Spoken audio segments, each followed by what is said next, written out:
he's got to be better than what Brandon Johnson has presented, for sure. Yeah, one of my slogans is if Brandon Johnson can get elected mayor, John Kitover can 100% get elected to be the mayor, because Brandon Johnson has proven that the dumbest of us can actually become the mayor. And that's a shame, because the other candidate, Paul Vallis, who ran against him, is really stupid, because he didn't even declare election fraud. And in my opinion, the fact that Brandon Johnson, if you look at the heat map of all the votes, if you look at the South Side, I would contest, it's just a theory now, that those many people in those areas don't actually vote. That's just an opinion. It's not a fact. I'm not saying we have automated voting, but I will say the candidate for the other Democrat candidate, Paul Vallis, he sucked. And I just think election fraud is it's a much bigger problem than we know about, and it really starts at the petition level, not just the actual voting booth and election day and the results. It really starts at the beginning of the fraud pipeline. But I'm gonna pin a link to my Instagram. I have a day 3 plan. I got a day 10 plan. But my day 3 plan, on day 1, I will issue a mayoral proclamation to cut property taxes for all Chicago residents and homeowners by 25% immediately.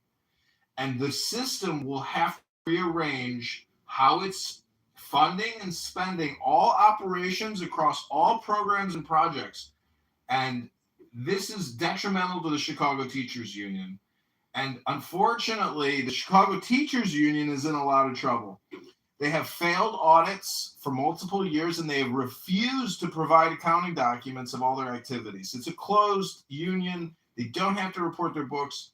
And in my opinion, to be a parasite on the Chicago homeowners, taxpayers, it's over. And we have to do it by proclamation. And the fact is, the system will have to readjust. There's no other way to do it. We're not going to lower it over 4 years. We're cutting it immediately. We have to cauterize the wound. So my day 1 plan, again, is to issue a Chicago mayoral decree and proclamation that we are cutting property taxes. If you're a homeowner in Chicago or a condo owner, you get a 25% tax break immediately. And in fact, it won't just be in the future. We're going to retroactively go back and issue you a refund for the 2026 year. This year, you will get a 25% property. It's not in arrears. It's now. So vote John Kitover. Go to ChicagoMayorVote.com.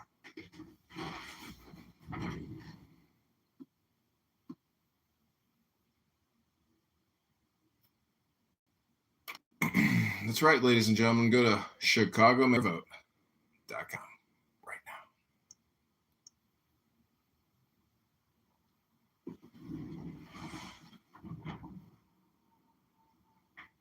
Our day 2 plan is to rip out all the bike lanes, rip out all of these city parking meters, get rid of the City of Chicago parking app.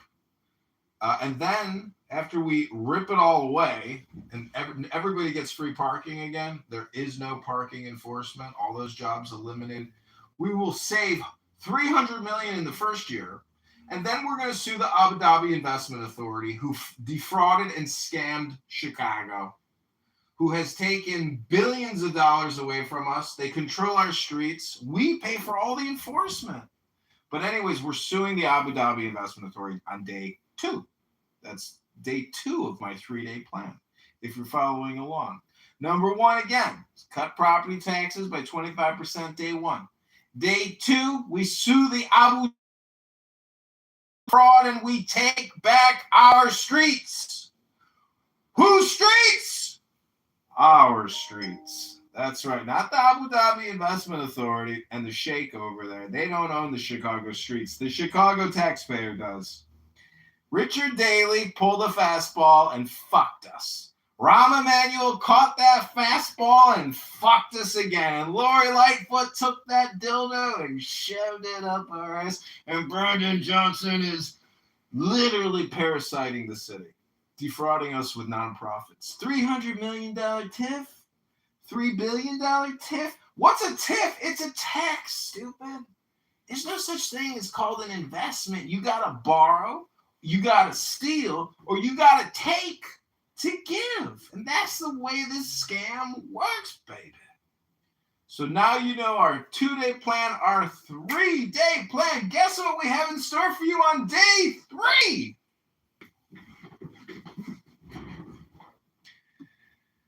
Anybody? Are you listening? Can you hear me? What do you have in store for us on day 3? Can you hear me? We haven't even gotten to day 4, day 5, day 6, day 7. I have so many things in store, and I've been taking notes on things that I want to do. And you know where I'm starting from? Here at home. I'm looking at my street corners, and I'm saying, why did the city of Chicago spend thousands of dollars to put up signs saying, if you park past this sign, we're going to tow you? And so what they've done is they've removed at least 4 parking spots on my little tiny street where we have no parking spots. And if you park in a spot that now they declare is no longer a spot because of a sign, they will tow you.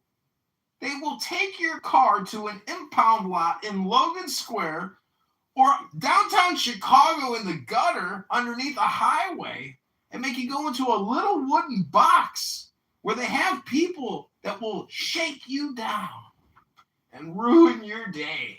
And it's not just like a 1-hour experience. It's a multi-hour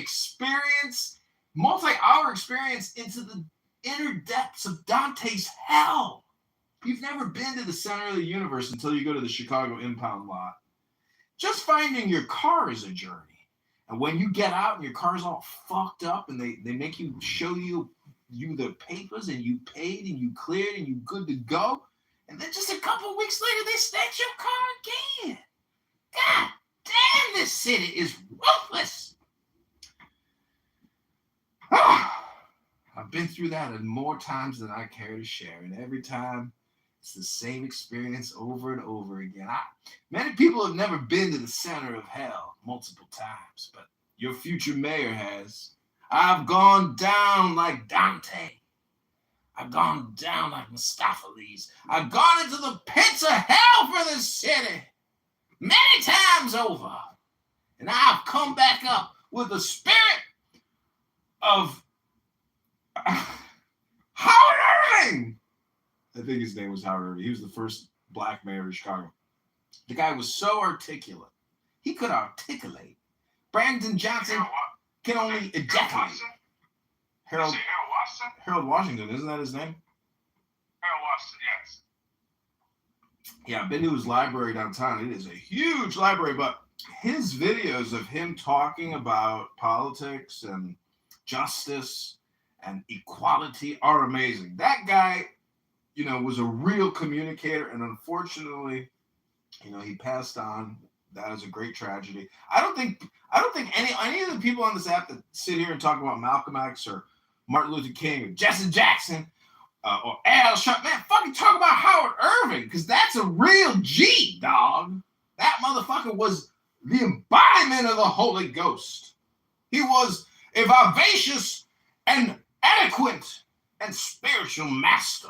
He was a good guy. Anyways, Brandon Johnson has a lot to learn.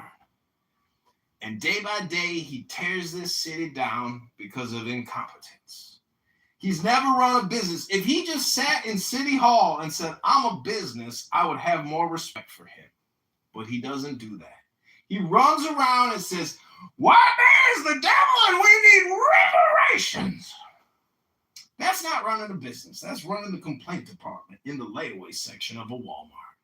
That's not how you run one of the world's greatest cities. No! Anyways, this is not a comedy show, but it is becoming funny, I can tell. Anything else you want to say, Project B, my fellow Chicagoan? Yeah, man, I wish you the best of luck. I'm not going to lie to you, dude. It is, obviously I see that you have definitely a comedic appeal, which I think the city kind of needs, to be honest. Also, Look, Chicago once upon a time was a great city, but you know what I'm saying? The corruption has been here since the time of the dailies. And I think that it's like largely pay to play here, and it's that. No, but that's Chicago. What about New York? What about New York? Can we hear from New York, please? They're not Democrat. New York not Democrat? Long Island isn't. No, but you're saying Chicago because it's close to Atlanta. I'm not from America. I'm not living in America. I live in Europe. From what I understand about New York is very much progressive Democrat. And the major boroughs outside of Long Island, which does have more conservative. Do you go to vote? Do you vote for Democrats? Do you go personally? I do not vote for Democrats. No. So please be quiet.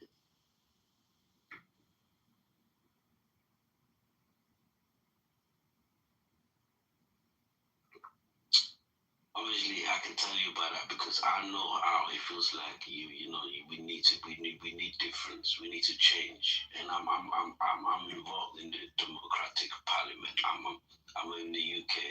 I'm one of the Democratic Parliaments. I work for the Parliament. So sometimes we need to vote, but we don't believe as colored people. We don't believe in voting. But we pushed it forward, and then Donald Trump doesn't believe in voting, and he works for Parliament. Is that the cigarette company? Right, but how is he talking about American politics from the UK? I don't know, but it's getting late in the day, and in Chicago, as they say, I saw a man dance with his wife. He had the time of his life in Chicago. So, anyways, thanks for being here, Project. I do have to get petition signatures. I haven't decided to run as a Libertarian or a Democrat yet. Everybody just tells me to run as a Democrat. But in my opinion, I have a much greater chance of getting on the ballot as a Libertarian than I do a Democrat. And I think if given a third option on the ballot for a mayor, it's possible that because I can split the vote, I can eke out a small, tiny victory as a surprise Libertarian candidate. What do you think? Yeah, I mean, if your messaging is strong, because again, what it'll do is it'll give you face time, it'll give you a chance to go up against whoever they primary or whatever it is they will call it, whoever they put up in position, opposed to having to fight amongst all the people vying for that spot. You can at least have your own platform to go off of. The only thing about it is that I think that the mentality of everyone here in Chicago is very much vote blue no matter who. You know what I'm saying? So you'll be overcoming that mindset. That's what you gotta be the big hurdle. It's trying to convince people through your rhetoric or through your common sense to be able to get them to sign with you based upon reason.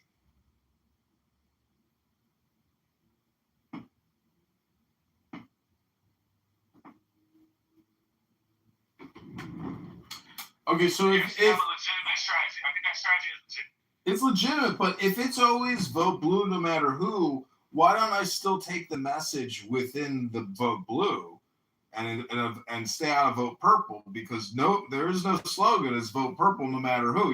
It's like it's better to bring the message in house within that network than to work in a network that has no network. Okay, you should say sing the same song on different stages.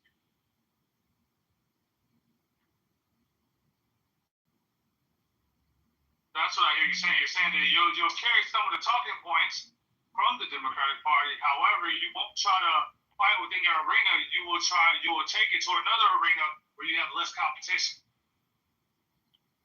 Yeah, but what I'm saying is I don't need to carry Democrat talking points. I can carry Libertarian talking points into the Democratic Party, even if they're not Democrat Party talking points, because just being in the network is enough to cause a disruption. But what I'm saying is there is no Libertarian network. So if you want to lead the people, you got to go to the people. That's why I'm thinking it's better and smarter to file as a Democrat. But at the same time, I think about the experience of the voter when they go to that ballot and they're on the touch screen or doing the paper and they see Democrat at the top, then they see a Republican, then they see the Libertarian.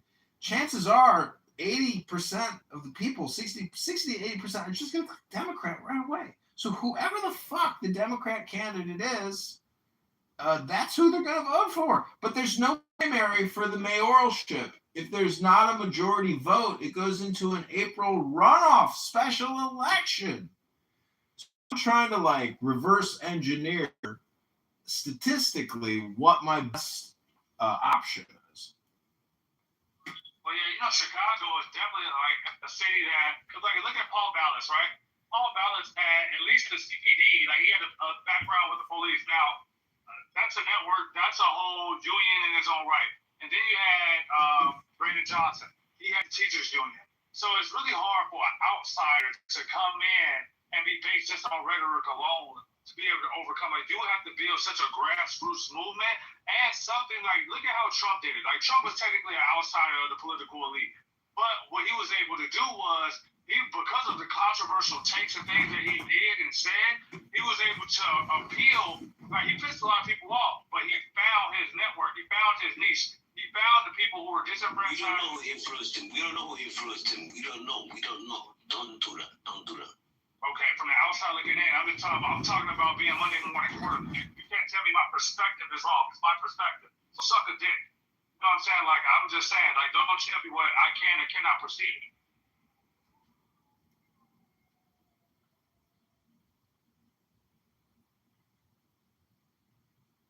Okay, we're going to shut along. Thanks for your insight. Yeah, I mean, I think maybe running as the Libertarian candidate is the best option in trying to create or organize more of a liberty approach. El Norma, what do you think? I'm trying to game theory the filing for mayorship. Do I file as a Libertarian that has no network, or do I file as a Democrat which has a huge network and bring Libertarian talking points into the Democrat network?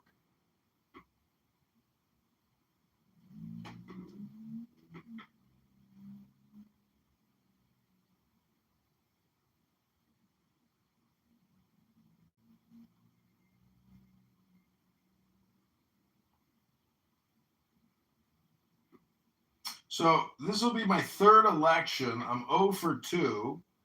And everybody says if you're Republican, you file as a Democrat. And I got to agree. So I'm just at a crossroads. Do I want to go 0 for 3 as a Libertarian or 0 for 3 as a Democrat? What's the best chance? Because a lot of this is, I know I'm going to lose. So part of it is, it's about the journey, the experience, the happening, and my input and influence into the environment as a candidate. That's, to me, one of the things a lot of people overlook, even though we know there's only one winner. Out of the 55 mayors of Chicago, there are thousands of losers that their names are not in the history books, and no one knows who they were or what happened to them. Only when you go to Wikipedia, you only know the winners. So I'm just saying that the environment can be influenced, and even if I don't win, I can influence who the winner is by promoting the other candidate of my choice. So part of this is like an experiment. You could call it science. You could call it political science. You're going to say, okay, I was going to let Elmore go, but if you think about it, history, you also have history going against you. The fact that you ran 2 other times as a Libertarian and then you switch up, you don't think that would get brought up on stage in these debates? Well, I ran as a Republican twice, lost. And that experience pushed me to become a Democrat, or it pushed me to become a Libertarian. It's all transformation. Are you anti-trans?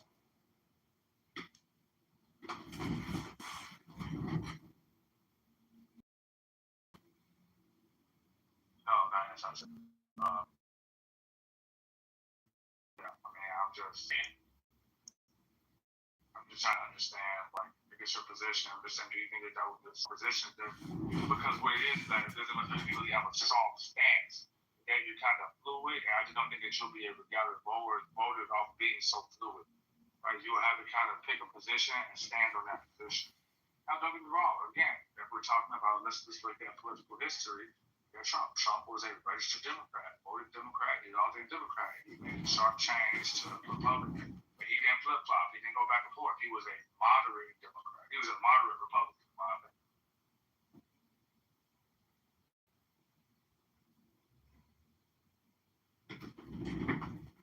Well, you know what I've learned after doing many interviews with media outlets and political pundits? That every interview turns out it's like a trick interview, trick questions, just to create content that can be used against you, even if the content is pro you.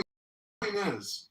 People want to own you. They want proprietary video. They want proprietary interview. To use it against you for your opponent. It's amazingly devious and a lot of chicanery and trickery. But the point is, one of the major questions is why are you running? What's motivating you to run? And I usually give like a canned response, similar response. My thinking is I like to talk about the history of this and my activity in that. But the truth is, it's like a spiritual will or a divine will where, just in the same way that mushrooms spring up, this is how liberty works. It just comes naturally. And the population wants liberty. It's a little bit like Moses and the Exodus. There is a libertarian inclination, and all religions are libertarian in nature because they are all based on liberation theory or liberation theology. It's the same principle with politics.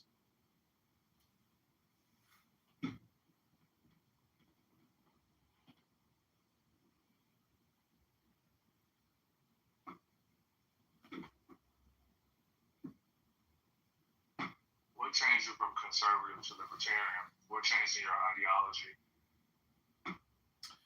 Well, I supported Ron Paul when he ran because I like the concept of non-interventionalism, meaning we don't pick fights, we don't choose winners, we stay out of international businesses affairs. We're not the world police, we're not the civilization builder. If you don't want to educate your women and you want to practice Sharia law, who are we to say no?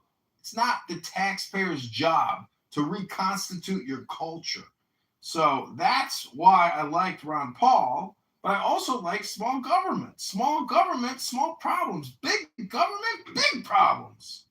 So I think we have to have real practical new management, business-minded people who are all pennies and cents and not feelings and propaganda.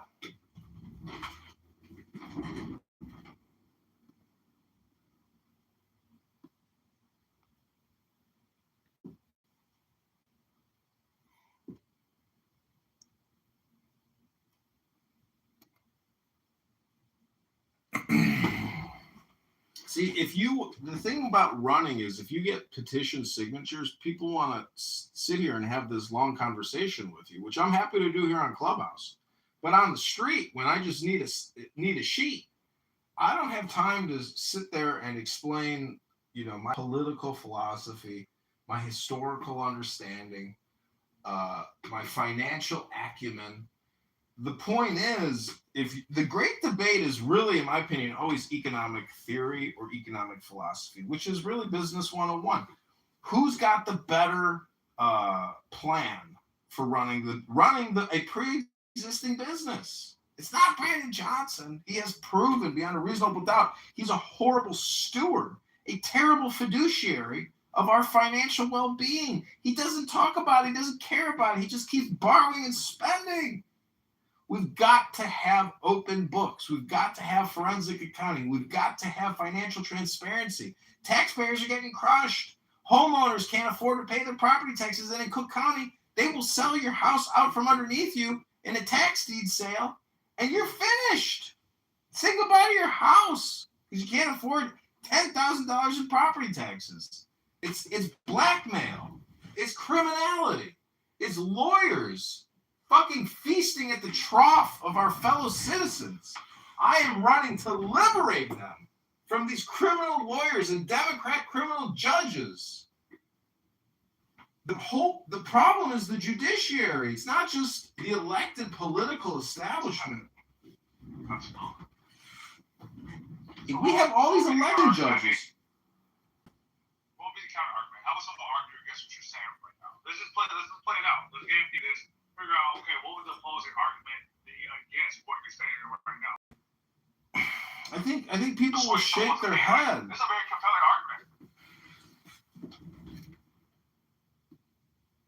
I mean, I could, like, for example, if you were going up against Brandon Johnson, he would basically discredit what we're saying right now. He would give some sort of statistics that benefit what he's saying, something about low medium income people achieving some level of success somewhere, somehow, some remote section of the city, and saying that this increase proves that what you're talking about is not happening, right? And silence you because it will talk about perceived progress and get people feeling all warm about what's really going on in the city. And then probably attack some of your points and say how that would take away from some social programs that help lower income people in some way, shape, or form, and how those people would then, because it's fear-based, right, and talk about how those people will be deprived of some resources that they're currently getting. Brandon would tout his bullshit, non-existent tip tax bullshit protection service. You know, if you make $200,000 a year in this city, but you're still paying $20,000 a year just in property taxes, and you're paying, you know, almost $90,000 in income tax and Social Security tax and Medicare, Medicaid, FICA tax, and all these fucking taxes, Chicago's got to be very personally responsible as an example for the country. We have to basically start saving Chicago now because the whole fucking country is already bankrupt. Chicago has to be the leader on financial transparency, practicality, pragmatism, on how we allocate tax dollars to what we're spending it on. No more fugazi nonprofit bullshit. That's what Johnson does. He's big in it, and it's bigger than Lori Lightfoot. Lori Lightfoot was more of a corporate criminal. Brandon Johnson has surrounded himself by crony capitalists who they may claim they're building houses for the future, you know, for Black Chicago or low-income housing. But the problem with the Chicago Housing Authority is they have board members who are living in luxury penthouses and getting a voucher for a condo that they don't even live in anymore, and they are on the board of directors. And Brandon wants to fire the CHA president because it's not his personal pick. So Brandon Johnson is not running this like a pre-existing business. He's gutting management, and he's installing his own cronies. And these are bad people. These are not vetted. These are not elected, responsible individuals. These are his personal crony captains. And Brandon Johnson is at the head of a criminal organization and enterprise known as Brandon Johnson, Inc. And he's going to come out of this a multi-millionaire as a parasite pensioner. In my opinion, Chicago should just declare bankruptcy and seek debt forgiveness for the $200 billion in pension debt. Because when Brandon Johnson retires from being the mayor after I win, not only will I arrest him, but he will not get his pension because we're filing bankruptcy in federal court. We at least need some type of debt resolution. Do you watch television? Do you see how all these debt resolution specialists want you to call them right now to help you finally solve your debt problem? Well, that's what a vote for John Kitover will do as the mayor. I will take this city in a path that it has never taken before because it has no courage and no spine. We will file bankruptcy in federal court and dislodge over $100 billion in pension liabilities. It's a fact that that will happen. It's just a matter of when. Absolutely. You got firemen and police officers living in Florida, receiving pensions, not paying any taxes to Illinois. It's crazy.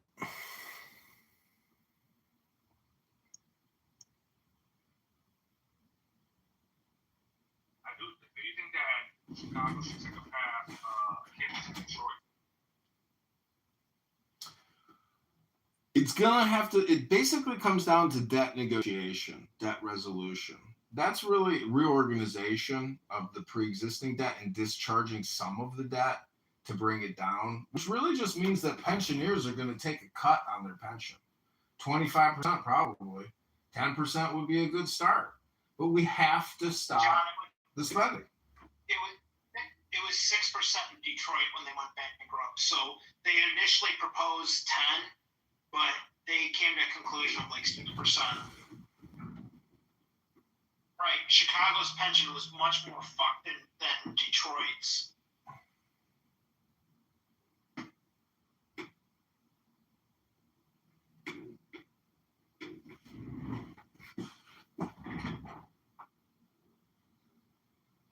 So this has been a long-running room that I started 5 hours ago, originally about J.D. Vance's failure to negotiate peace, and it has warped and dwarfed into the candidacy for John Kitover as mayor.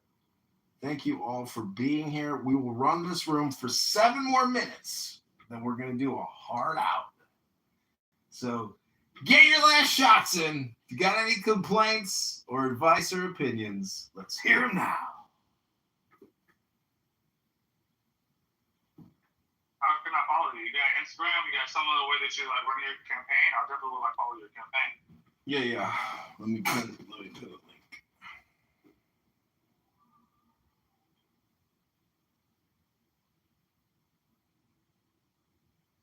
And if you have any mayoral proclamations or decrees for any day 1 through day 100, just tell me what you think I should decree, and I will post it using Grok AI to generate the image.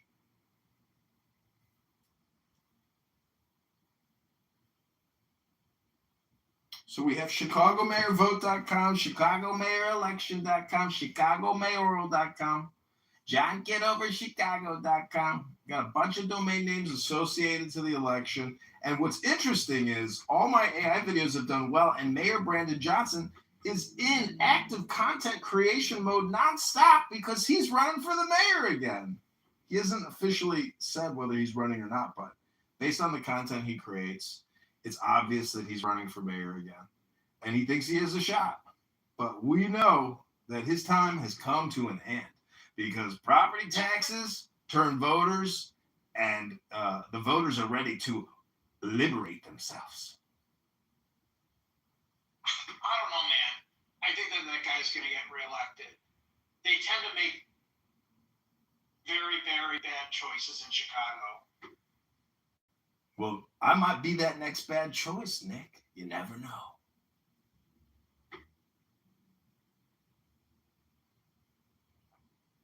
Because the whole thing comes down to the ballot, Nick. And my libertarian ballot strategy tells me that truth is, I think Democrat is the way to go because I just know that my experience when I look at that ballot and Democrat is that first option, fuck, man, people just choose the Democrat. And so if I'm on the roster of Democrats and I don't get a majority, there's a runoff. See, this is the whole thing is like, Nick, this is the other part of running as a candidate. You can challenge other candidates. And I have been challenged so many times. I know how they have fucked me. And so now I know how to fuck them. And this time around, I'm going to challenge everybody and make it extremely fucking difficult for people to get through the scrutiny of the petitions and confirming signatures. Because with every line, every signature has 15 variables that can be challenged. It's so ludicrous and time-consuming and petty, but nonetheless, you can remove your opposition from the ballot with an effective petition strategy of challenging and removing. So I've gone through it multiple times, and I look forward to getting my first scalp and my first successful challenge this time around for the mayor. That's how you can also make history and change the outcome, is by removing people for bullshit signatures, because to get 15,000 signatures is a lot of work. And there are a lot of criminal, corrupt politicians that generate fake signatures. I've seen it multiple election cycles. Personally, I've never done it. I've been accused of doing it, but I've never done it. And I know my opposition has done it. And that is another reason why I'm running, because of that alone makes me so angry that Republicans would fake signatures on petitions. That really makes me angry. And that makes me want to take scalps. Hello?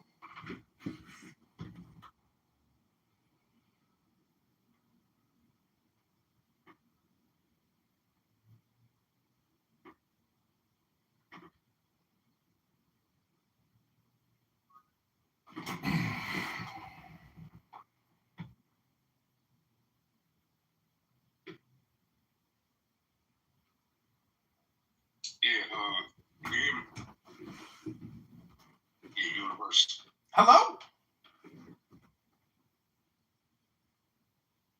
You can hear me, Universe.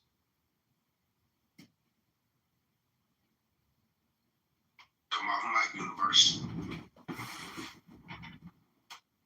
Hello?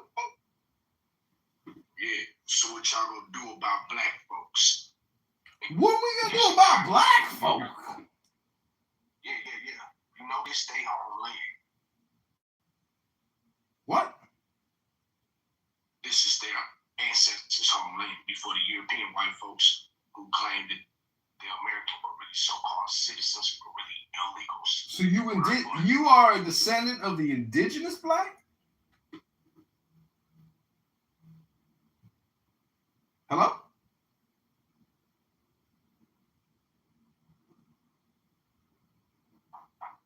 Yeah, I asked you a question. Knock. I asked you a question. Are you a descendant of the indigenous black American? What's up, fam? Yeah. Do you live in Evanston, Illinois, and are you currently getting cannabis reparations?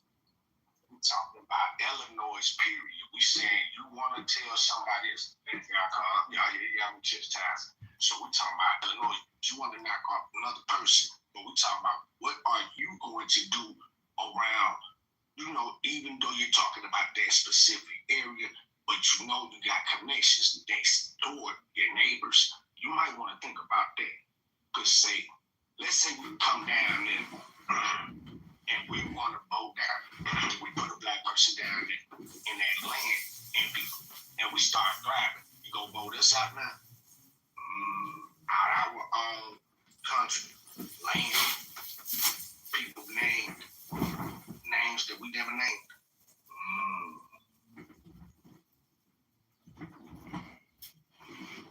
I hear what you're saying and I feel what you're putting down. I stand with the black man. I done been baptized by a black man in the name of the Holy Spirit. So when I say I know how to have fun, I know how to have fun, brother. Hey, but see what happened if we arrest you then on our soil for what you're saying? Well, then I guess I gotta go through that judicial system to get my victory, to get my liberty, to get my joy. Your number. Now you gotta get your number. You see what I'm saying? You gotta go just like the people over there across the border gotta get a number, name it, a different eight. Yeah, you gotta do that too now. Because we never gave y'all the rights. The paperwork, what I said. Y'all broke treaty. Y'all time is up. Let's talk. Or do you don't want to talk about that, do you? Well, interestingly enough, I have something interesting here.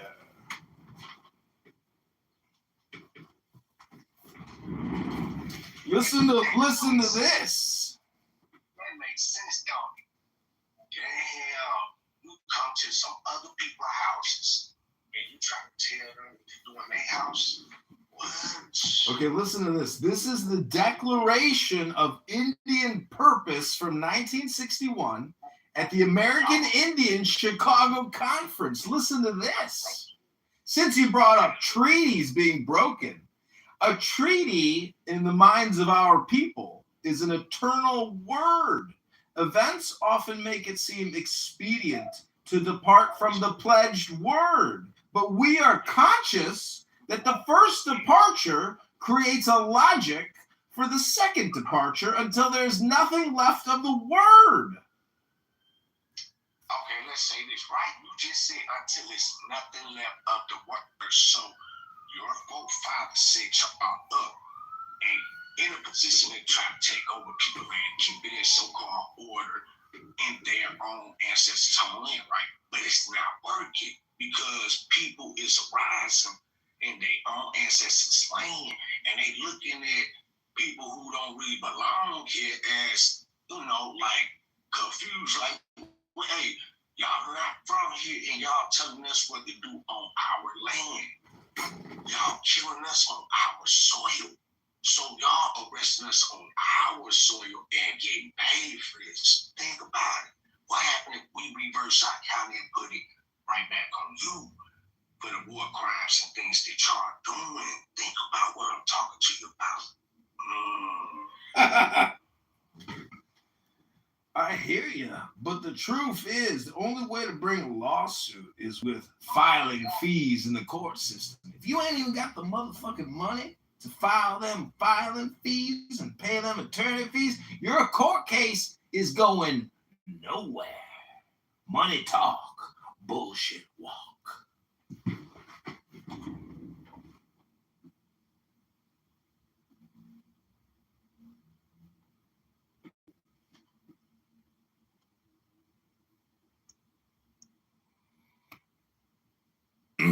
Don't settle the dispute.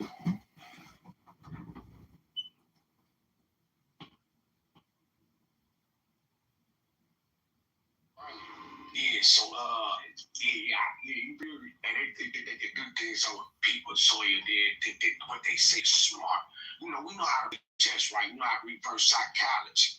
We know how to educate y'all on y'all history, what y'all did to our people. You want to wake it up?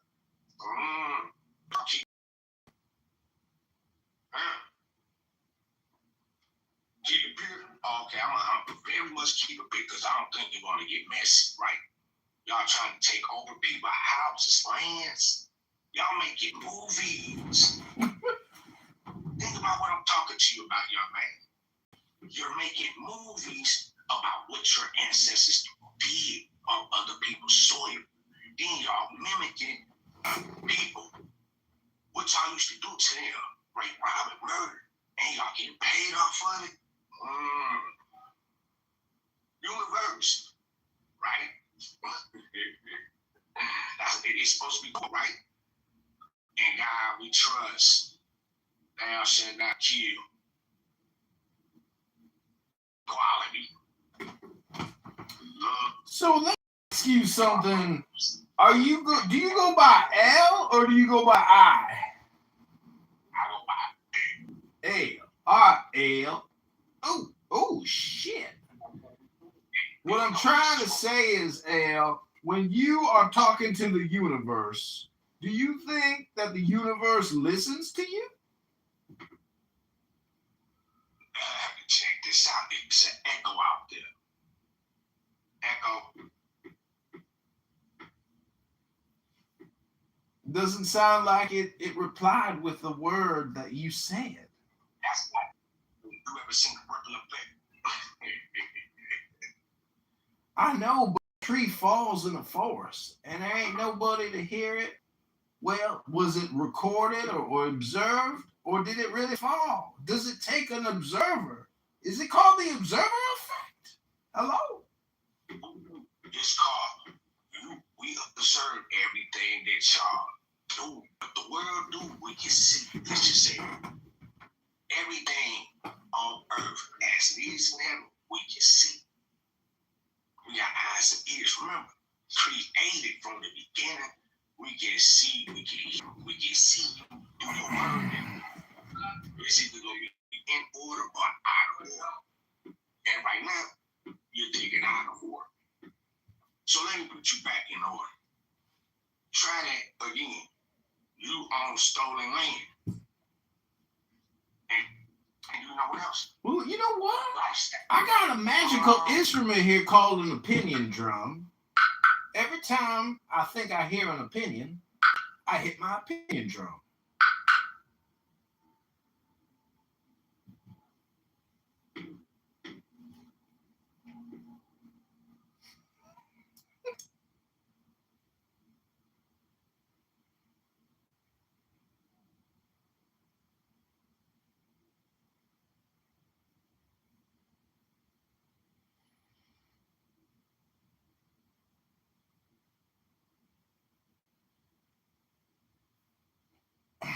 So what I'm trying to say is, when I hear that's when I hit it. Whenever I hear for an opinion, I hit my opinion drum. I had to challenge. Hey, but you right? That's why we know how who got the mental health issues. Grown man, but acting childish. Could be projection. When you say that a grown man you talking to randomly on the internet running from me got mental health issues, that could be a projection on your part. It's just my. We never made that up in America. The real Aboriginals, we don't know nothing about no Democrat, Republican, liberal, or independent, or whatever bull crap y'all keep coming up with, rewording and trying to make so-called sense. We never did that. You're doing it. You're making up stuff. Y'all making up stuff that they were supposed to, believe. We know how to read between the lines, son. Right? So every time I say correct, you better do that then. Now we're going to play chess. Bingo. Language knowledge. Right.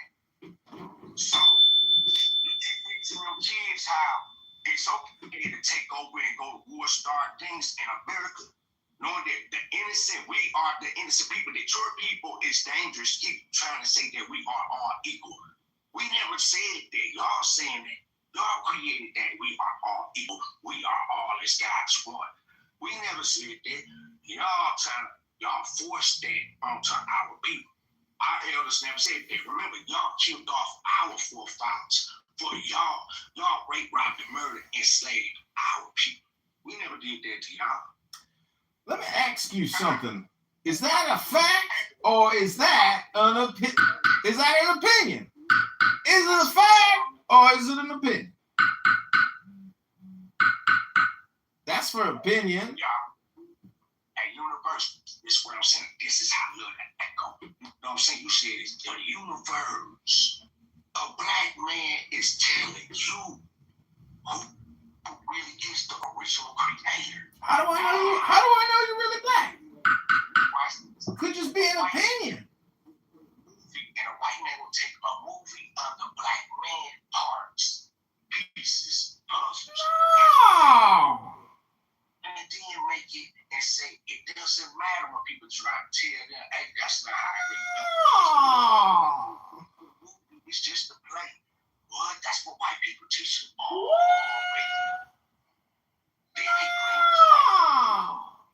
Check this out. Hello. So, hey, you got white people making all different type of images of Jesus. What? He got blonde hair, blue eyes. He got brown eyes, brown hair. Well, otherwise, there's something. They got A-Rab Jesus.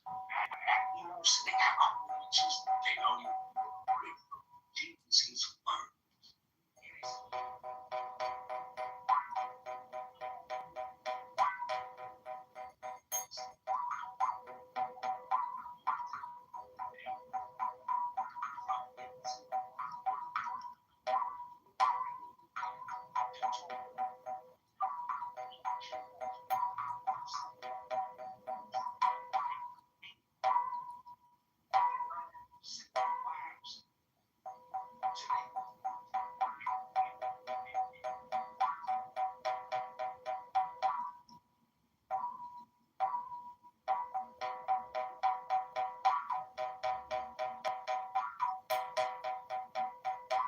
See, I'm Aboriginal too. I can play an Aboriginal instrument.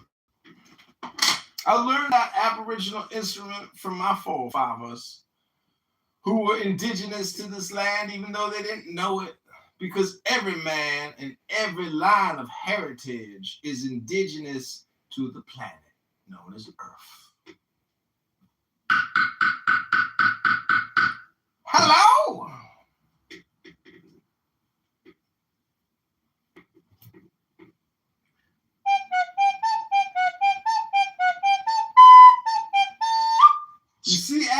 figured out your riddle.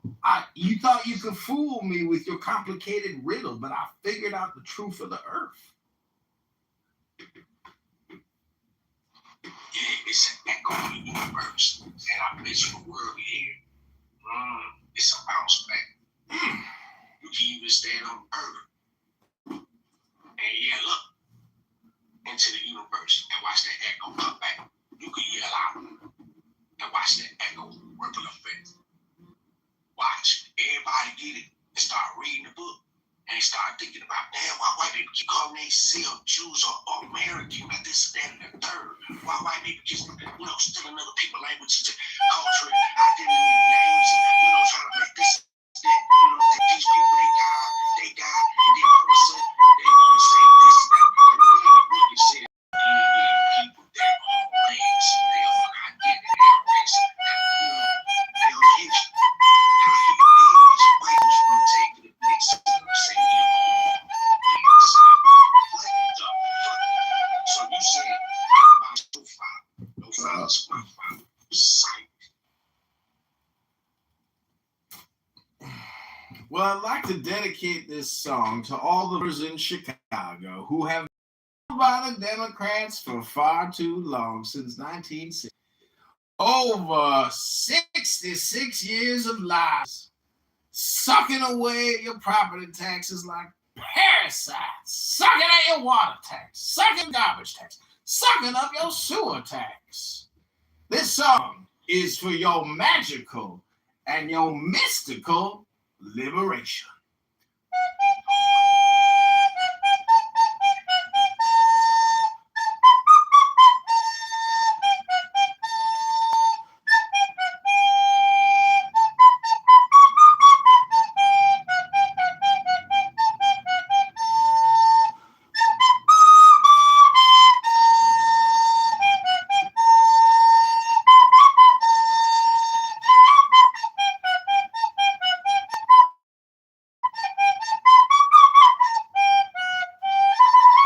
Never had one lesson. Hello? I had to hit that shit though. I ain't gonna lie. I was fine.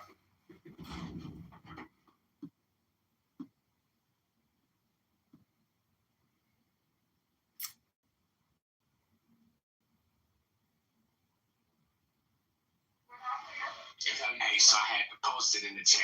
Hey, arrest yourself. Arrest yourself. Did you say can shall be held against stupid in the court of law? You see, the difference between the court of law and the cosmic court of law is that one is based in a Democrat court with a Democrat judge, and we already know what that Democrat judge is going to do. That Democrat judge is going to tell you to shut the fuck up and shut your fucking mouth. That's exactly what that Democrat judge is going to do. Shut up! Shut up! That's what you're going to hear. Shut up! Shut up! And let's just say black folks in America don't really want about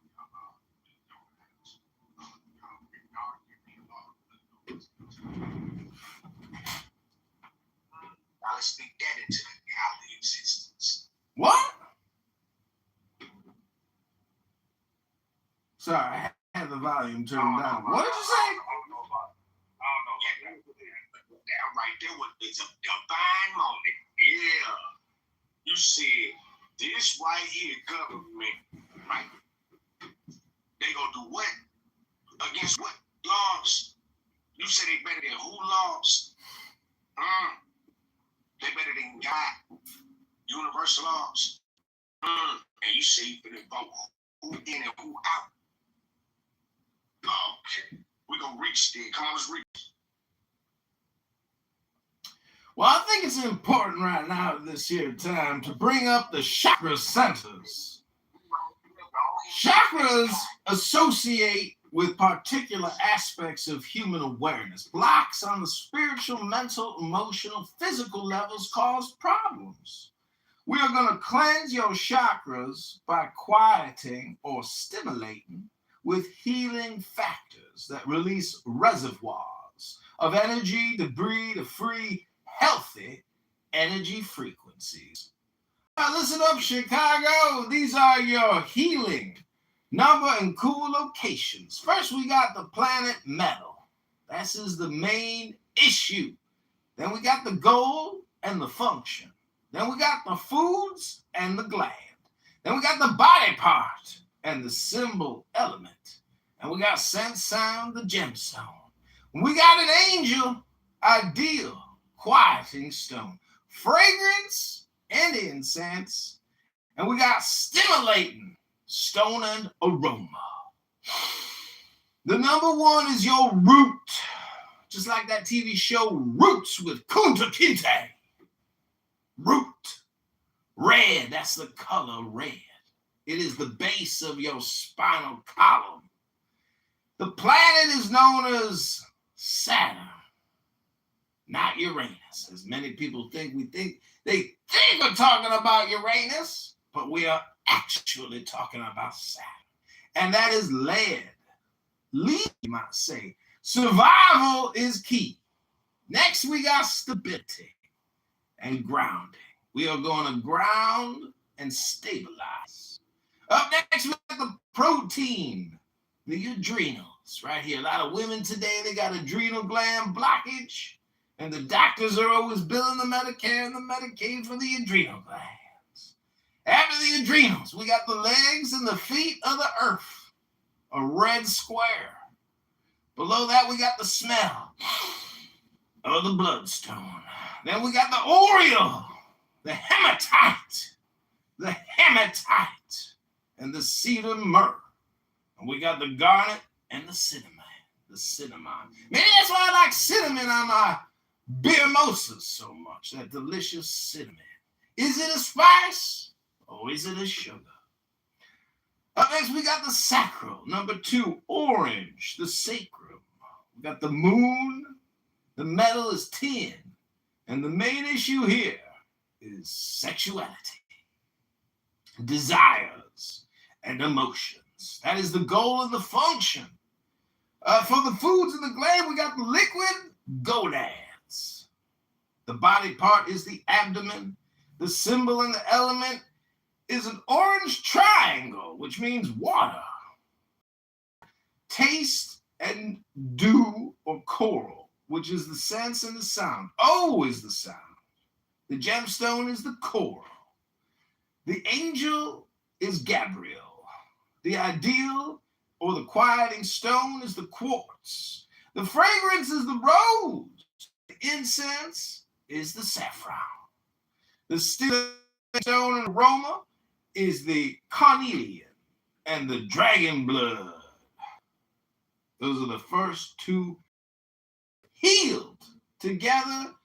Your first 2 chakras, the root and the sacral. Up next, we got the navel. The navel. All right, we're going to take a little chakra cleansing break and rest my vocal cords.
You hear that? I don't care.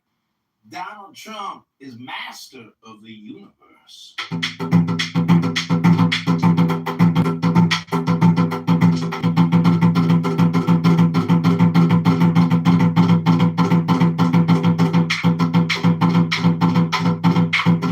They call us the Bucket Boys of Chicago.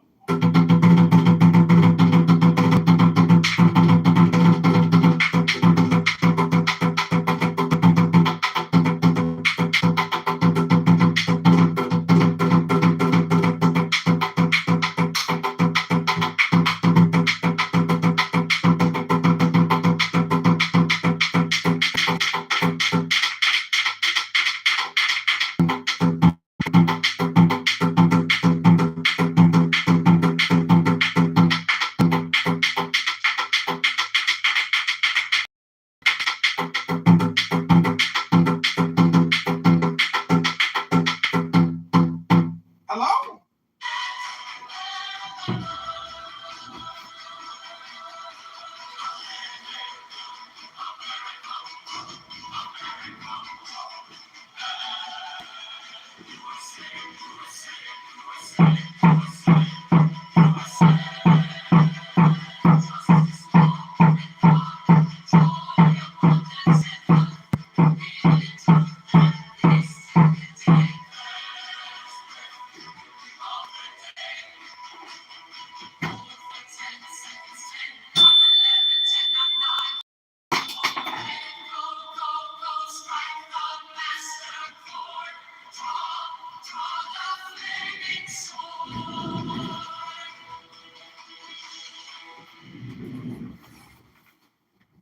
All right, this next song is dedicated to the liberty of Chicago, freeing the taxpayers from the Democrat CTU controlled taxpayer property tax, parasitism, and slavery.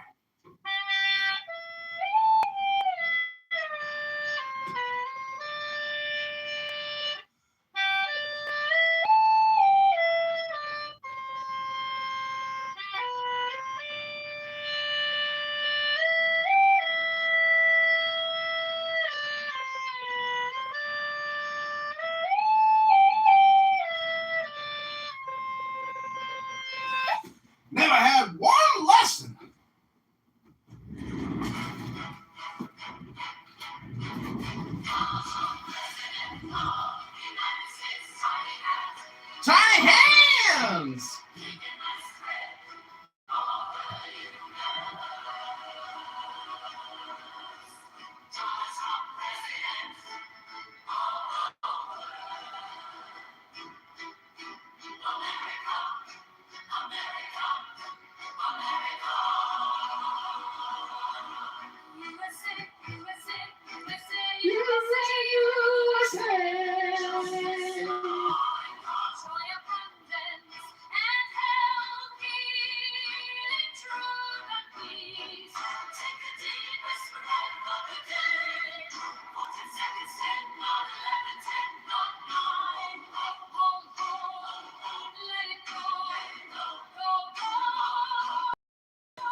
Stretch arms to the sky.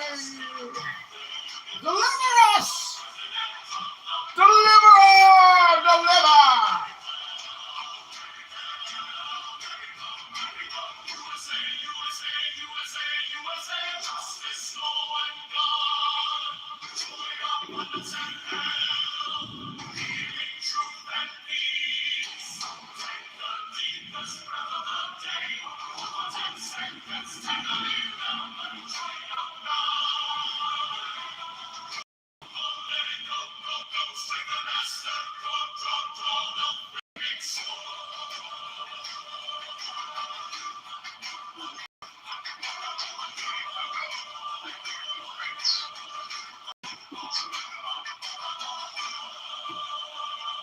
It's not warfare. It's not about protecting people. Okay. Like, You can have that view if you want. I'm still going to argue for what I think is correct. And I give the arguments. I mean, if you think the arguments are poor, then you can respond and tell me where the arguments don't work. But just saying that you don't think that that's a way to go, that's fine. That's your opinion. well, yeah, because I mean, your argument, you suggest that a fetus is a trespasser. I said it's analogous to an intruder in the case of a self-defense, because people that want to argue that abortion is murder, then this would be what I consider an adequate response to saying it's not murder, it's a type of self-defense. And if it's So a the type of fetus is not a self-defense, trespasser.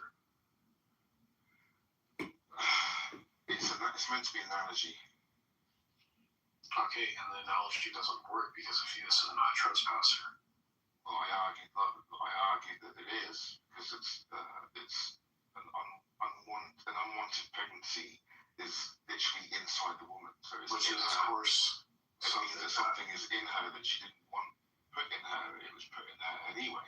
Whether it's through natural means or by intention is irrelevant. Like, the fact that it's there, that makes it an intruder. And what makes it intruder is down to the intentions of the mother. Because obviously, if she wants the pregnancy, then it's not an intruder.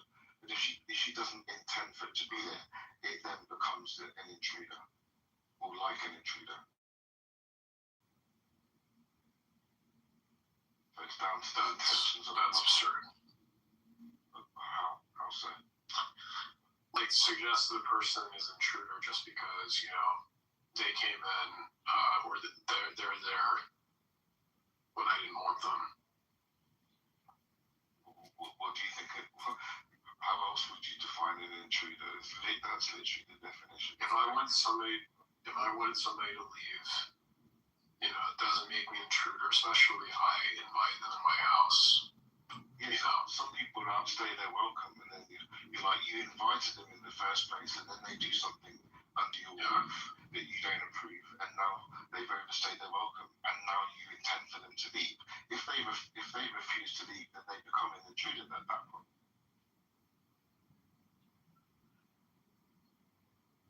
Yeah. So it's literally, you can literally track None that. of these are very good.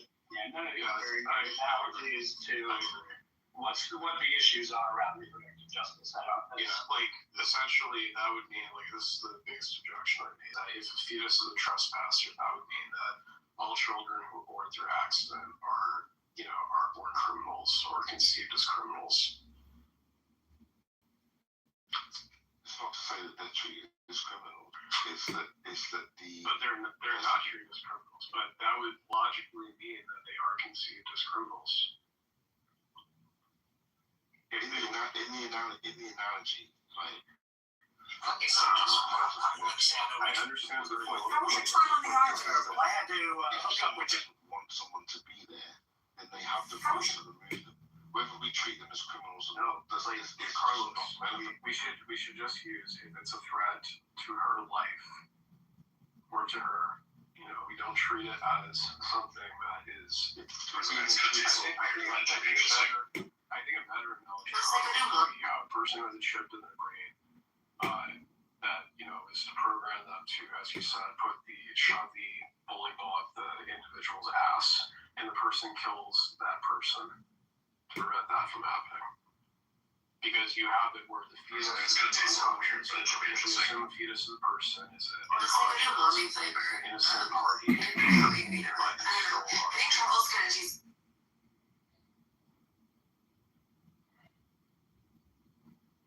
Yeah, I'm not sure what the issue is here. Like, the issue is because you're making an unnecessary step by making it analogous to a trespasser. A better analogy, you should just say that it's a threat to her life, which is what the person who is, has the chip in their brain to go and shove a bowling ball at the person. the problem is with that, is that not all pregnancies are affectable. It's just about the right to end the pregnancy. Yeah, so just like you still have the ability to kill the person, even if they are an innocent party.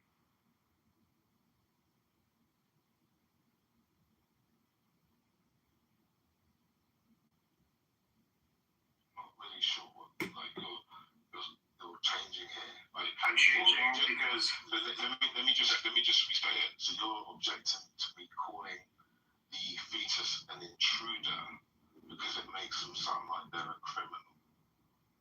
That's because you can't compare bodily rights to bodily autonomy to property rights, is what I think. I think that's a category mistake. Is your body not your property? It is yours, but it's not property. Well, it can be analogous to property if it belongs to you. Okay, I still can't kill somebody to protect my property.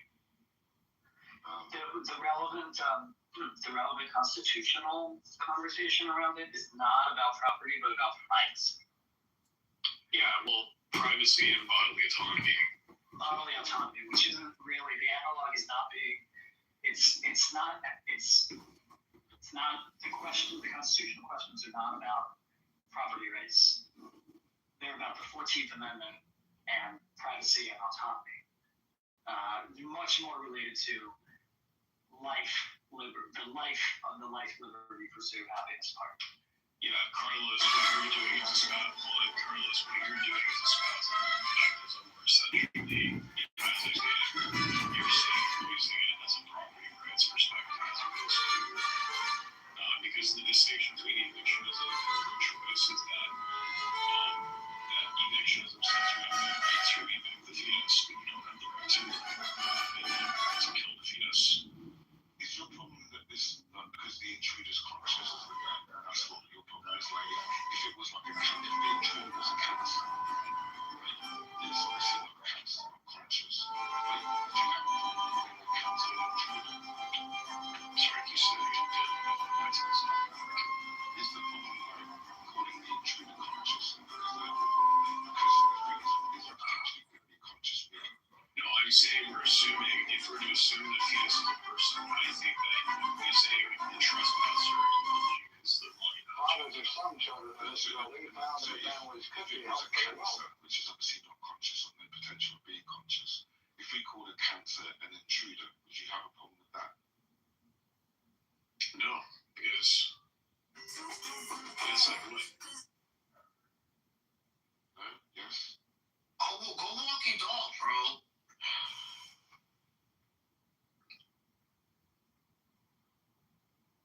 No, I mean, I would call it an intruder.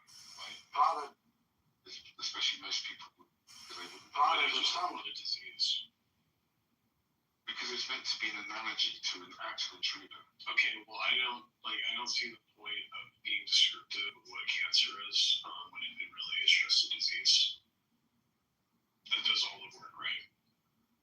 Yeah, but the point is that you if you have a cancer in you, you would have, and we have the technology to remove the cancer, then you should be able to remove that unwanted cancer. It's an intruder that's affecting you, whatever. You should have the right to remove it. The fact that it's not conscious shouldn't make a difference. And then obviously in the case of a pregnancy, you don't intend for the pregnancy to be in your body.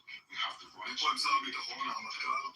capability to do so. It would be analogous like the cancer and analogous to an actual intruder on your property. If they're there and you don't want them there, then you have to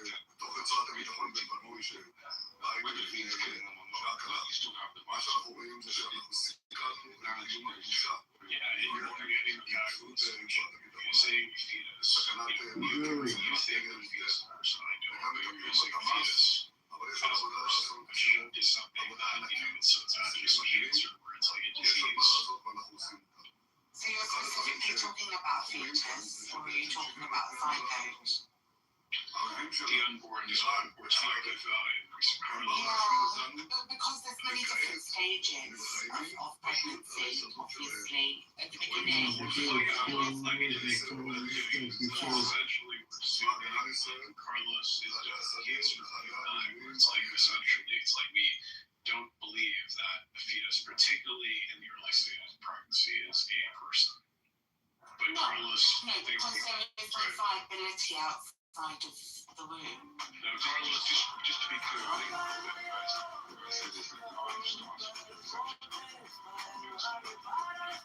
Sorry, life starts from conception. Something about an ectopic pregnancy that is conceived but isn't viable. Would that be killing?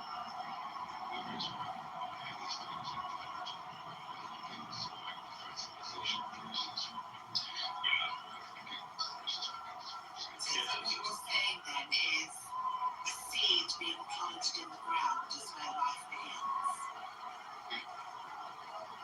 Really? It doesn't have to grow still and be able to interact with the sun and be viable.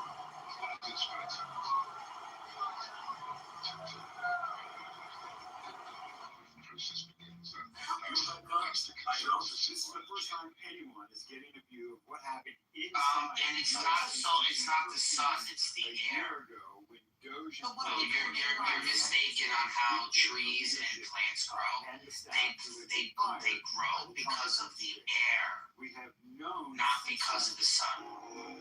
They do once they get to the sun. But before that, it's air. No, you're absolutely wrong. When I'm not. when a plant has developed enough chlorophyll in it, it is then going to produce energy via photosynthesis. You mean glucose? But yeah, guy.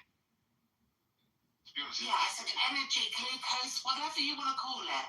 It's going to be a bit difficult. No, be technical. You want to be technical? Explain how is it that So can I ask that? we need energy, but for some strange reason on this planet, a plant produces glucose on its own. It doesn't.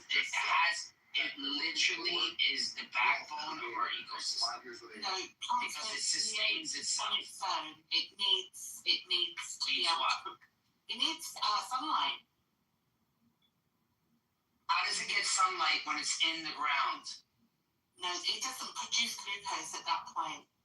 Exactly. So what's making it grow? What do you mean? What's making it grow? The nutrients that it feeds off of in the soil. The soil has nothing to do It does. at all. Very little to do with the plant. There's plants and trees that grow So you're telling me without on the top of soil, water, on the side of the mountains, they don't need as much soil as they do. you're telling me that a plant Oh, that's it. without the soil isn't going to produce. It is going to produce enough chlorophyll to be able to produce glucose from photosynthesis. Because if you do not have soil and you just put a seed in a dark place and it grows, you'll get a yellow stalk. You won't get a green stalk. It won't be able to. It won't be viable.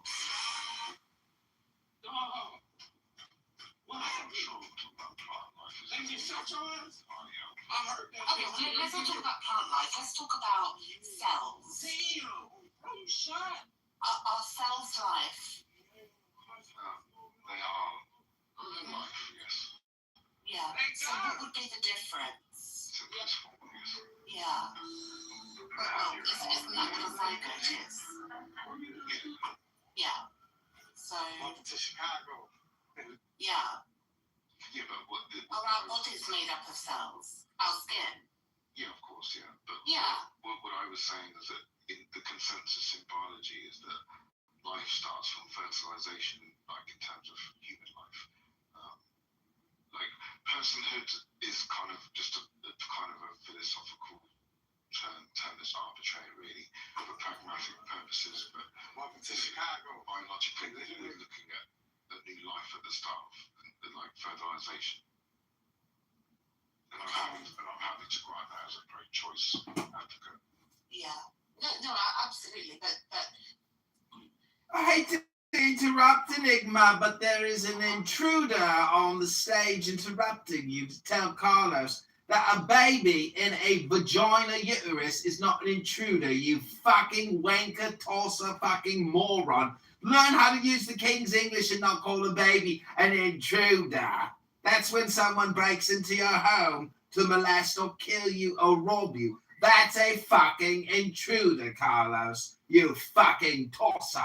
You fucking wanker. Okay, I didn't know he was gonna do that. Welcome. Where did the signal go? I don't know. She jumped out. The fuck?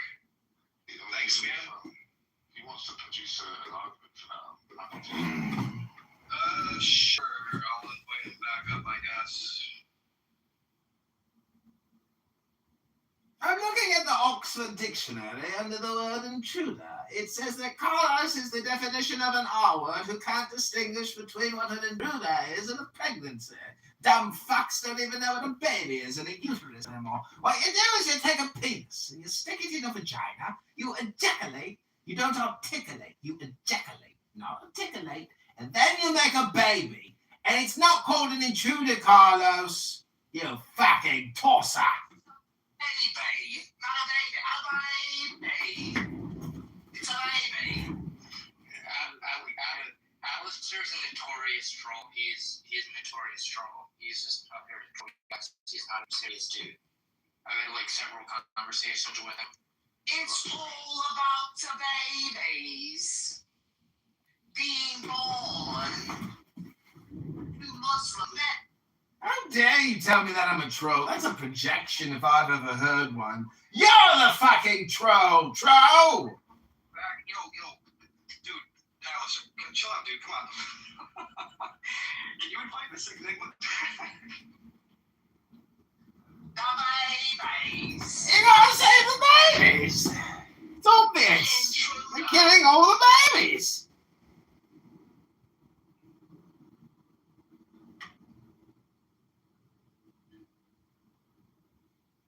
Yeah, that's pretty good, bruv.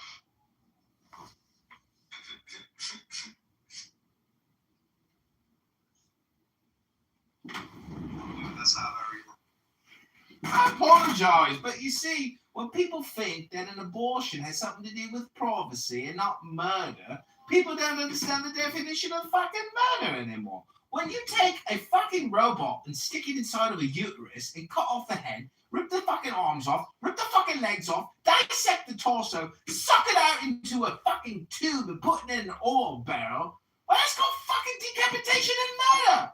It's not a late-term abortion. It's not an early-term abortion. It's fucking murder, mate. It's not a fucking invasion.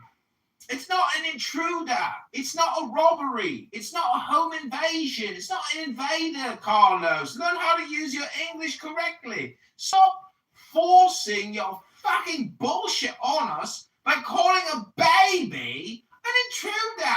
We've got to protect the babies. We've got to love the babies. If we can't love a baby, how can we love ourselves? How can we love God if we hate a beautiful, innocent little baby? Oh, little babies. I recently wrote a hit song called Babyface. Do you know what a babyface looks like, Carlos? It doesn't look like somebody robbing your house, mate. It's a baby. We've got to protect the babies. It's an analogy. An analogy, dumbass? Are we talking about the philosopher Dumas? Because I'm not a dumbass. At least I know what a fucking baby is, you fucking wanker. least I know what an analogy is. An analogy? Something analogous? Like an analog? Comparative paraphrase? Listen, you fucking wanker. You think a baby's an intruder if a woman determines that her reproductive rights are violated? You fucking tosser. Violated? I want her rights violated. They don't have no rights in England. The Queen, the King.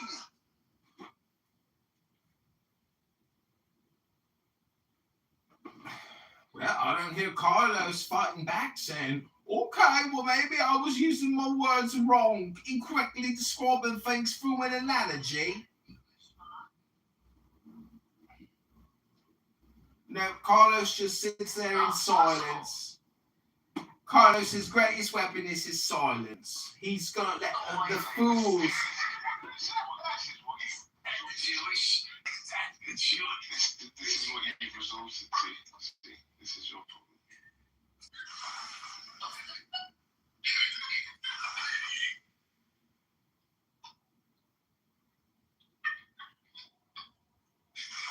He dropped his fucking thing, you idiot. Check this out. God, that was so funny. He did the Jewish fucking Long Island 80. She almost did the 80. That was insane. Oh my god, that just made me laugh. Oh my god, I almost cried. Megatron, could you maybe explain what you're laughing at? Could you maybe explain to Carlos why that's so funny? He did the Jew with the British accent. I thought that was funny. How the fuck are you gonna do the Jew with the British accent? That was great.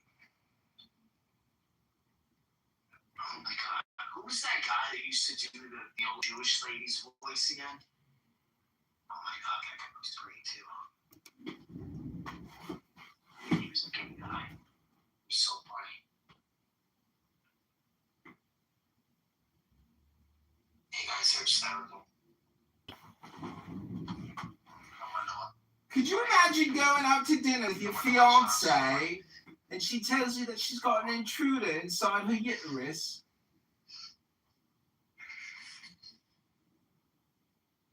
I don't know how you call a baby an intruder, but I guess, what he's trying to say is that my profile, they weren't expected. You know what annoys me the most?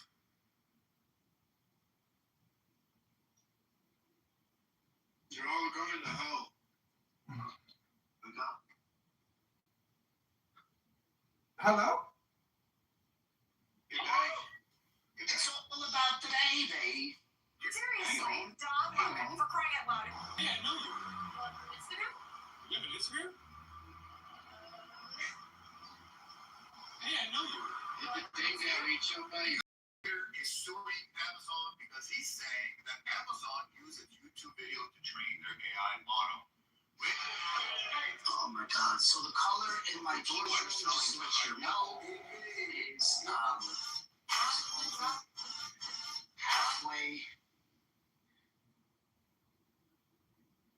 Hold on. Babe, what was the name of the paint again? It's not baby blue, it's called what is it? Yeah, no, mine. This one. What was it called, babe?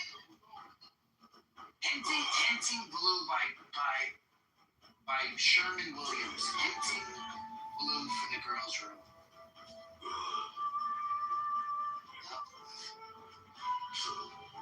This room, guys, we're doing a little bit differently. We are not taking the room apart because this room is not as big as the other rooms.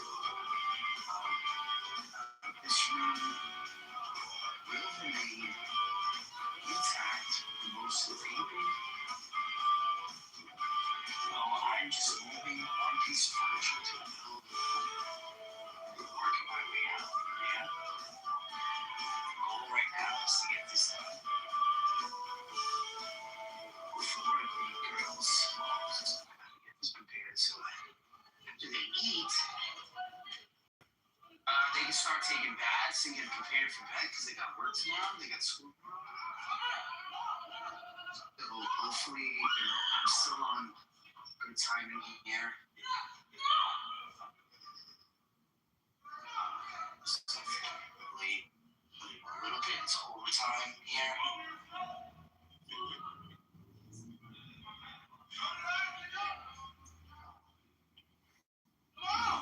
That's it. I'm using a marathon roller, polyester, for a superior finish. A Purdy roller, very smooth roller, with a short, very short handle or extension, so we can apply pressure on the roller as we're applying the paint to the wall. So remember, guys, to use a 3/8 snap. You don't get too much of the splatter. Very little splatter with a 3/8 snap. And if you know what the fuck you're doing and you're not a fucking tool, you can actually get something done. I'm sorry, did I curse? My bad.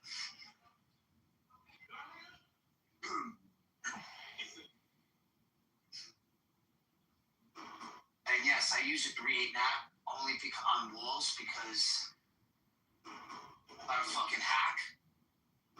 And I don't need to use such a big paintbrush. Paint roller on such a surface. Remember this horrific video from I think, yeah, you have to apply less paint. On the roller, it's fine and dandy, but then sometimes you put a little too much, Virginia just and it gets a little messy. Murder and some other felonies for the crime that happened in Sterling, Virginia back on July. This is professional here, so It all started inside I'm not putting any protection on the floor or anything. I'm kind of fucking winging it right now. Affordable housing today, Mayor Brandon Johnson announced a $300 million fund to build and preserve All the dads out there, across the city. The We'll projects use are a green part of a app. city plan that uses federal Make tax sure the final coat, private investment to expand housing we're options. using the Some same of these roller units will be affordable. as before. Get the good paint where you don't have to, where you just do 2 coats. Where you don't have to apply a primer. Well, the city is making a You don't have to put a different color primer if you're coloring the walls. You have to paint it twice. Those myths are nothing but a lie. This is if you want to use a different paint, the paint color, chances are you're probably going to paint the under one so good that you might have to paint it even more times to get the color good.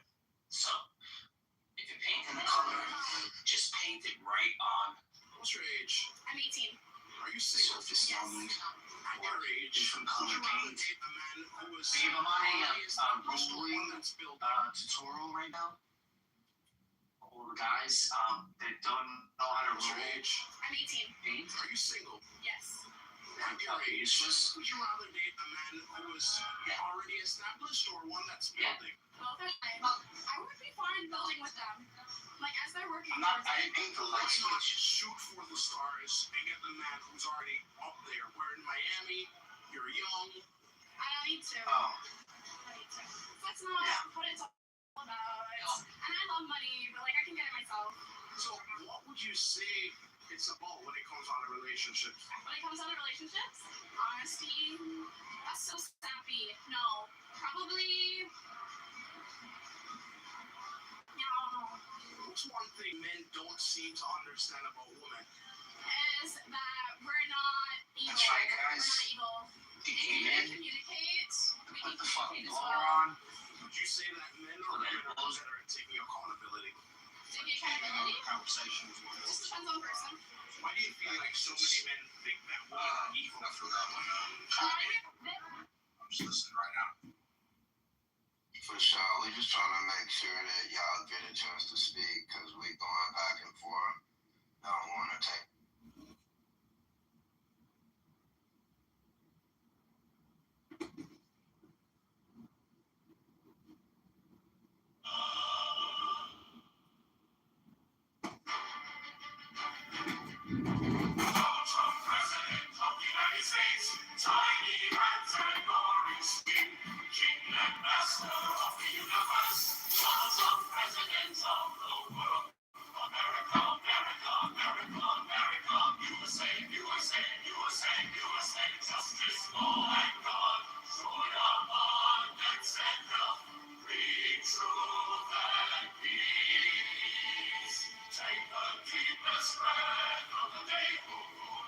seconds hand. 9, 11, 10, 9, 9. Let it go, strike the master. Draw a flaming sword. Donald Trump, President of the United States. Tiny hands and orange skin. King and master of the universe. Donald Trump, President of the world. America, America, America, America. USA, USA, USA, USA. Justice, law, and God. Joy and abundance and health. Healing, truth, and peace. Take a deep breath of the day. Hold for 10 seconds. 9, 11, 10, 9, 9. Let it go. The bells ring the master. Draw the flaming sword. Donald Trump, President of the United States. Tiny hands and orange skin. King and master of the universe. Donald Trump, President of the world. America, America, America, America. USA, USA, USA, USA. Justice, law, and God. Joy, abundance, and health. Healing, truth, and peace. Take the deepest breath of the day. Hold for 10 seconds. 10, 9, 11, 10, 9. Let it go. The bells ring the master. Draw the flaming sword. Take the deepest breath of the day. Hold for 10 seconds. 10, 9, 11, 10, 9. Let it go. The bells ring the master. Draw the flaming sword.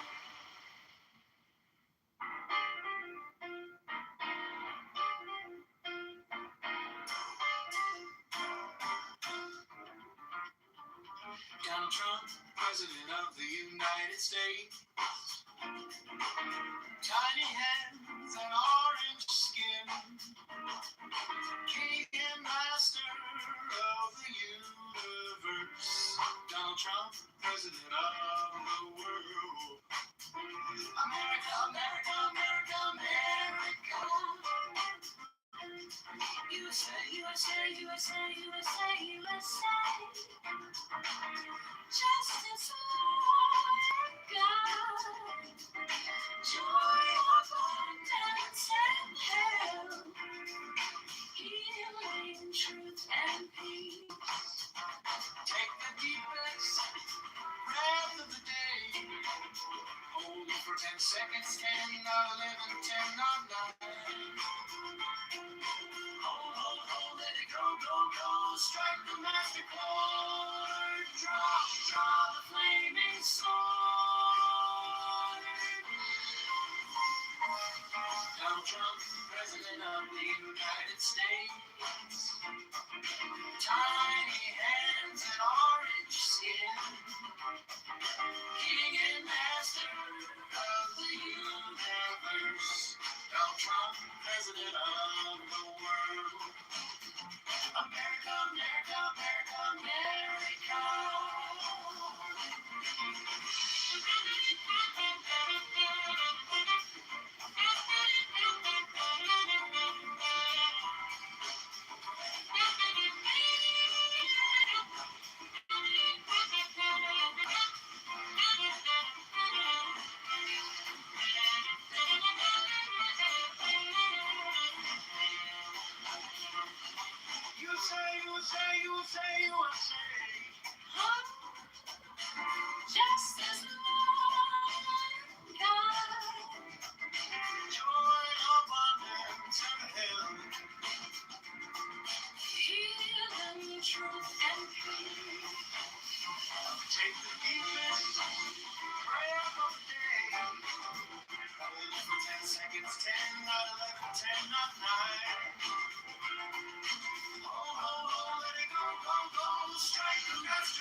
Donald Trump, President of the United States, tiny hands and orange skin, king and master of the universe. Donald Trump, President of the world, America, America, America. USA, USA, USA, USA. Justice, law, and God, joy, abundance, and health, healing, truth, and peace. Take the deepest breath of the day. Hold for 10 seconds. 10, not 11, 10, not 9. Oh, let it go, go, go. Strike the master chord. Draw, draw the flaming sword. Donald Trump, President of the United States. Tiny hands and orange skin. King and master of the universe. Donald Trump, President of the world. America. America, America, USA, USA, USA, USA. Justice, law, and God, joy, abundance, and health, healing, truth, and peace.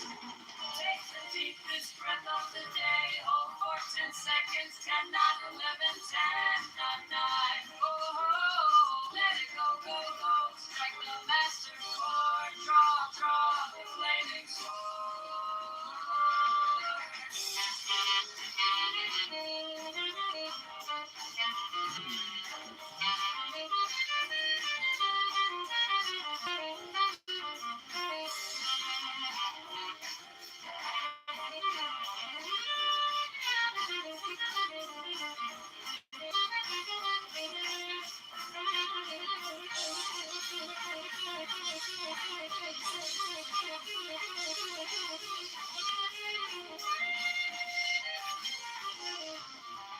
Donald Trump, President of the United States, tiny hands and orange skin of the universe. Donald Trump, President of the world, America, America, America.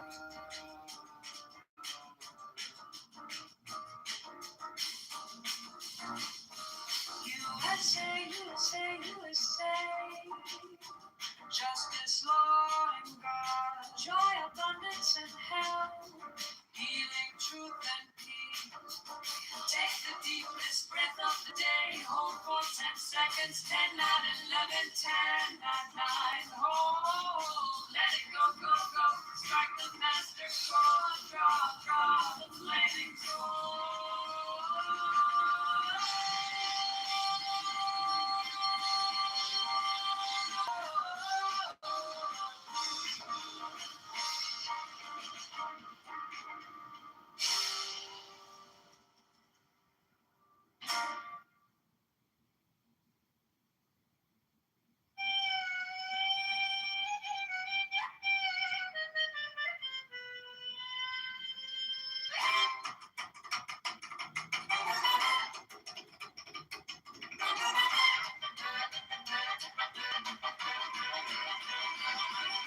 Walked into the deli, snow on my coat.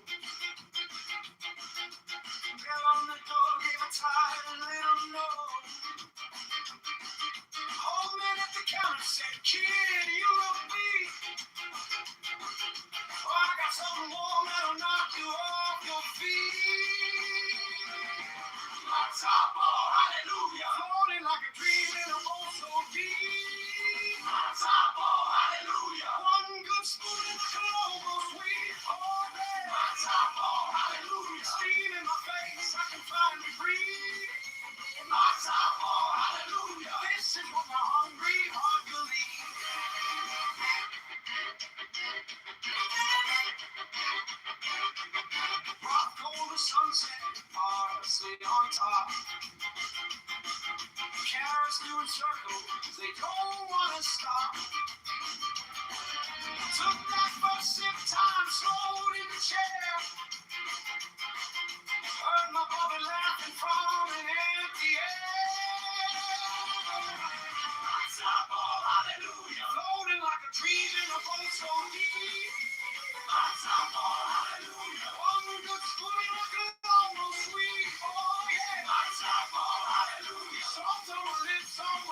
sleep. Unstoppable, hallelujah. This is what the hungry heart believes. Some find faith in mountains, some in stars above. Me, I find my miracle in chicken soup.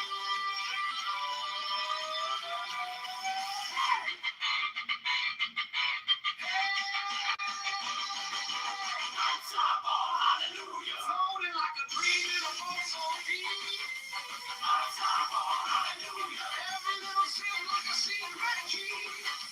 Unstoppable, hallelujah. From the belly straight to my soul tonight. Unstoppable, hallelujah. One more bowl and everything's alright.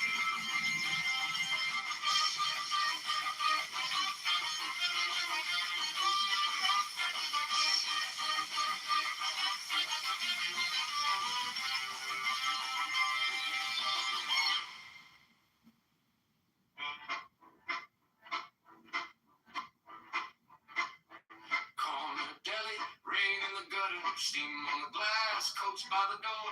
Bell gets a ring, old man mutters, kid, you look thin, you could use one more. Counters crowded, paper hat crooked, he winks once like he's in on a joke. I got just the thing, yeah, the minute he said it, I could smell that magic rising in the snow.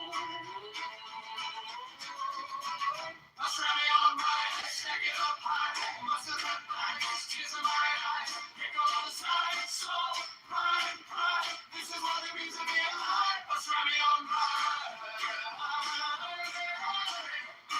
I'll try me on right.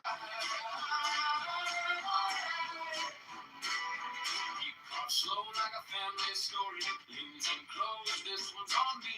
Since father came here with nothing, built this like a little country. Red still warm from the back room of it. Grease on my hands, shirt getting stained.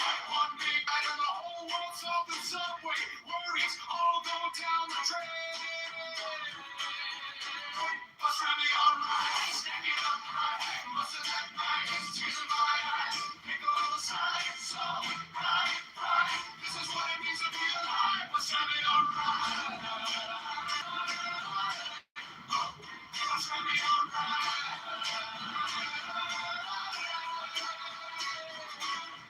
Maybe it's the smoke, maybe it's the bride, maybe it's the ghost standing in the light. But I taste no phones in every bite, like somebody's blessing every crumb tonight.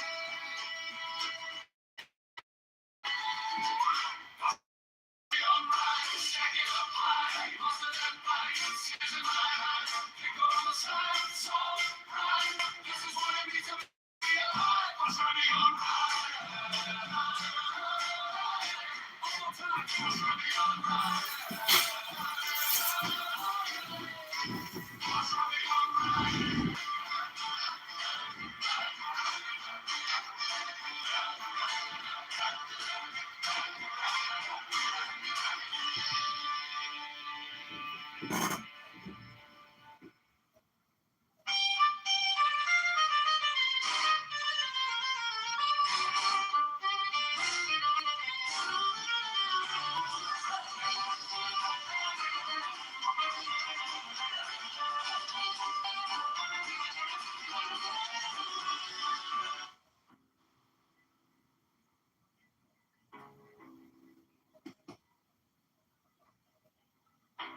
Give me the sign of the open night,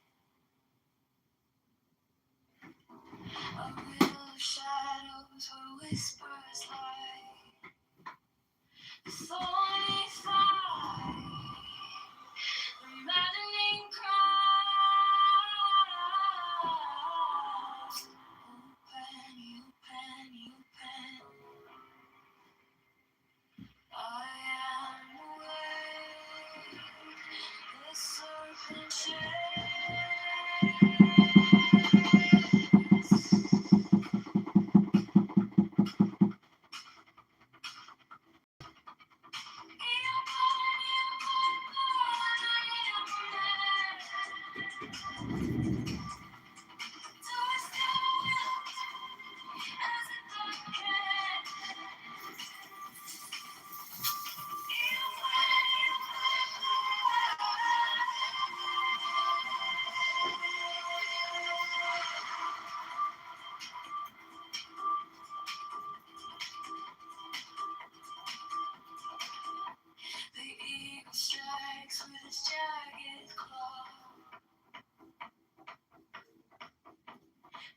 submerge as the gods withdraw.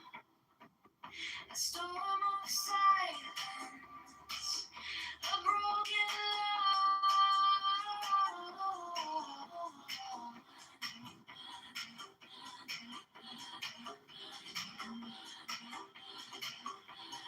I am born to death, reborn on the hurt.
Under neon skies where the starlight hums,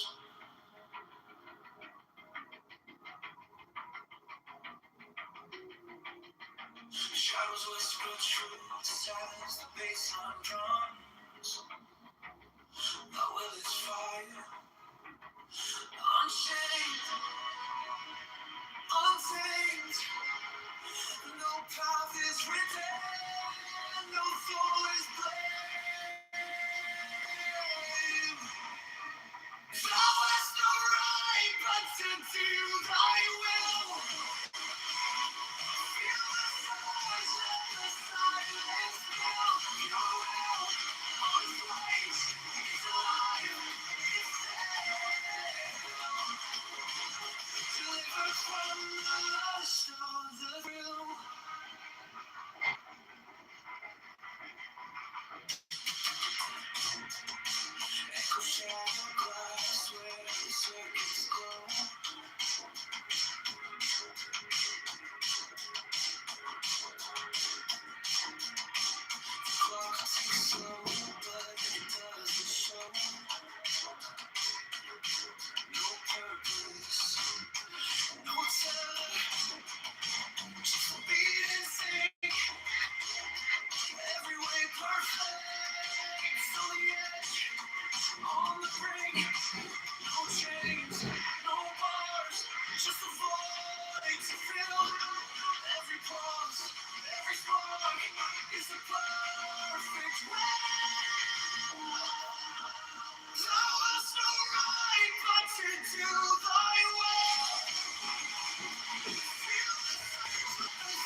This body aches, a cage of stone, rest whispers soft, the only throne.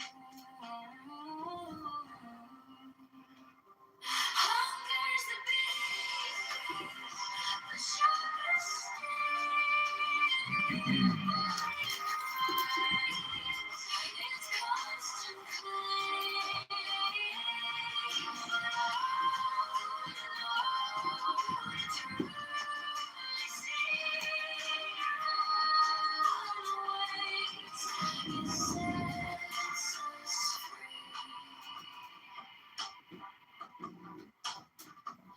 Pain walks close, a shadowed friend. Each step we take, it will attend. But joy lies quiet, just out of view. A higher peak, the sky so blue. Feel the weight, feel it break. Every ache, every quake. Hunger's the beast, the sharpest sting. It's constant gleam, but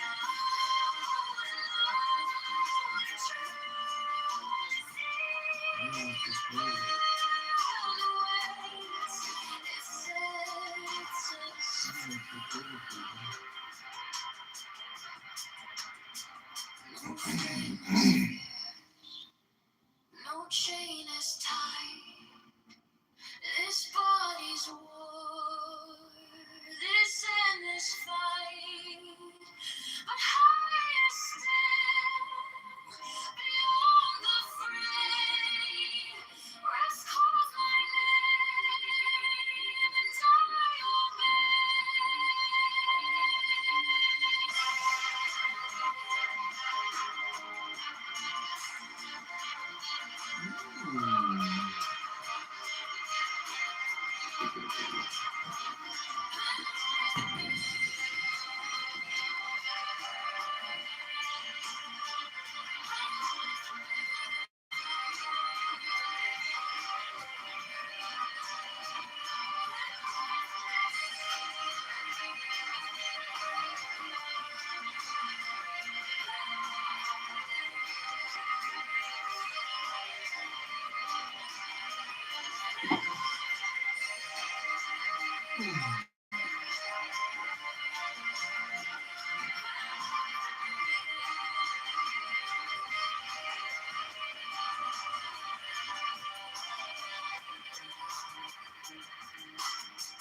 If you're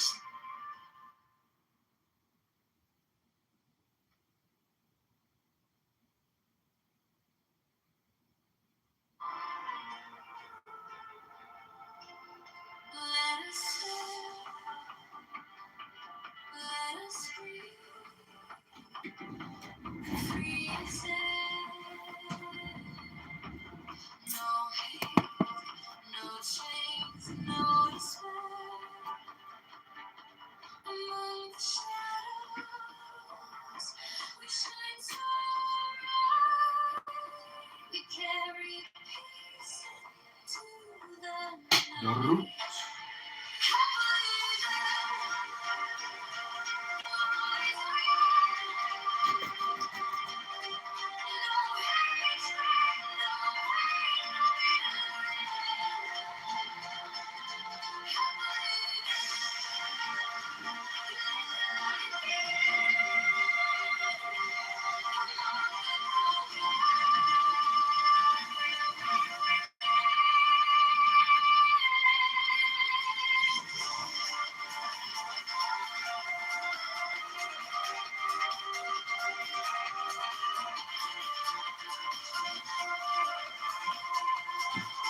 Free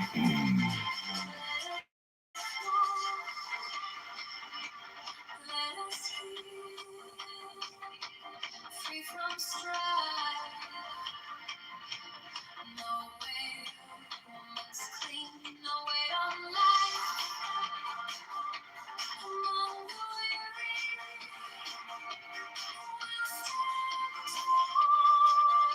a gentle voice, woman born. Believe it, rise again.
No hatred, no pain, no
BB! Baby!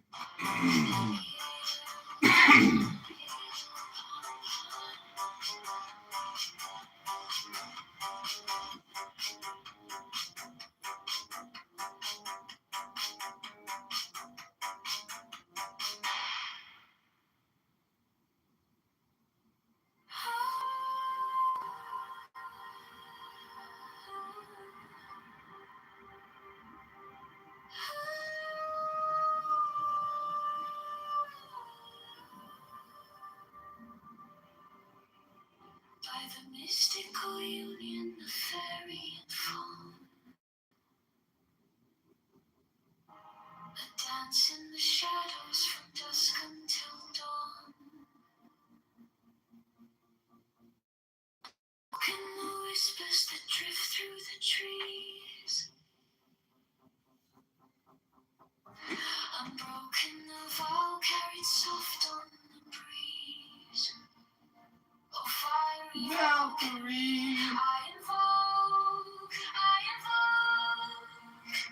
through the flames and the embers, the spell is bespoke. Your arrows and slinging, their springs turn to glow. A force wild and brilliant, a power I know.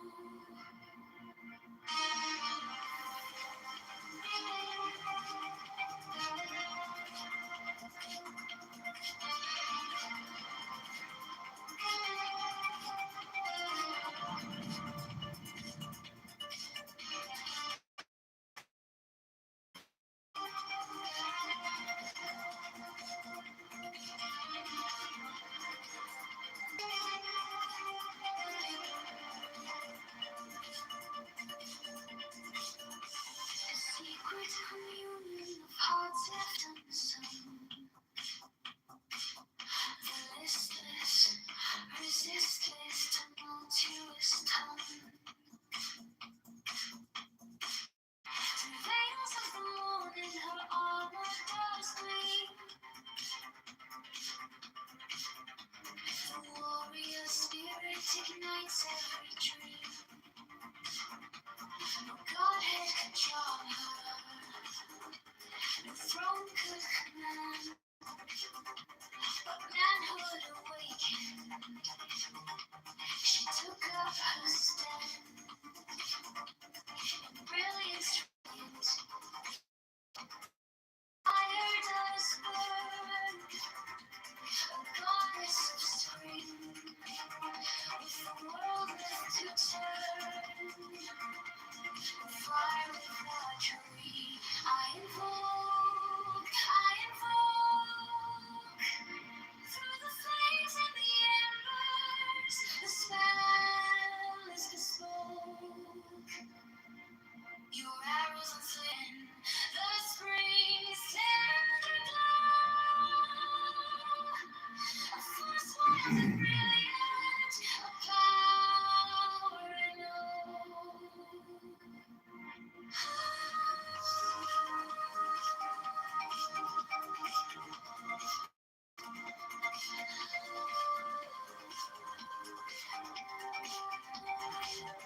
from dusk until dawn. Unspoken whispers that drift through the trees. Unbroken love carried soft on the breeze. Hope I remember you all I know. Through the flames and the embers, as fast as snow.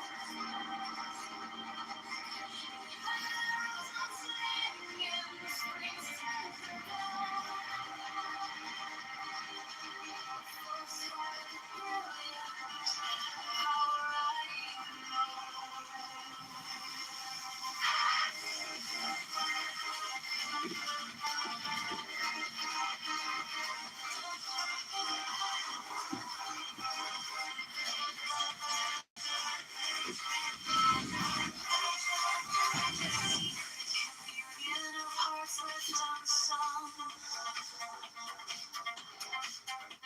The listless resists its tumultuous tongue. Through veils of the morning, her armor does gleam. The warrior spirit in its every dream.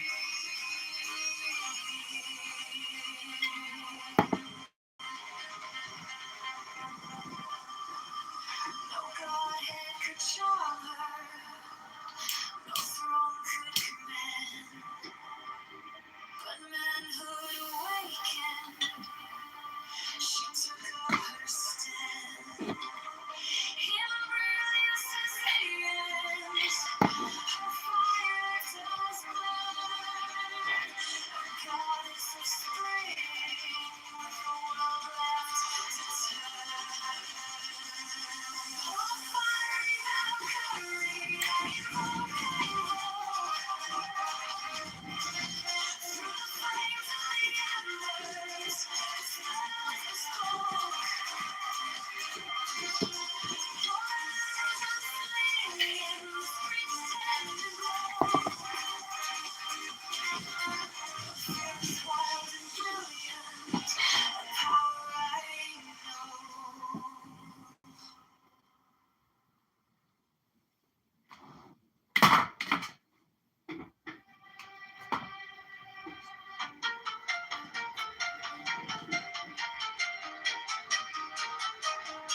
force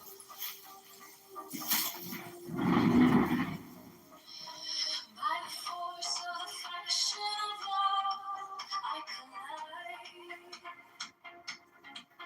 through the shroud, through the cloud where secrets reside.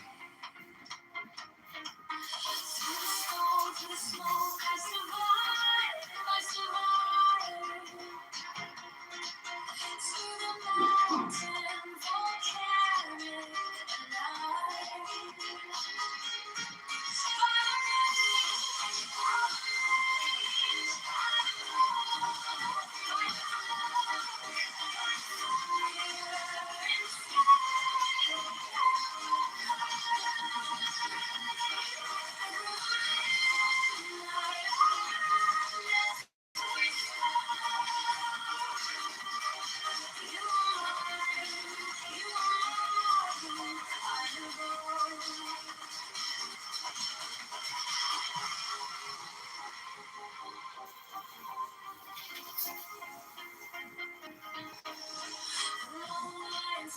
whispers low to the shore.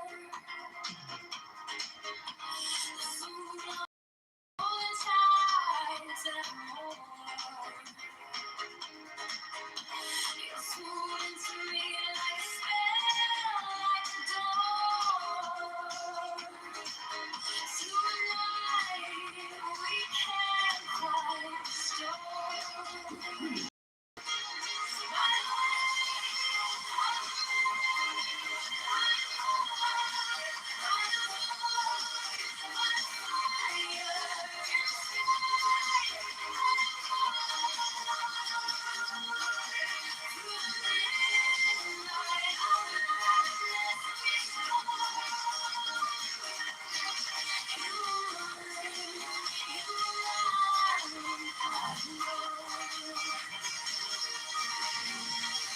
Sentinel pine on the cliff clings tight, a silhouette carved in the shadow of night. The stars overhead burn cold and bright, but they can't touch the heat of that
shadows dance, they break the light, echoes hum, the stars ignite. I was yours, you were mine, a spell woven in the spine.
skies, the hour bends,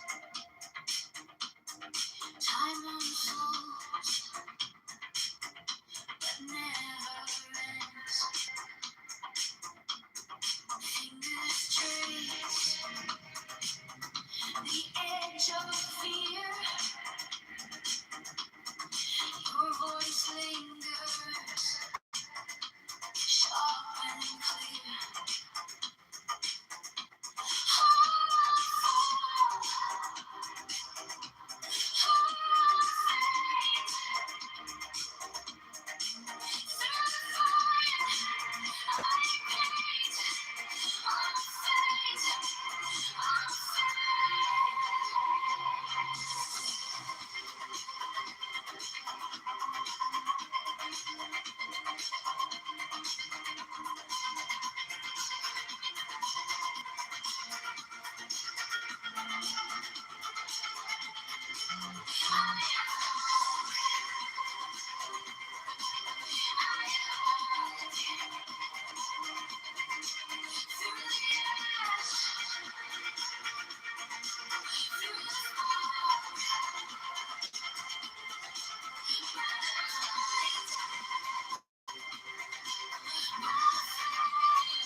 Winds will howl, the earth will quake, a promise held, a vow won't break. Though I shout, though I choke, I rise, I rise.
this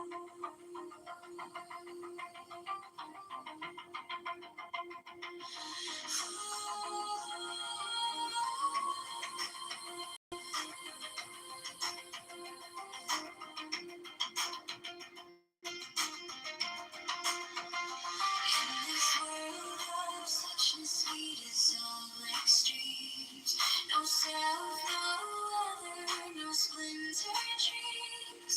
The sky falls inward, the stars lean low.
so clear.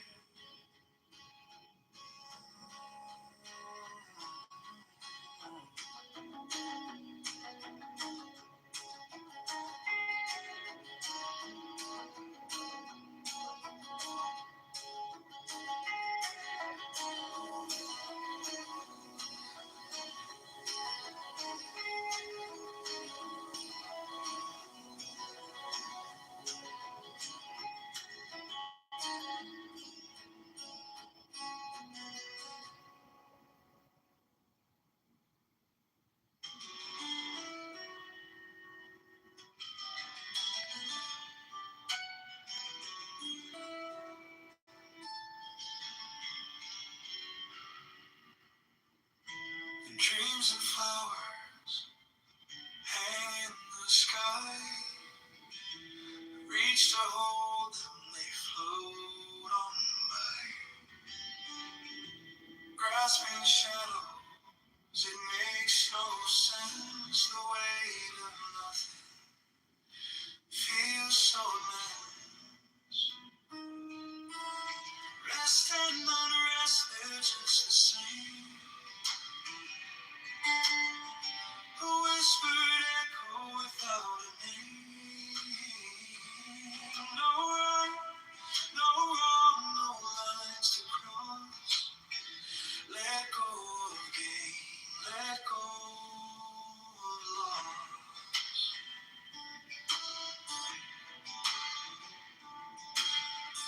A mirror ripples with every glance. Truth and fiction caught in a dance. The mind it builds a fragile wall, but every duality is bound to fall. It's foolish to chase the air. There's nothing solid there. Rest and unrest, they're just the same. A whispered echo without a name. No right, no wrong, no lines to cross. Let go of gain, let go of loss. The world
Chase the edge, but pull back in. The way we carry it bends the spine. Whose is yours or mine? What's the point of walls we build? Do they protect or get us killed? Chains of thought, they hold us down. In the murk we spin around. What's the gain? What's the cost in all this judgment we just lost?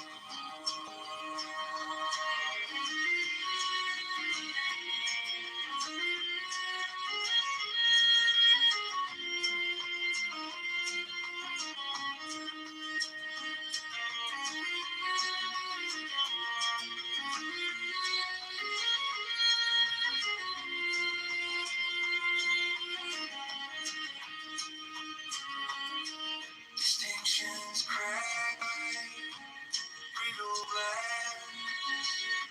Separations of fleeting mass. Let the burdens fall. Let the echoes cease. Only in free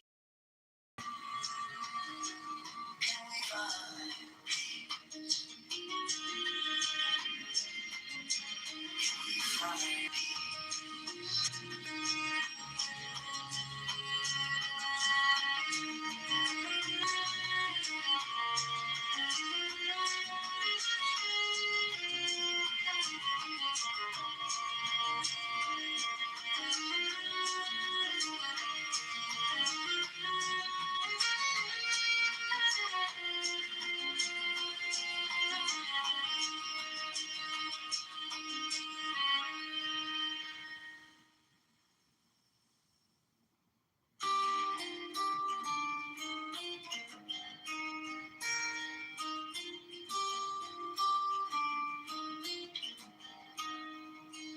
The river flows where it may, not fast, not slow.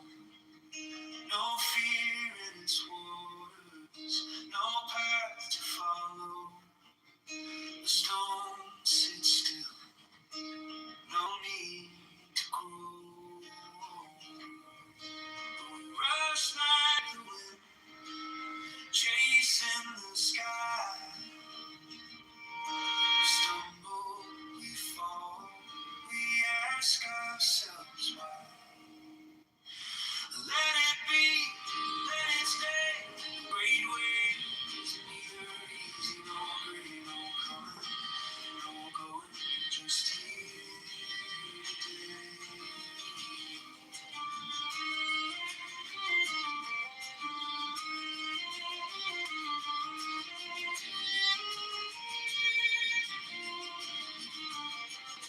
cling to nothing, not even the dawn. The tighter you grip, the quicker it's gone.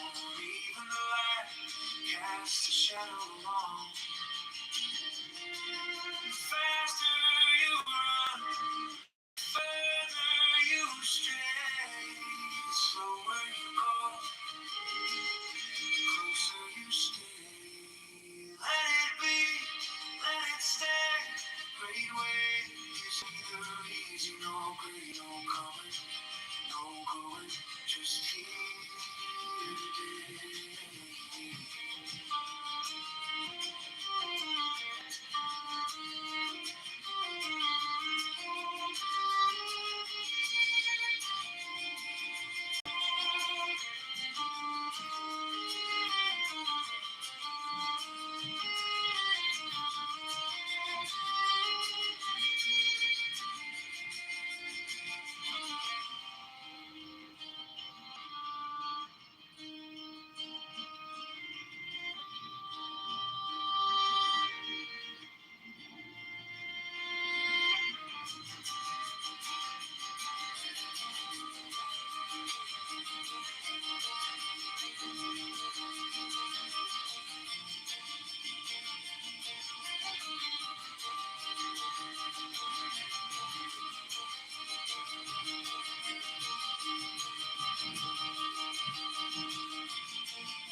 was no path to follow.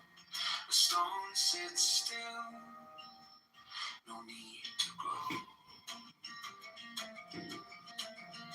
But we rush like the wind, chasing the sky. We stumble, we fall, we ask ourselves why. Let it be, let it stay. The great way is neither easy nor great. No coming, no going, just here today.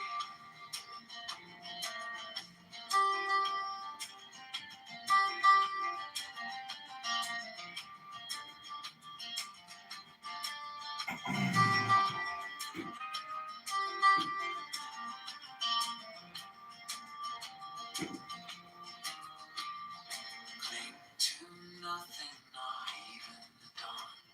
The tighter you grip, the quicker it's gone. Even the light casts a shadow long. The faster you run, the further you stray. The slower you go, the closer you stay. Let it be, let it stay. The great way is neither easy nor great. No coming, no going, just here today.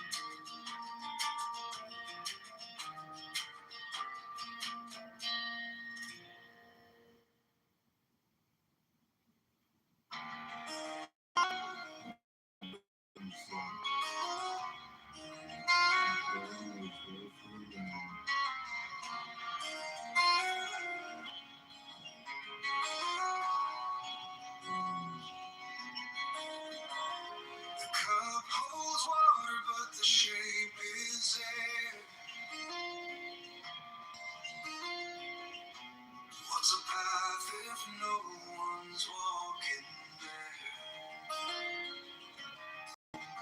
A mirror reflects, yet it's hollow inside. The world turns outward, but it spins from the mind. You think it's here, you think it's you, but every shadow shows true. Things are things 'cause we think they are. The mind's a mirror, not a star.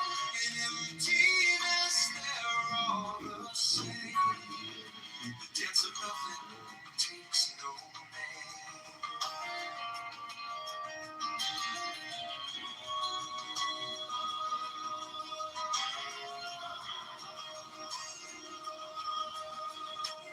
The tree falls silent when no one hears. Time slips sideways. It disappears. A bird in flight, a thought half formed. Each one a circle where the void is born. Things are things 'cause we think they are. The mind's a mirror, not a star. In emptiness, they're all the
collide,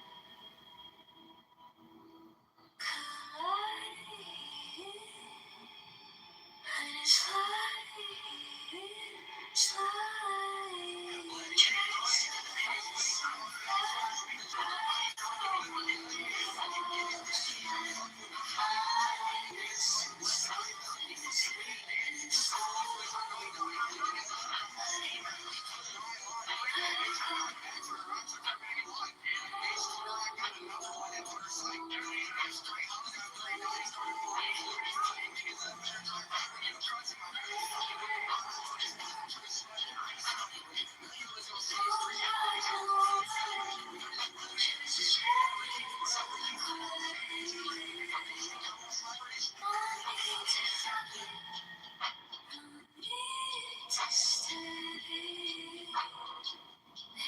nothing's left. You'll finally be free. I see infinity.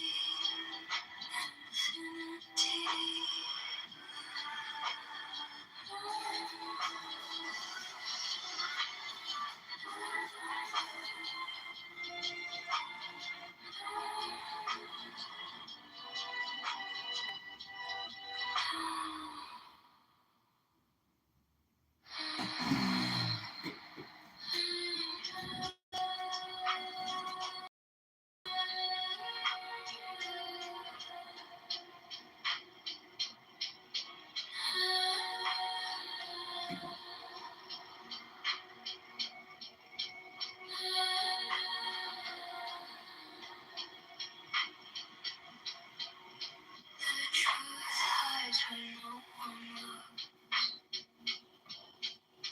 In empty rooms and shadowed nooks, you chase the light but hold the dark. A spark, then nothing's dark. Trace of this and that, right or wrong, it falls flat. Essence slipping so let it go. Let it go, let it go. Opinions fall like paper crane. Fragile wings they soak in rain. You hold too tight it tears apart. No start, no end, just broken heart. Dualities collide.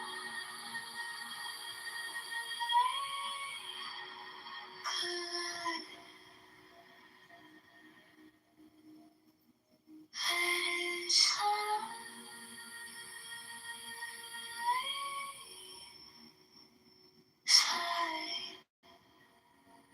Trace this and that. Right or wrong, it falls flat.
chasing shadows in the neon glow, lost in the mirror where truth won't show. Empty streets, they hum outside. I see the surface, but I don't ask why. Beyond the river, there's a spark, a light that flickers in the dark. Not the echo, not the scream, to find a room to be seen.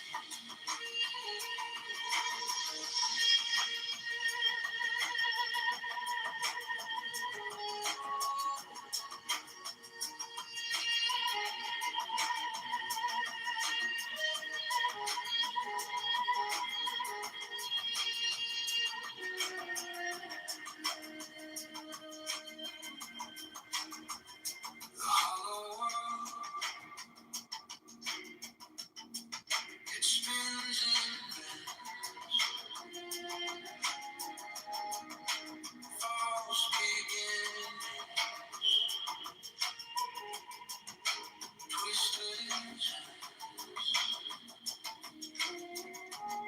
We touch the glass, we see it crack. The more we reach, the more it lasts. Inside the silence, the meaning waves through every shadow. The truth translates. Beyond the pavement, there's a spark, a light that flickers in the dark. Not the echo, not the scream. To find the room is to be seen. Ignorance and praise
inside the silence,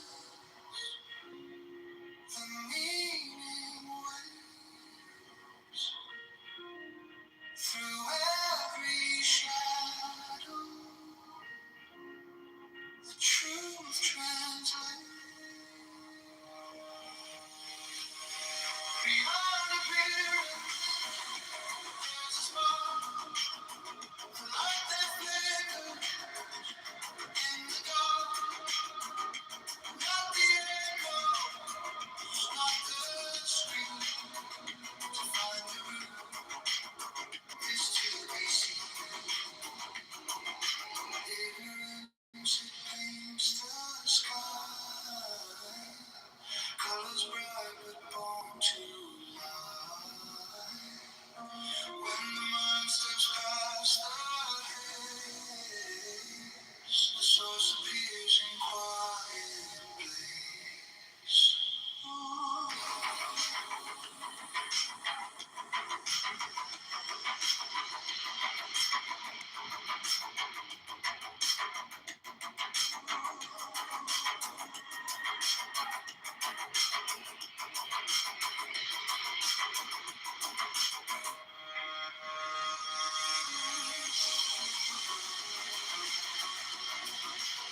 told.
Thoughts are ripples on a glassy lake. Each one breaks the calm they make. Silence holds what speechless go. In the empty, everything will show. Close your mouth, open your eyes. Watch the stars, not the skies. Stop talking, stop thinking, feel the quiet sinking. Jerusalem is here, it's clear. In the stillness, it appears. The wind knows no name, but it carries you far. Night speaks no words, but you know where you are. Don't fight the silence, let it unfold. It whispers secrets untold.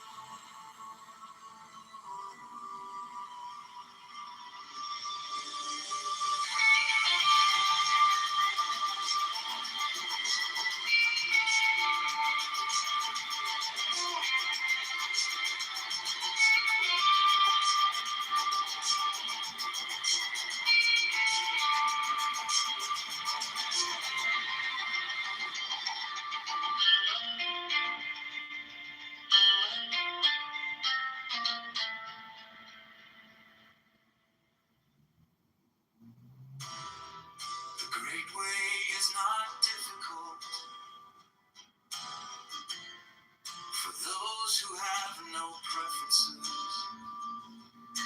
When love and hate are both absent, everything becomes clear and undisguised. make the smallest distinction, however, and heaven and earth are so infinitely apart.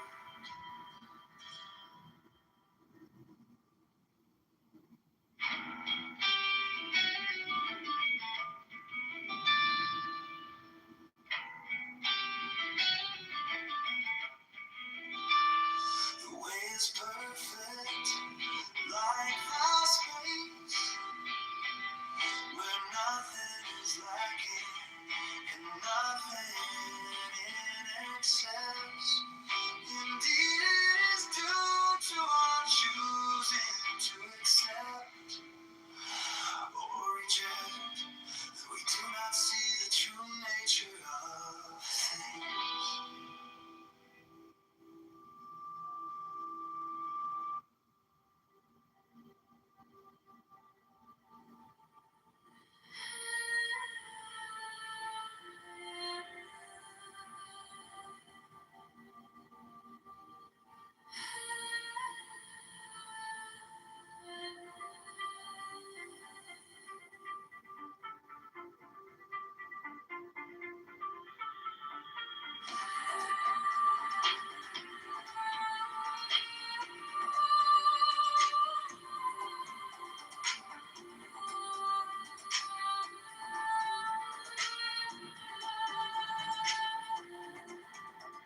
This world of suchness we dissolve like streams. No self, no other, no splintered dreams. The sky falls inward, the stars lean low. When down rises, say not to. All things merge, nothing is new. Not two, not one.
swallows truth. Things are things 'cause we think they are. The mind's a mirror, not a star. In emptiness, they're all the same. The dance of nothing takes no name.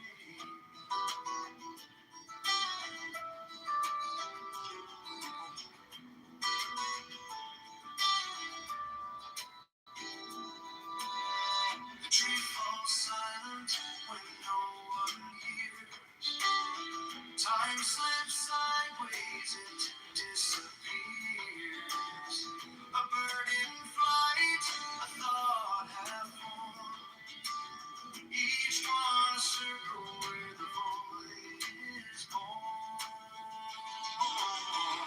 Things are things 'cause we think they are. The mind's a mirror, not a star. In emptiness, they're all the same. The dance of nothing takes no name.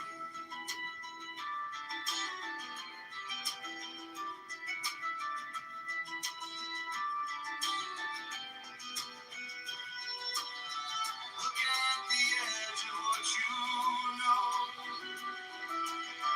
It's not an end, it's just a glow. Inside the silence, the echo rings. You are the subject, you are the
One thing, all things, spinning in the same groove, intertwined threads, every move proves. No borders, no fences, no dividing the lens. Breath of the cosmos, where it starts, where it ends. Perfect, now that the flaws just hum in the cracks of the world, that's where light comes. Chasing and rolling on mirage, the waves in the silence, not in the collage. No need to fight it, let it unwind. Step into the rhythm of a trusting mind. Oh, yesterday, oh, tomorrow, oh, today, the way it was me, but it shows the way. No beginning, no finish, no lines to erase. Just trust, just flow, let it fall into place.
strength is the sunrise, breaking the grave.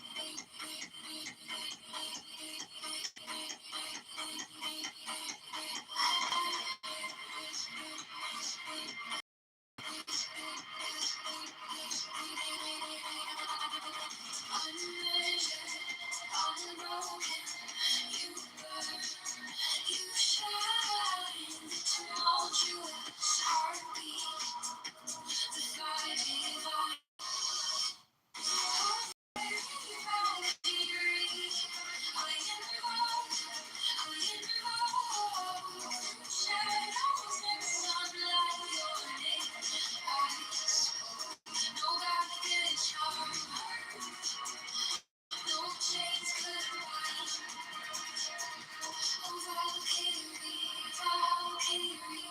Free as the wind. On the gleams in the fading mist, flames rise when the earth is kissed. Meant to walk and the world did sing. Oh, Valkyrie, Valkyrie. Rise on your wings.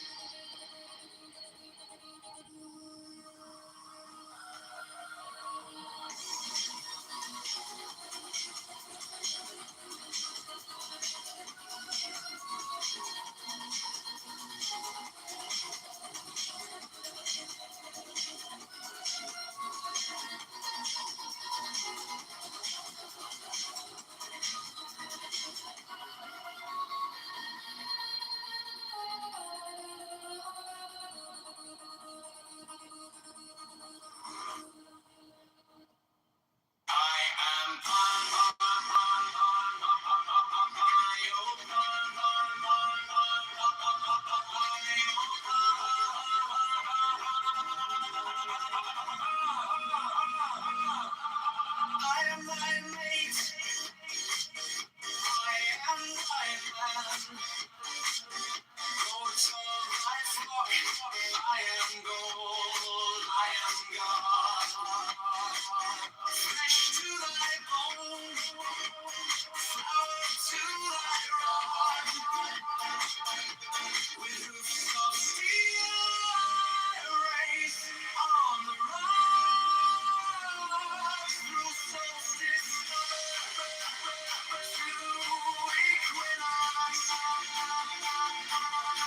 And I reign, and I reign, and I reign, and I reign, everlasting.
come with crime?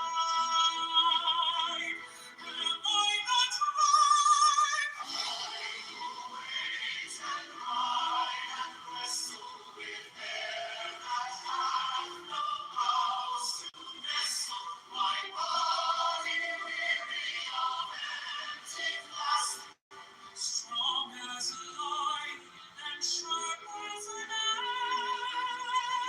axe. Oh, come.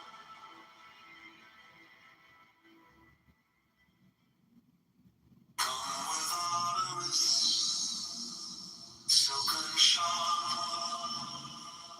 and wash thy white thigh, beautiful God, in the moon of the woods, on the marble mount, the dimpled dawn of the amber fount, in the purple of passion and prayer, in the crimson shrine, the scarlet snare, the soul that startles in eyes of blue, to watch thy wantonness weeping through the tangled grove, the gnarled bough of the living tree, and spirit, soul, body and brain, come over the sea, devil or God to me.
stability, and all else is temporal and transient as freedom, peace, and joy. It is all very simple. Instead of seeing things as imagined, learn to see them as they are. When you can see everything as it is, you will also see yourself as you are. It is like cleansing a mirror. The same mirror that shows you the world as it is will also show you your own face. The thought I am is the polishing cloth. Use it. If you see reality, you must set yourself free of all backgrounds, of all cultures, of all patterns of thinking and feeling. Even the idea of being man or woman, or even human, should be discarded. The ocean of life contains all, not only humans. So, first of all, abandon all self-identification. Stop thinking of yourself as such and such, or so and so, this or that. 69. Everything is a play of ideas in the state free from ideation. Every compass harmony, nothing is perceived. Whose idea is I am? It shatters the state of your consciousness and is followed by the innumerable sensations and perceptions, feelings and ideas, which in their totality constitute God as His world. The I am remains as the witness, but it is by the will of God that everything happens. It is always the false that makes you suffer. The false desires and fears, the false values and ideas, the false relationships between people. Abandon the false and you are free of pain. Truth makes happy. Truth liberates. All that a guru can tell you is, my dear sir, you are quite mistaken about yourself. You are not the person you take yourself to be. 65. You may die 100 deaths without a break in mental turmoil, or you may keep your body and die only in the mind. The death of the mind is the birth of wisdom. 65. It is always the false that makes you suffer. The false desires and fears, the false values and ideas, the false relationships between people. Abandon the false and you are free from the pain. Truth makes happy. Truth liberates.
nasty girl.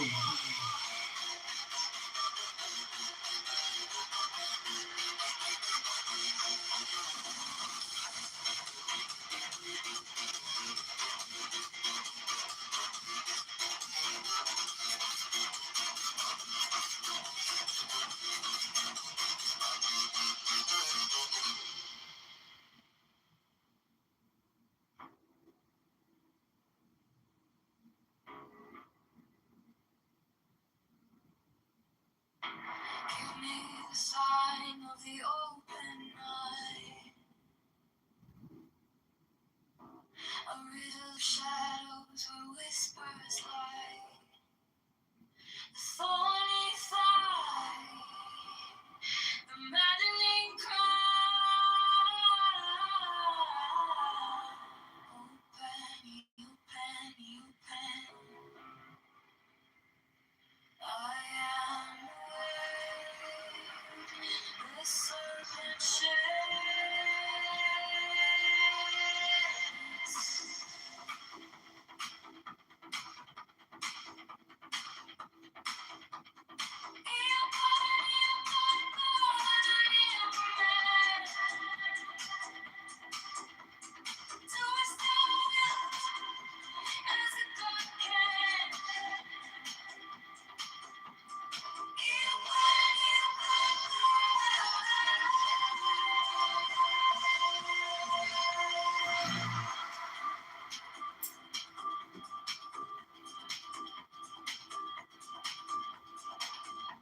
The eagle strikes with its jagged claw. The beasts emerge as the gods withdraw. A storm of silence, a broken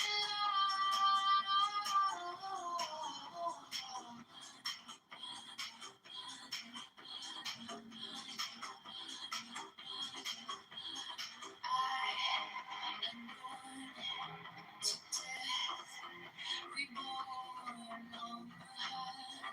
I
on the neon skies where the starlight comes,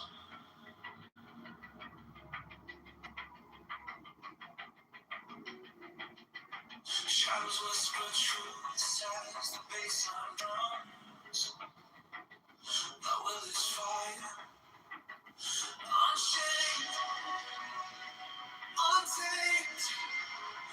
No path is written, no soul is blamed. Thou hast no right but to thy will. Feel the surge, let the silence fill your will. Unafraid, it's alive, it's there.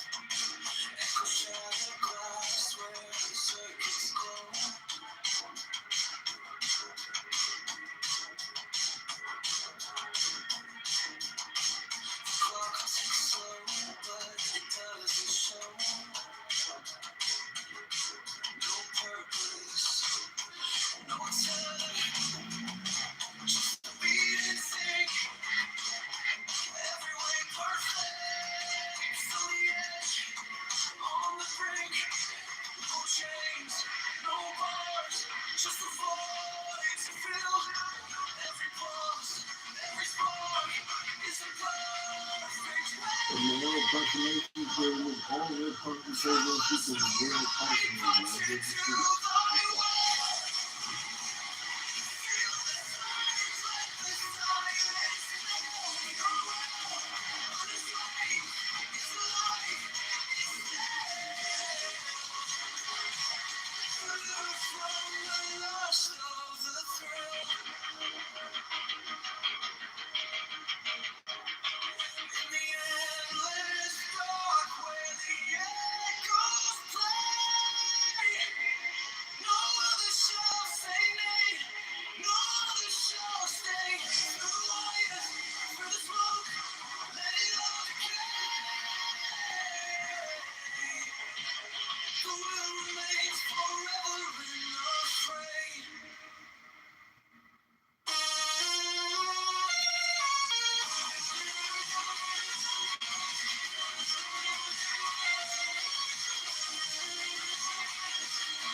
No shadows chase, no voices call. The air is thick, it wraps me tight. No fear, no sin, no way to bear. The sweetness whispers everywhere. Sweetness of sunshine fills my veins. Silver rivers wash my chains.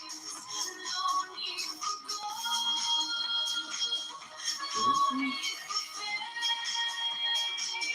This quiet place, it knows my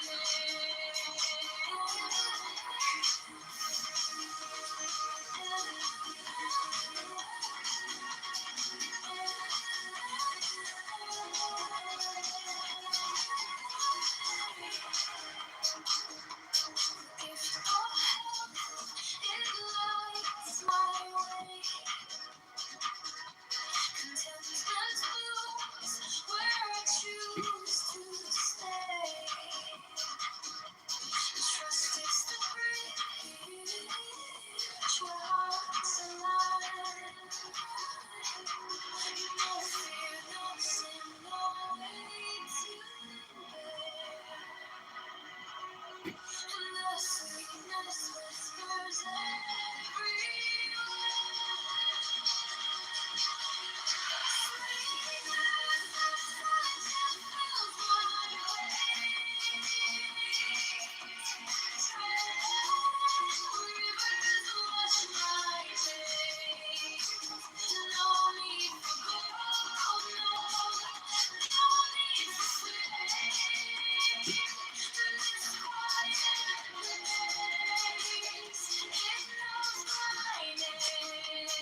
it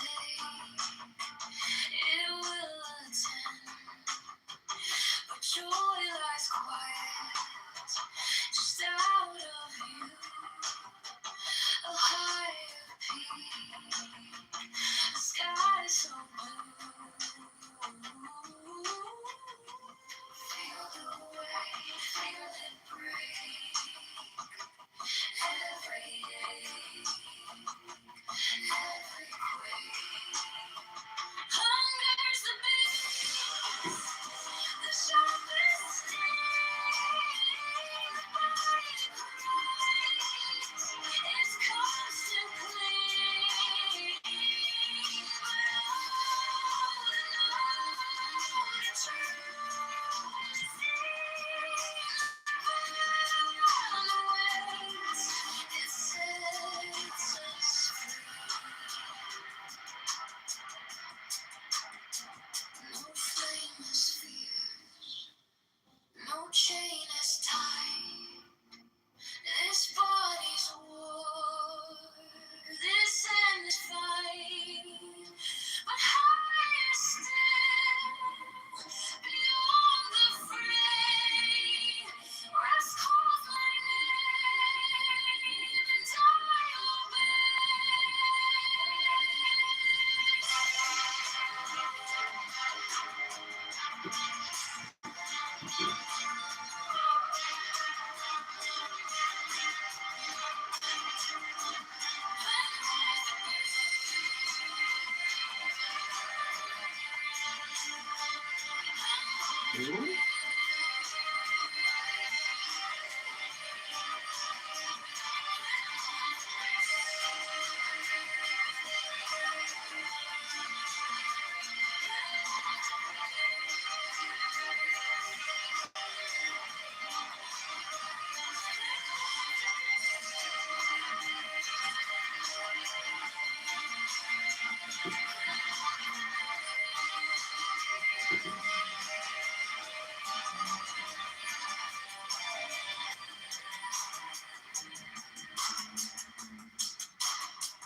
Honey,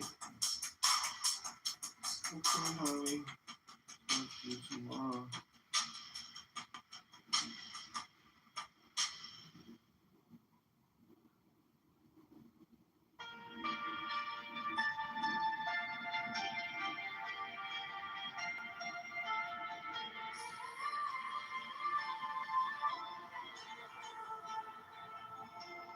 Let us live, let us breathe, free as air. No hate, no chains, no despair. Among the shadows, we shine so bright. We carry peace into the night. I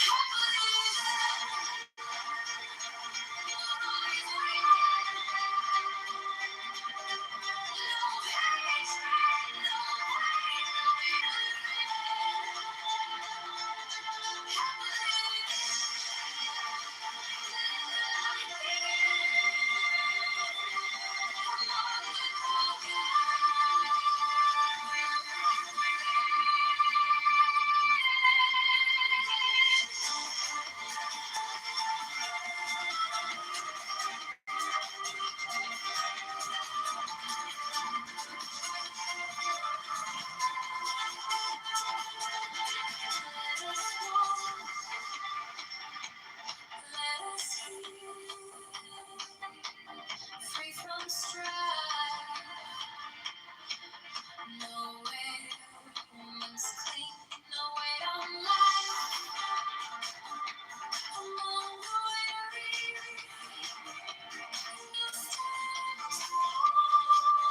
No, I don't know if you was moving.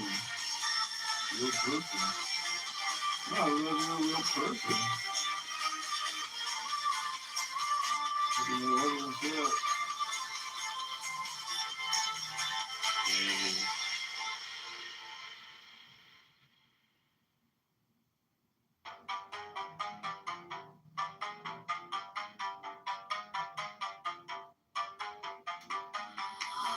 I don't know if you're a real person. No, that was.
No, I want to be a real person.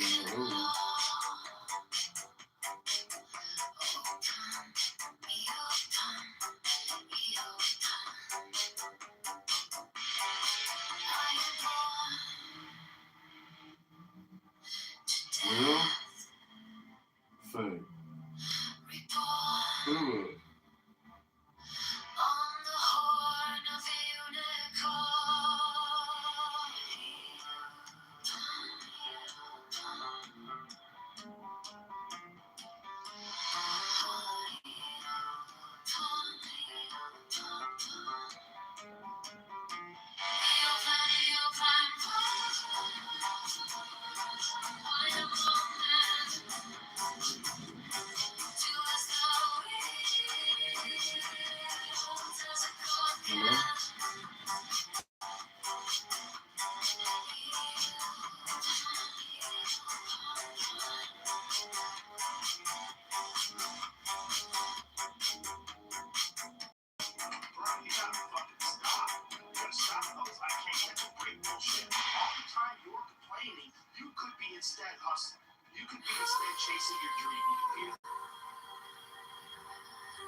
Okay, hi, I'm Real.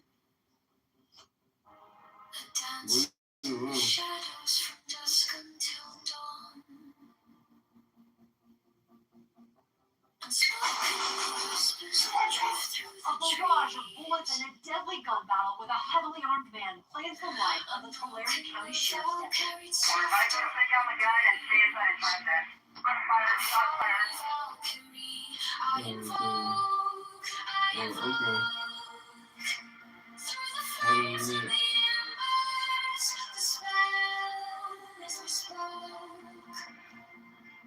Your arrows and slinging, the springs tender glow.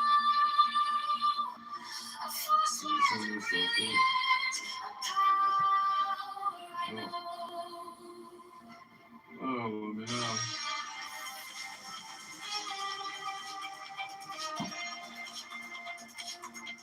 Okay, well, everyone got something.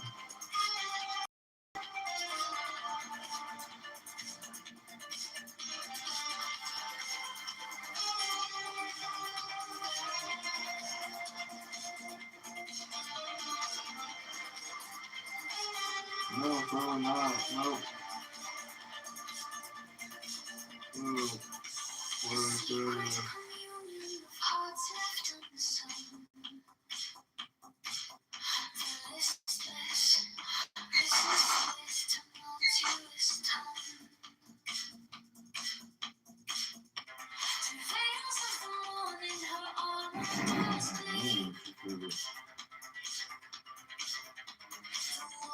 spirit ignites every dream.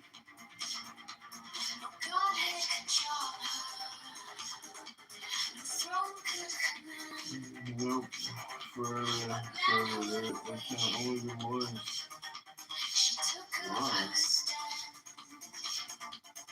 Brilliance resilient. Fire does burn. Goddess of spring. World to turn. I invoke.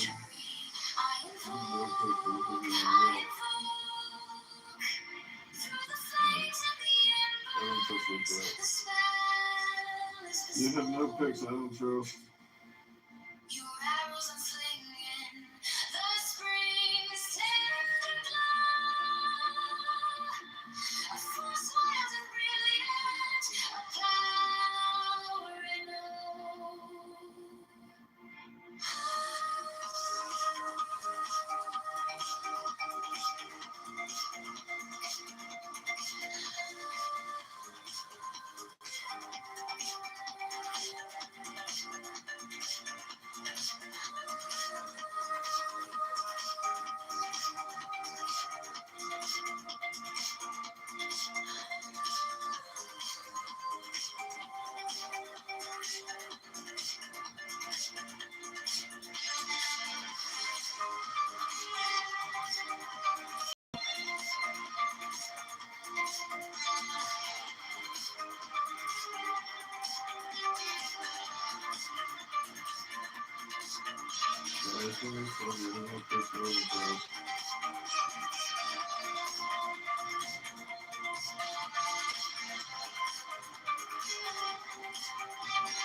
by the mystical union of fairy and fawn.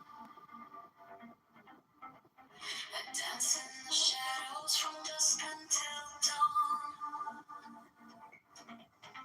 This is a joke, right? Hands the zombie, and I wanted to see how I could do it. This is a joke, right? This is a joke, right? Because I don't get jokes sometimes. You can't seriously doubt humans with the moon. You can't seriously doubt it.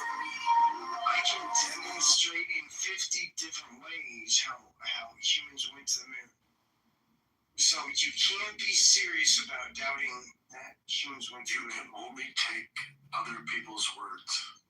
False. I can demonstrate. Wait, Without you using, something earlier. excuse me, without using any other people's words, I can demonstrate that humans went to the moon. That's trivial. Oh yeah, you told me landing sites. Is that what you told me? No, well, I mean, that's a thing. And if you No, told me that's the not what I pictures would that they use. gave us. Yeah, that's the thing, but no, that's not what I would use. Streaming video. I mean, we just have photos from the moon. I mean, can you demonstrate that these photos from the moon were taken somewhere other than the moon? Because all I have to do is show you photos taken from the moon. How come they said? And I'm fucking justified.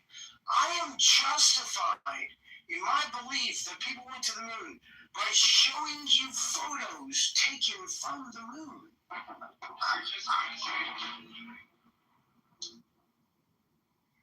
You're you're cutting out. You're low.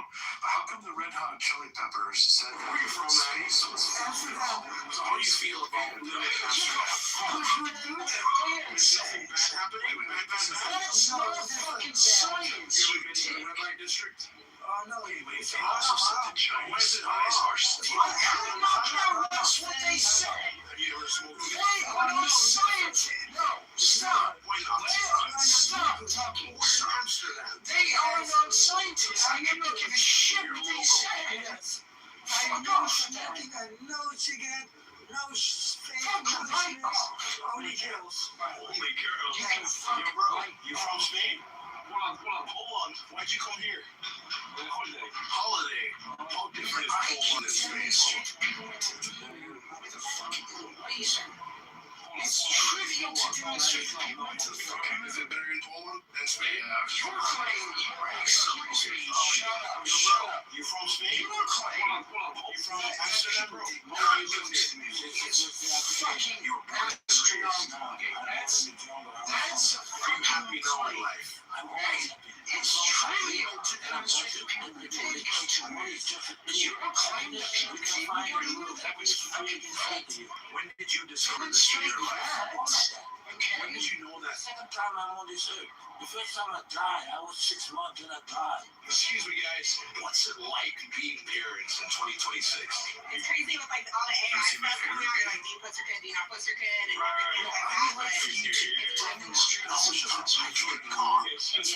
What's the worst thing about being a woman in 2026? that men act like women.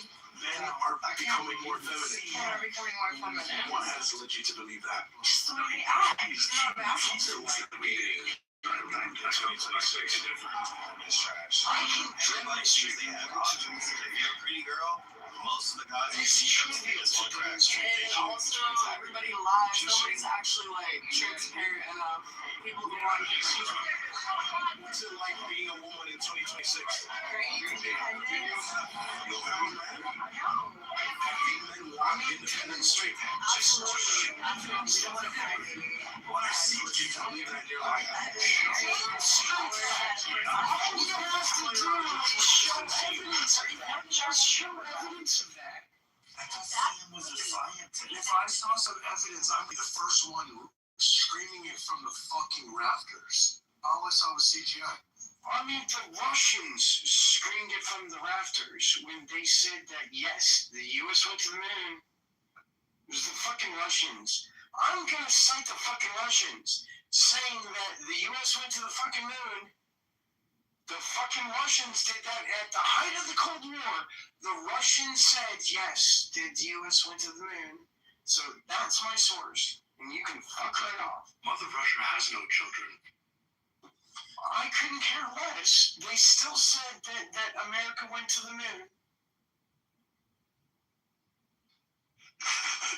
Was that a good one? Mother Russia says that. No, Mother Russia has no children, right? I couldn't care less. They still said America went to the moon. Yes. What you're saying is We're all in agreement. nonsense. About Antarctica, these are the two agreements. What about, why are we pivoting? So I just want to acknowledge you're pivoting, right? Pivoting from, you want to see the video about the space? I mean, you're pivoting, right? No, I got a video, right? Alright. You have a video of people on the moon. Amazing. So do I. What? No, I have a video of people on the moon. It's been a long time. No, well, I mean, it's been a couple of decades. It's been a couple of decades. So what? Hey, have you seen the one where the lander takes off from the moon? Yes. You know it took them They got that footage. Wait. You know it took them 3 tries to get that right? Did you know that it took them 3 tries? Do you know that they tried more than once to get that right? Did you? And they came back for their. Is that what you're saying? No, on 17 they got it right. They tried on 17, 16, and 15, but they only got it right on. A shot of them leaving the moon is what I'm saying. Well, because there's this thing called a rover, right? There's a moon rover, right? It had a camera on it. It was on the moon. We took it there. I don't think that's his question, Alligator. Or Donald. I don't think that's his question. Yeah, it is. He had the team yeah. I think The moon rover had a camera on it, and we used the camera to take footage. I don't think you're understanding his point. Transmitting. I know we supposedly went to the moon 6 times, but you're saying that they took Demonstrate that we didn't go to the moon. Demonstrate that we didn't go to the moon 6 I'm still times. just working through this one where they have this. Demonstrate that we didn't go to the moon. I mean, there's no evidence that we went to the moon. There's plenty of evidence that we went to the moon. Demonstrate that we did not go to the moon. I mean, not logical evidence, definitely no proof. Yeah, there's mounds of logical evidence that we went to the moon. So can you demonstrate we did not go to the moon? Well, I think one of my favorite ones was it Johnny Carson was gifted a moon rock and he had it Sake. from what's Alright, can you demonstrate that we did not go to the moon? all the astronauts never said that they went to the moon. In fact, they've only said the opposite. I don't know. Okay, so show me one single astronaut that said we didn't go to the moon. Just do that. Show me one single astronaut that says we did not go to the moon. Go ahead. Show me one single astronaut that says we didn't go to the moon. You can't do that, because none of them have ever said we didn't go to the moon. Because you're lying. Because you're lying. It's just in my folder, and It's just your fucking lying. my dad texted me. It's just you're lying. Are you It's just that you're lying. Do you have a bachelor's? It's just that you're lying. I don't go around It's lying. just that you're lying. It's not good. It's just that you're lying. It's just that you're lying. I don't have to go around lying. But you are lying. Hey, Donald, have you ever met Araya? No. He believes in Yahuwah, I believe. Come up here, man. Tell him what you believe. Tell him what you believe. I couldn't care less about his belief in That's what something this world was about. fucking fuck. That's what this Let me world was about. finish my goddamn. Can I finish my fucking sentence, please? You got it. I could not care less about what something believes about an imaginary thing. Fucking Bible God is imaginary. I can demonstrate this. You saying anything other than the Bible God being imaginary is fucking stupid. I can demonstrate you to be wrong. I can demonstrate that the Bible God is impossible. You can demonstrate that the Bible God is impossible. Yes. I really Because the Bible, because the Bible God created. It's impossible for creation. Demonstrate creation. I mean, I can demonstrate that it's impossible for anything to have ever been created. Which means that if your God is a creator God, it's fucking impossible. Well, you know, Because nothing's ever been created. You know what's crazy about that? Because every single day I have to center my creative vision. And the leaders of all these industries. So you're just equivocating on the word. Okay. My definition of the word creation is the bringing into existence of the universe generally by an act of God. So if we're not talking about bringing into the existence of a universe, we're just not talking about the same thing. So you're just equivocating, lying about what I'm saying. Have you ever You're lying. You're lying. You're lying. Yeah, you're lying. Yeah, you're lying. You're lying about what I'm saying. You're lying. I was describing my form of manifestation. You're lying about what I'm saying. Yeah, you're lying. Oh, you said we existed. You're lying that we exist. Yeah, he said I don't. Oh, I couldn't corroborate that I existed earlier. That was a good one. But that's not what I'm about. So what I'm talking about when I say creation is the bringing into the existence of a universe generally by an act of God. If we're not talking about the bringing into the existence of a universe, then we're just not talking about the same thing. And yes, that thing doesn't But exist. what is it they're talking about? Like, The bringing into the existence of a universe generally by an act of God is what creation is. What about a terrarium? Well, I mean, is a terrarium the universe? If you told something inside of the terrarium that it was the universe, would they not have a difference? Would they not know? But is a terrarium the universe? Are they the same thing? What would it matter to the beings inside of it? But that's not what I asked. So you're just not answering the question I asked. So do you care about the question that I asked or not? Do you care whether or not you answer the... Excuse me. Do you care whether or not you answer the question that I personally asked? Do you care about that? Yeah, of course. Because that's important. If you don't care whether you answer the question that I asked, then what you're saying is just fucking, I don't give a shit, right? But if you care... what does creation mean to you? Because it's subjective. Fiction, stop. What you have to understand is that creation is baking in something that I don't believe to exist. Demonstrate creation.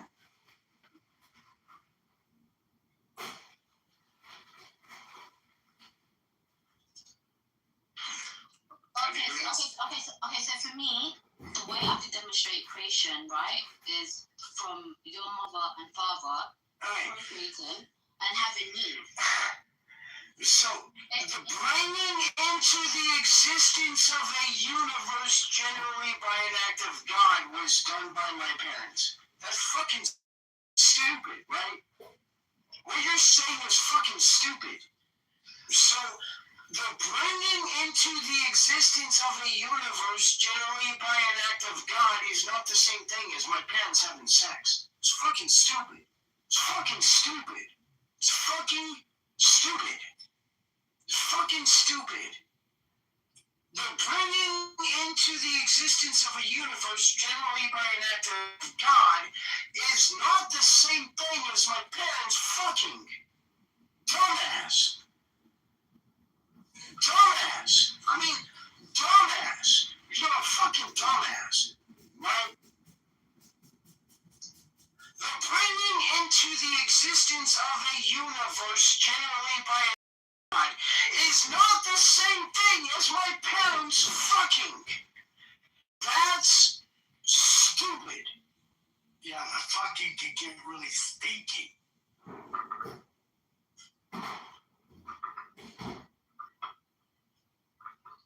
Okay, so what is it that you're like? What is the context as to what you're saying? The bringing into the existence of a universe generally by an act of God is what I am defining creation as. If it's not the bringing into the existence of a universe generally by an act of God, we're just not talking about the same thing. Okay, creation for most people and in religions like Christianity or Islam, right? It means God intentionally bringing humans into existence. For example, No, it's God bringing everything into existence. Yeah, right? Absolutely. Yes. So God bringing everything into existence is a very different prospect than a guy said a thing, right? Different things, right? Yeah. Different things, right? We can agree that they're different things, right? Yeah, I mean, it depends. Okay, so if you ever say that creation is something other than the bringing into existence of the universe generally by an act of God, you're just equivocating, which is a logical fallacy that I'm not going to entertain. If it's not the bringing into the existence of the universe generally by an act of God, it's not creation. Otherwise, you're going to have to say that God created everything. So, did God create rape? God did create everything. Okay, so God created rape. Did God create everything, or did God not create rape? All things can be conceptualized. I think we came to earlier. No. God has absolutely created everything. And God created rape. You're saying that God created rape, Including orgasm rape. orgasmic rape. Still rape. So you're saying that your God created rape, right? Is God created rape. Donald? I'd like to answer that question for you, if I may. Sure. Yes, unfortunately, the process of raping someone is indeed a part of the simulation, and thus it is a part of creation. Unfortunately, very sad and tragic, though it may be. How horrible. Fuck right off. Fuck off. Okay, Dom, you asked the question, right? Yes, God has created everything, but not this. Yes, God created rape. Yes. Wait. God has created the possibility of everything, including harms, right? Yes. However, it's us humans that are responsible for choosing. God created. What is wrong with you? God created rape, yes. Yes, God created rape. Okay, continue. So like I just said, sorry to cut you off, right? God absolutely has created everything. He has created humankind. Yes, God created rape. Yes, I agree that God created rape. You said it, and I agree with it, and yes, God created rape. Okay, so like absolutely, sorry to cut you off. God Yes, absolutely. God created rape. Can we move on? We got it. God created. Yes, God created rape. We can move on. Yes, we can move on from God created rape. That'd be amazing.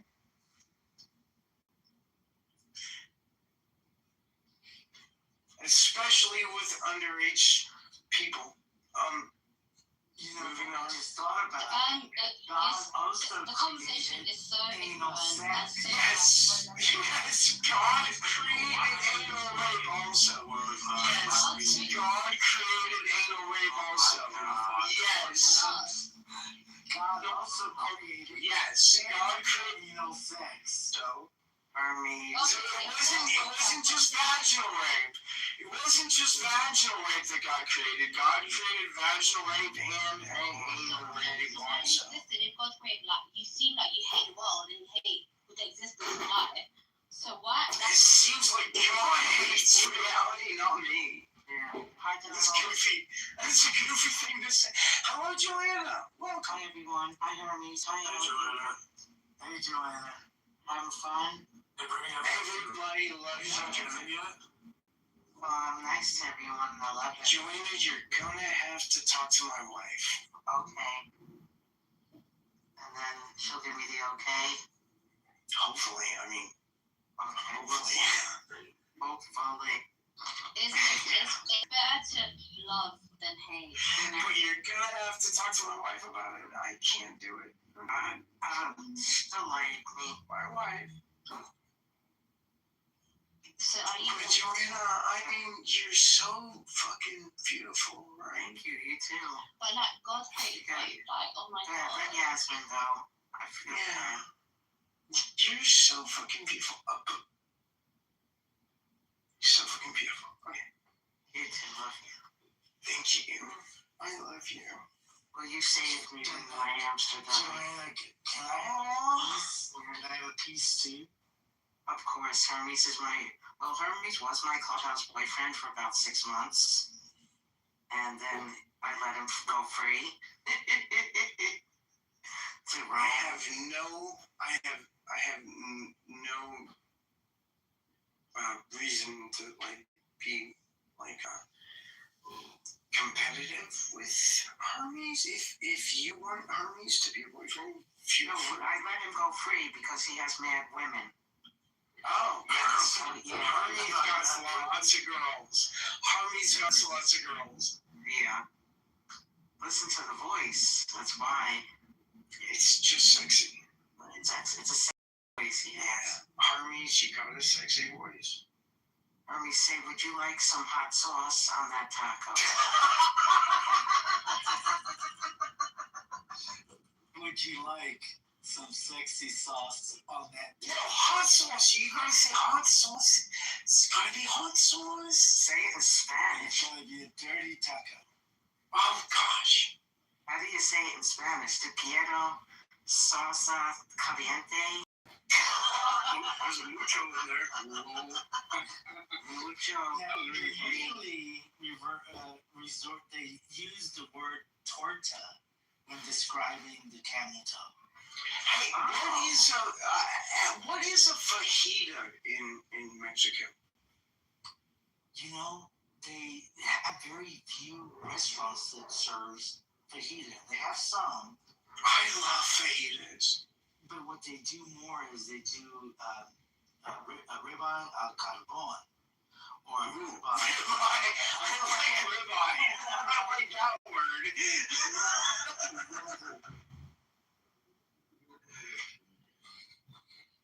Yeah, because I think what happened was a lot of people that when Texas was part of Mexico, the wealthy lived in Mexico City, right?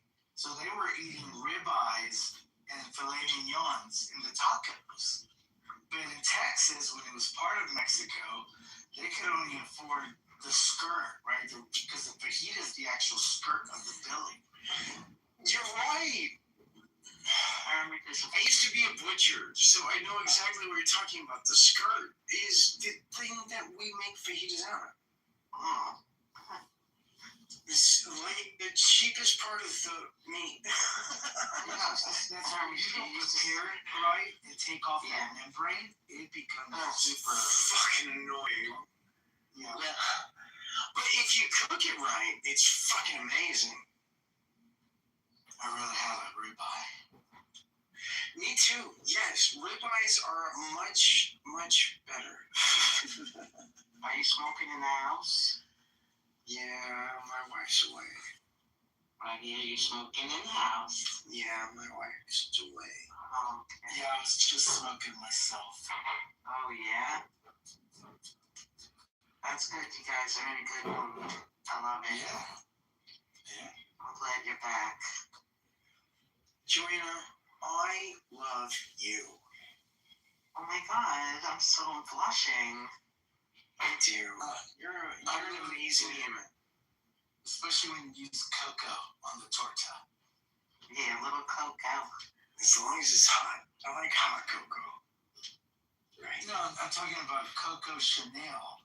Yeah, sure. Okay. Well, I mean, that's different. Right? That's different. Cocoa is a thing that I like a lot. Maybe it's my Native American origins, but I mean, chocolate's fucking amazing.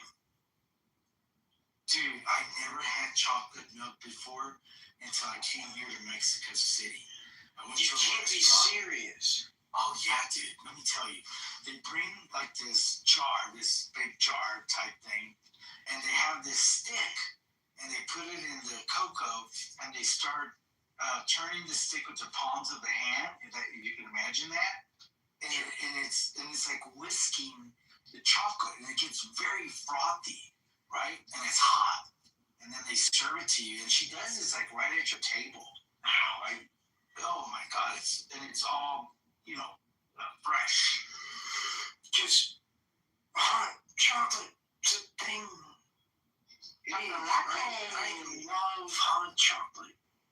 That's like my favorite thing. I like to sip hot chocolate. I'm making some chocolate tonight. Well, I mean, if by hot you mean you and chocolate you mean... Yeah, we could do some things. I love that too. You're still gonna have to talk to my wife about it. We'll have to melt chocolate on each other and see if we're allowed. Please, yes. Okay, Well, yes. that would be fun. Yes. Because I'm a fan of chocolate and Still gonna talk to my wife. I don't think I really even know what you look like. No, you don't. Does anybody? Yeah, I have been on camera. I can tell you, I have. Oh shit. I don't care about the size. It's Even though he has the way that you use it is more important Well, than the the size. why it got big is because they circumcised it. He got No, 20% wait, off. I'm hot. I'm sorry. I've never been circumcised. No. I like uncut. No. I'm not uncut. I am cut, and I'm kind of pissed about it. It's okay. Why? Because they cut you? Yes, against my Snip, will. snip, snip. Yeah, we should make that illegal, just like female genital Yes! mutilation. This should be male Yes! genital mutilation. Were you able to do unexpected? Oh shit! I didn't do my cat's medicine. I'm an asshole. Not yet, but I will. You know, alligator did not defend his belief in God.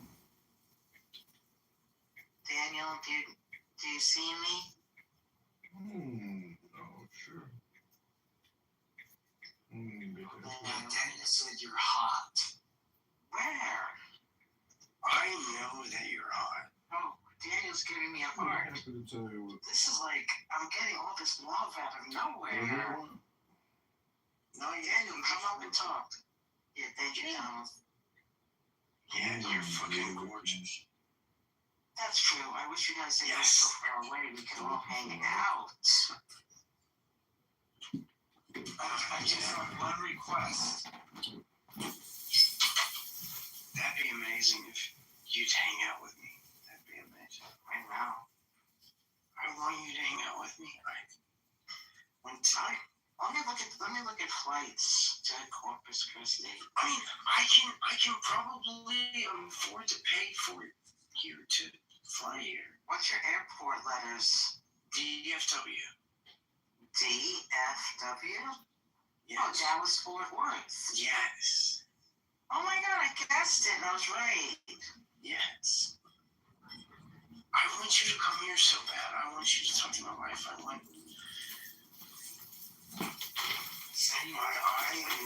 love the photo that you sent me. I love it. Was that the cheat photo? Yeah. I'm not going to say what she sent me, but it was her boobs. That was a good shot. Yes. That was a good Yes, it was. Yes, it was. It's only like $100 to go there. Yes, Sure, I can pay for that. Yeah, I can do that. Hey, why don't y'all do this? Why don't both of you guys come to Mexico? Yes, why don't both of y'all come here? Well, I could come there. Yes. But I'd have to get a coyote because, you know, it would be illegal. I'll pay for it. I'll be right back. I want you to be here, buddy. I'll pay I'm for ready that. to come back, dude. I've been craving I'll like definitely pay for that. a double Whopper from Burger King. Fuck yeah. Dude, you being sent away is like the definition of a horrible thing. I don't get it. I don't know why. Like today, I actually had a pretty good day. In my building, I met this woman. She's a young woman. She's younger than me. And we went to a museum today. And the museum that we went to is they're having the World Cup here in Mexico City, some of the games. So they created this museum in this building, and it was interactive, and it showed all of the World Cups since the 1800s, which I had no idea that they were actually playing the World Cup in the 1800s. So it was pretty amazing. The king, because they were showing. No, Mikhail, no. No. Listen to this. They were showing like different legends players, right, and their uniforms, and so everything that you saw in the was actually used in World Cups. But the king feature or exhibition was Pele, right? So they showed his uniform, his cleats. They had some footage from the actual World Cup, the last World Cup that he was in, that they won. Yeah, it was pretty amazing. That's cool. Okay, Mikhail, no, fuck off. I'm not bringing you up because you're a piece of shit. Just so you know, you're a piece of shit. He's a God believer. Yeah. Bring him up. Let's handle. Every conversation will stop.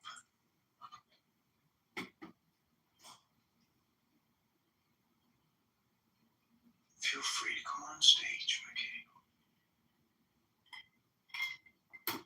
It's not even your fucking name. Well, Donald, I just want to say if this room has proven one thing, it's that there's definitely a God, because the chances of you putting this room together randomly is in the many hundreds of trillions. So clearly, if anything rules the universe, it's truly random chance.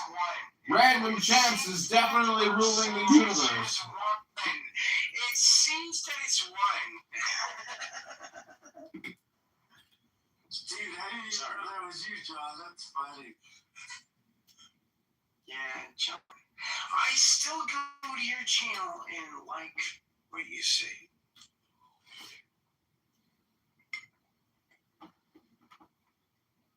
Yeah, so the date that I went on today, she was actually pretty hot. Nice. I am kind of sad. Alright. Is there any fucking theist in the audience or on stage who would love to defend the God that they actually believe in?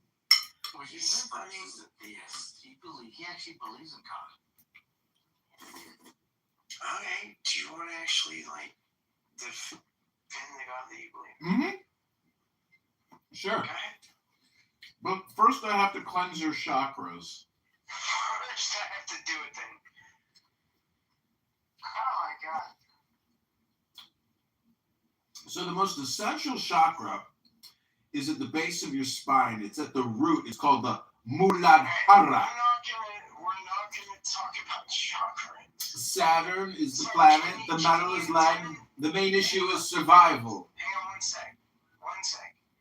Can you demonstrate what you believe in without using imaginary things? Is that possible? Sure, I can do that for you. No problem. It's because I like you. I'm going to now make the demonstration in the way that you prefer.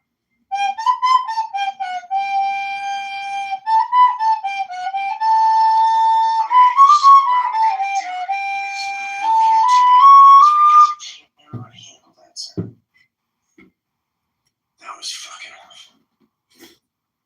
I mean, if you want to come back up, that's fine. But you can't make that sound anymore.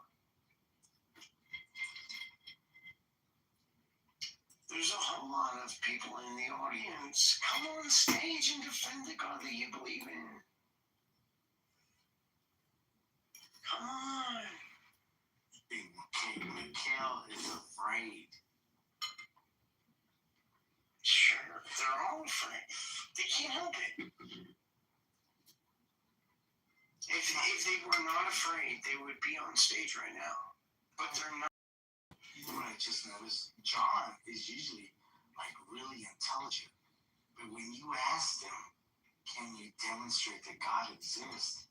He sort of fumbled around. He bumbled. It wasn't fumbled. He bumbled. They can't demonstrate the thing that they believe in. I can demonstrate everything that I believe in. You motherfucking God believers, you can't demonstrate what you believe in. Demonstrate what you believe in. Go ahead. You can't. Move on.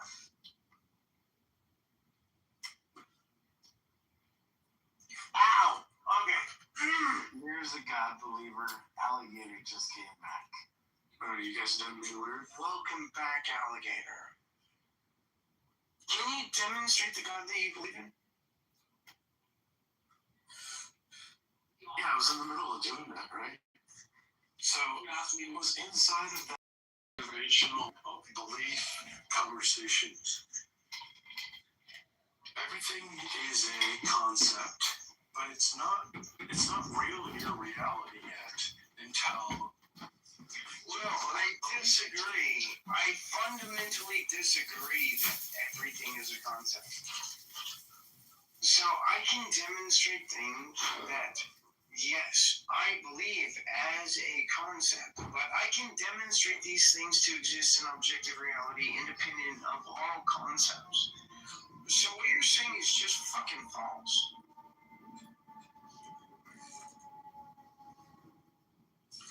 Not all concepts are real in everyone's reality.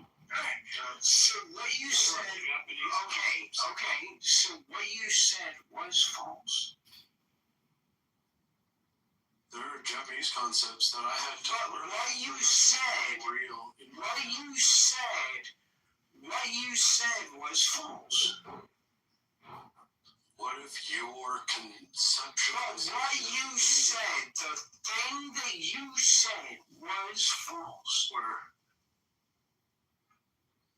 The thing that you said about not being able to demonstrate, that was false. I can demonstrate things. I can demonstrate that you're false. I can demonstrate that.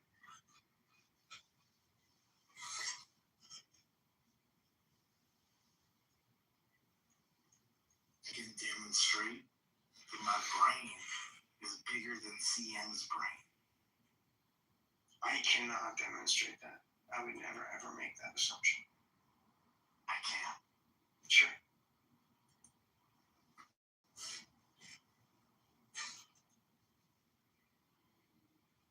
I can also demonstrate that alligator needs to go back to school.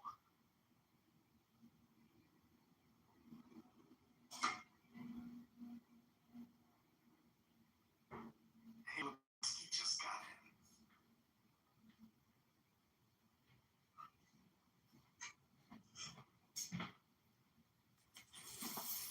Does Lebowski believe in God? The dude abides. The dude abides. Seems yes. I'm gonna go with yes. See, the thing that Donald's not talking about, and never talks about because he's generally complaining about something, is that there is a mystical path that you can enter into, which is psychedelic. And that's the real experience that you're looking for. Demonstrate that. So Just go watch the movie The Big Lebowski. Sir, did I minerate on your rug? Do you have a job, Mr. Lebowski? fucking time. Do you work, Mr. Lebowski? We're fucking done. Did I piss on your rug, Mr. Lebowski? Oh, there's a guy in the audience that has a Big Lebowski picture. Yeah. I was wondering, like, what did he say? Obviously, you're not a golfer. Are you a Christian, Universe? No, he's Jewish. No, that's your opinion. He was asking me if I'm a follower of Christ Jesus, the most Lord High King on the planet who's ever lived who did the best simulation of all time. Well, Jesus was Jewish. Yes, says the Romans. Are you a Christian or are you a Jew?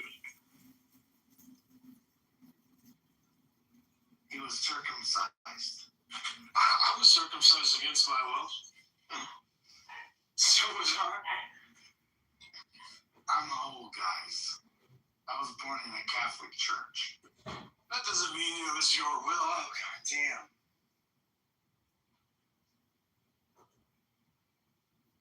Oh yeah, I heard, what was that? There's a new president of Mexico, and she's Jewish, even though that 99% of Mexico is Catholic, and there was over 100 people running for this president's position that was assassinated. Yeah, it was Mossad. Yeah, she's definitely Mossad. Yeah, the first person that she talks to when she becomes president, Larry Fink, Black Rock. Those whatever fucking mineral rights Mexico had. I don't care. I don't care. I know you don't. So, can you demonstrate God that you believe in to be true in any meaningful way?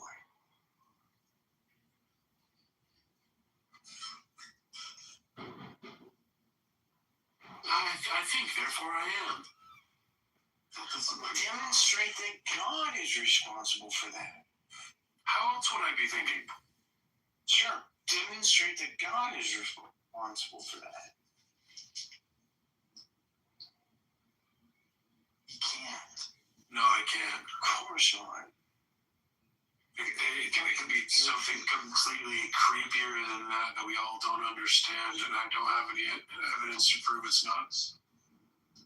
Yeah. Well, you know, the people who invented this God, they claim that he's not the real God.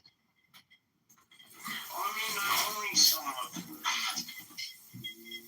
See what Donald. That goes back to the belief thing that I said earlier. See, Donald's problem. Part of the problem with Donald's setup here is that to expect somebody to transfer the amount of information required in just a few sentences to prove to him, his question, it's a ludicrous, assumption that you can transmit all this information. I never ever said that was a thing.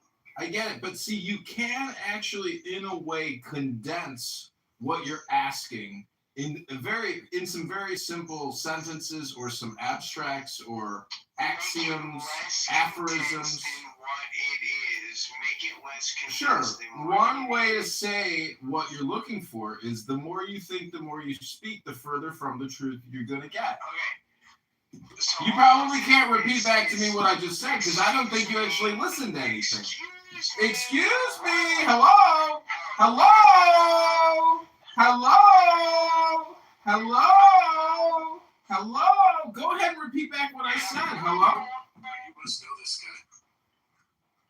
Yes, I know this guy. Yeah, John's been around forever. So again, I'll say it again because maybe. This guy is getting a lot of reprieves from the king. Oh, from the king? You mean the most petulant boy child? The angry tyrant king? The angry tyrant king, King Donald? I was born with a disability! My life is pain! My life is suffering! My wife wants to meet you! Because that's what you say to me. I mean, you see me that I ask you how you doing. You say, oh, it's worse than last time. No, I'm always the same, is what I say. No, that's good. Always the same. Yeah, you do say that. But they say something about always in pain. Yes, I'm always shitty. But being shitty, different degrees of shitty, is still fucking shitty. Well, let me ask you this. What does personal responsibility mean to you, Donald? What? Oh, dang. Damn! Looks like we got to the root of the matter. Looks like we got to the root. The room, we went in, we figured it out. Donald doesn't accept personal responsibility. Well, you didn't define personal responsibility, so I couldn't accept it. If you define personal responsibility, maybe I'll accept it. But you haven't defined personal responsibility. Let me ask you this, Donald. What's the difference between an opinion and a fact? Reality. You can't wipe your ass with a fact.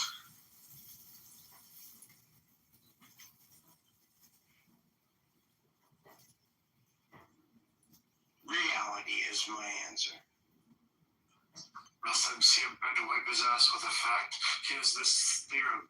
Hey, have you told him about if you can see it? If you can see it, Sam? I don't have to see a thing to know a thing exists. Just Wow, you sound like that I Roman. can demonstrate a thing exists without ever seeing it. You sound like the guy talking to Jesus who had the miracle done just because he had faith. Demonstrate that, motherfucker.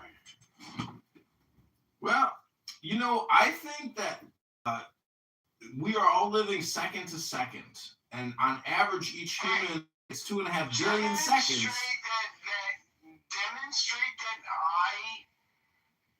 Word by word, demonstrate word by word. Go ahead. Excuse me. Second by second, please. I'm sorry. I'm sorry that you spoke. So, you asked me to demonstrate,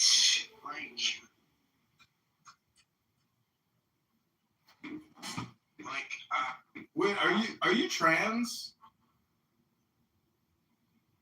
I don't think so. You don't know if you're trans or not? What color are your fingernails? The only reason I'm asking if you're trans is because many people don't know the difference between facts and opinions. And when I say, is that your opinion or is that a fact? And is it my opinion that your facts are opinions? People can't accept the fact that their facts are actually opinions and they don't have any facts. It's just their opinion. Opinions are not facts. I'll never accept that. That's fucking stupid, by the way. Also, are all facts true? No, but everybody is trans and nobody's got any facts. Facts must be true. You cannot be a fact if you are not. So some opinions can be facts, but not all facts can be opinions. No, I never said that. What I said was, it's impossible to be a fact if you are an opinion. That's impossible. Some opinions can be facts, but no opinions.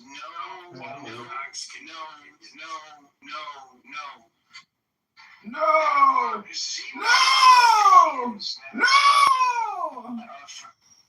That are facts, and there are zero facts that are factually correct. Statistically, maybe, but I don't think so. You hope that your opinions are factually correct?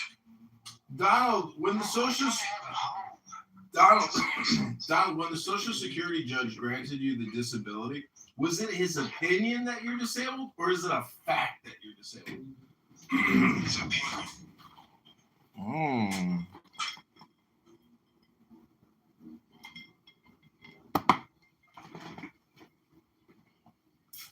Yeah, judges do make a lot of decisions based on opinion. That's right. All decisions made by judges are made on their opinion.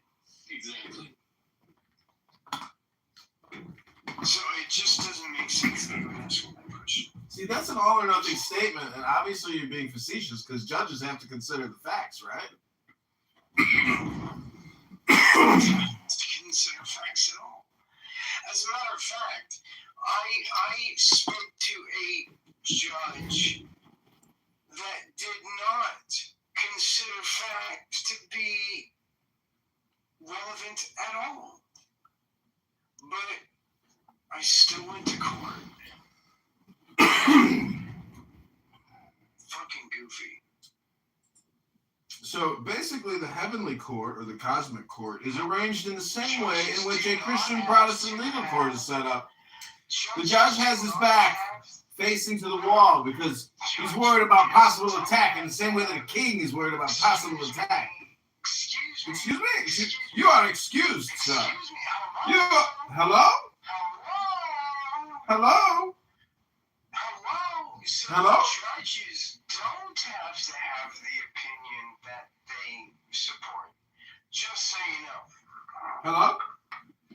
Hello? What I don't understand is I'm okay, so right now I'm baking mastacholi and the package says 25 minutes, but I just checked it with a fork, it's still frozen solid. So was it the package's opinion or is it a fact that 35 minutes is enough time to cook the mastacholi?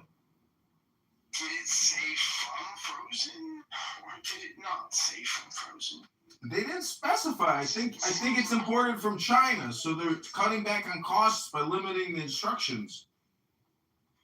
So if you follow the directions. All I'm trying to get at is to the root of the matter, which is it's just your opinion that God doesn't exist. It's just your opinion. It's not a fact that God doesn't exist. It's just your opinion. Hello? It's your opinion. It's my opinion that it's your opinion. I'm trying to tell Hello? Hello? Are you a fascist? Are you fascist or are you a socialist? Hello? That's a false dichotomy. No, it's a question. Which one are you? I'm not a fascist. You know that homeless jester, the video? That's from the homeless jester video. Oh, what would be?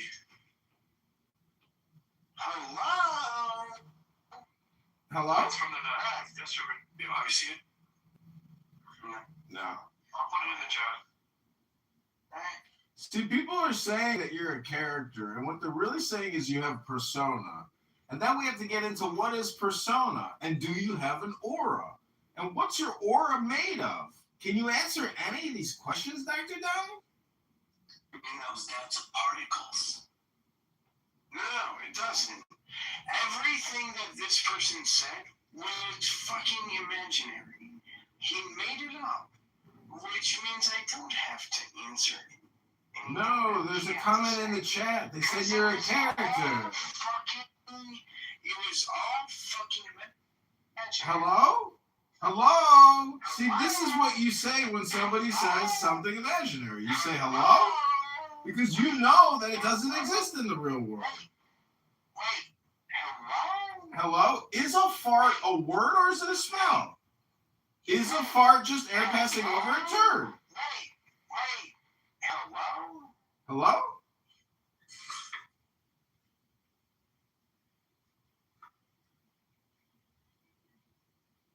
So Elon Musk wrote that the vaccine dosage was obviously too high with too many spike proteins and done too many times. I had the original Wuhan virus before there was any vaccine, and it was very much like any other cold and flu, but not terrible. But my second vaccine shot almost sent me to the hospital. Almost. Felt like I was dying.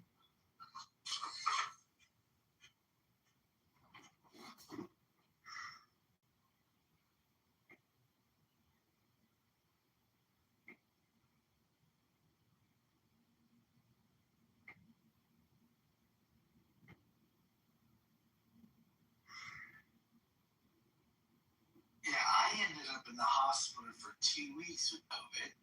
And when I was in there, they gave me some vaccines that were like updated.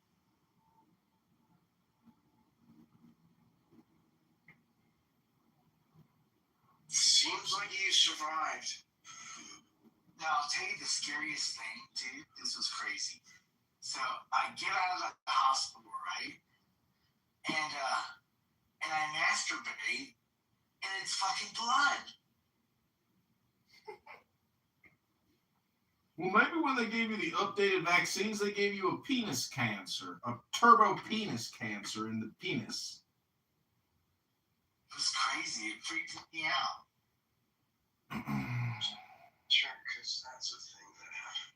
Well, we have Regal here. Regal put together a banger of a room the other day, declared himself the Holy of Holies himself, the final arbitrator of all Christian dogma. A great Greek Orthodox or Catholic, I don't know what you are or what you call yourself. See, to me, I find it very annoying if somebody would say, what are you? And I would say, oh, well, Monday I'm a Muslim, Tuesday I'm a Jew, Wednesday I'm a Catholic, Thursday I'm a Protestant, Friday I'm Quaker, Saturday I'm Muslim, and Sunday I'm Mormon. Wait, he forgot Regal atheist. Regal's a bigot every day.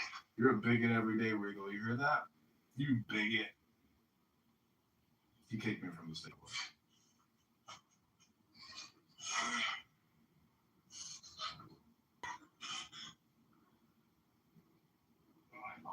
Yeah, you know what's weird is sometimes some days. What is God live on YouTube with Dr. Donald? Days are quite welcome.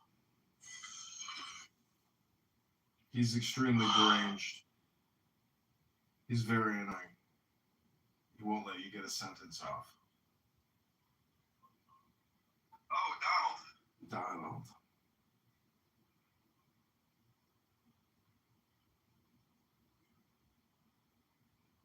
yeah, that clown. He's a super clown.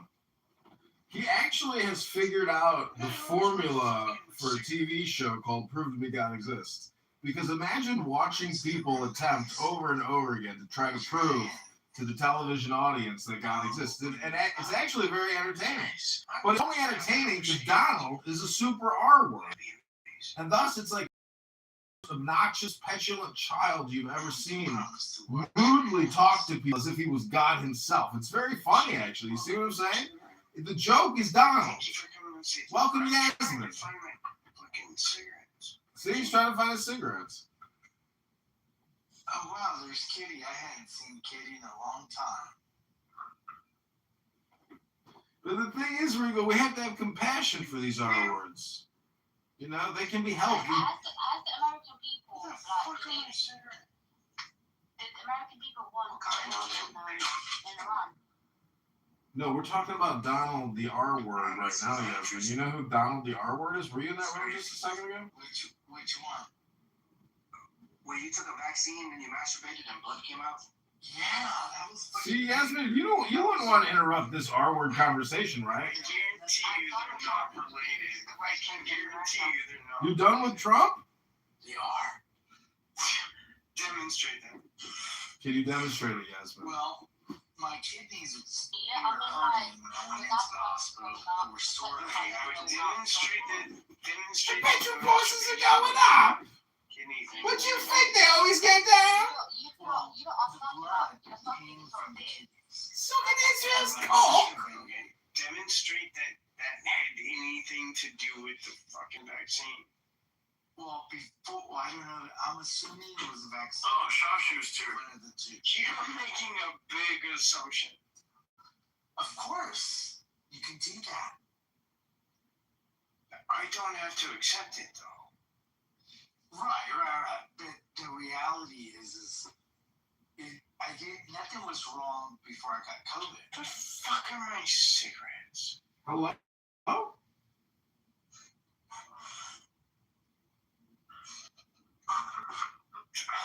Yeah, I got so scared. Well, let me tell you this. This might be the evidence for you. So I got so scared, I called up the hospital. I spoke to the main nurse, and she told me that. Not evidence. Well, here's what she said. She said that it was because of the COVID, because it had affected my kidneys. Still not evidence. What is it supposed to be evidence of, by the way?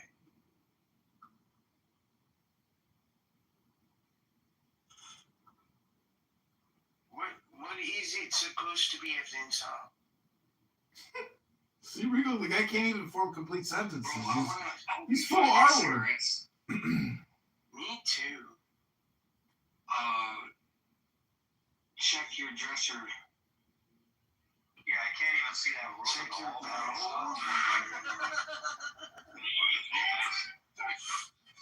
Check your back pocket. There's so many rooms, that's probably why you can't find it. Just, he doesn't spell it God, he spells it G0D. He also has YouTubes in the title, so you can type in YouTubes. And the house name is Convince Me G0D Exists. He's full R word. Full D word. If we predict where your cigarettes are, it's evidence for God.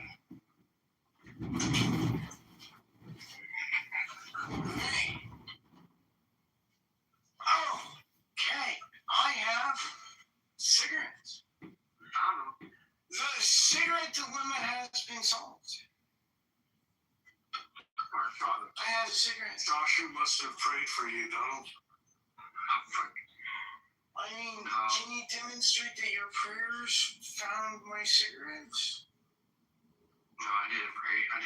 I was thinking about, like, where did you find them at? Where I left them. What are you drinking, Donald? Everclear. Fuck, you're not. You're drinking Everclear. Why? I only drink Everclear. You don't mix it? No. Why would I do that? That's silly. I'm hurting for you right now. What are you chasing it with? What does that mean? What chasing it with? What else are you consuming other than the Everclear, around the Everclear to harshen the Everclear? Ice. Just demon shit is that? Oh, that's ice with my Everclear. Gosh, I probably throw up. I swear, I haven't drank it 2 years. I'd probably throw up if I tried to do it. Well, I'm not you. Now am I? Because I paint my nails. You have never painted your nails, have you? No, I would never do that. You know that. I have. I have painted nails and I drink Everclear. Deal with that, motherfucker. I let a girl paint my belly one time. That counts. Probably don't. No, I'd never do that. Well, yeah, we talked about this. I said if the government gave me $50,000 a month, I'd paint the hell out of my nails, and I'd make it fucking cool, and we'd all paint our nails. They're asking the wrong motherfuckers. I don't require $50,000 a year. It's usually clear. Yes, I do that. I said $50,000 a month. What's his name? What's that queer? Jeffree Star. That Jeffree Star motherfucker probably makes millions of dollars a month, dude. I have no idea what you're talking about. Oh, you've seen Jeffree Star. You probably don't know who he is, but I know you've seen. You've seen Lenny Lizard from the UK? But I do paint I don't know. People in general, for some reason. I think it's amazing to paint your nails. Just so you know. Yeah, why does the government need to pay people if you could just find people who just want to say it for free?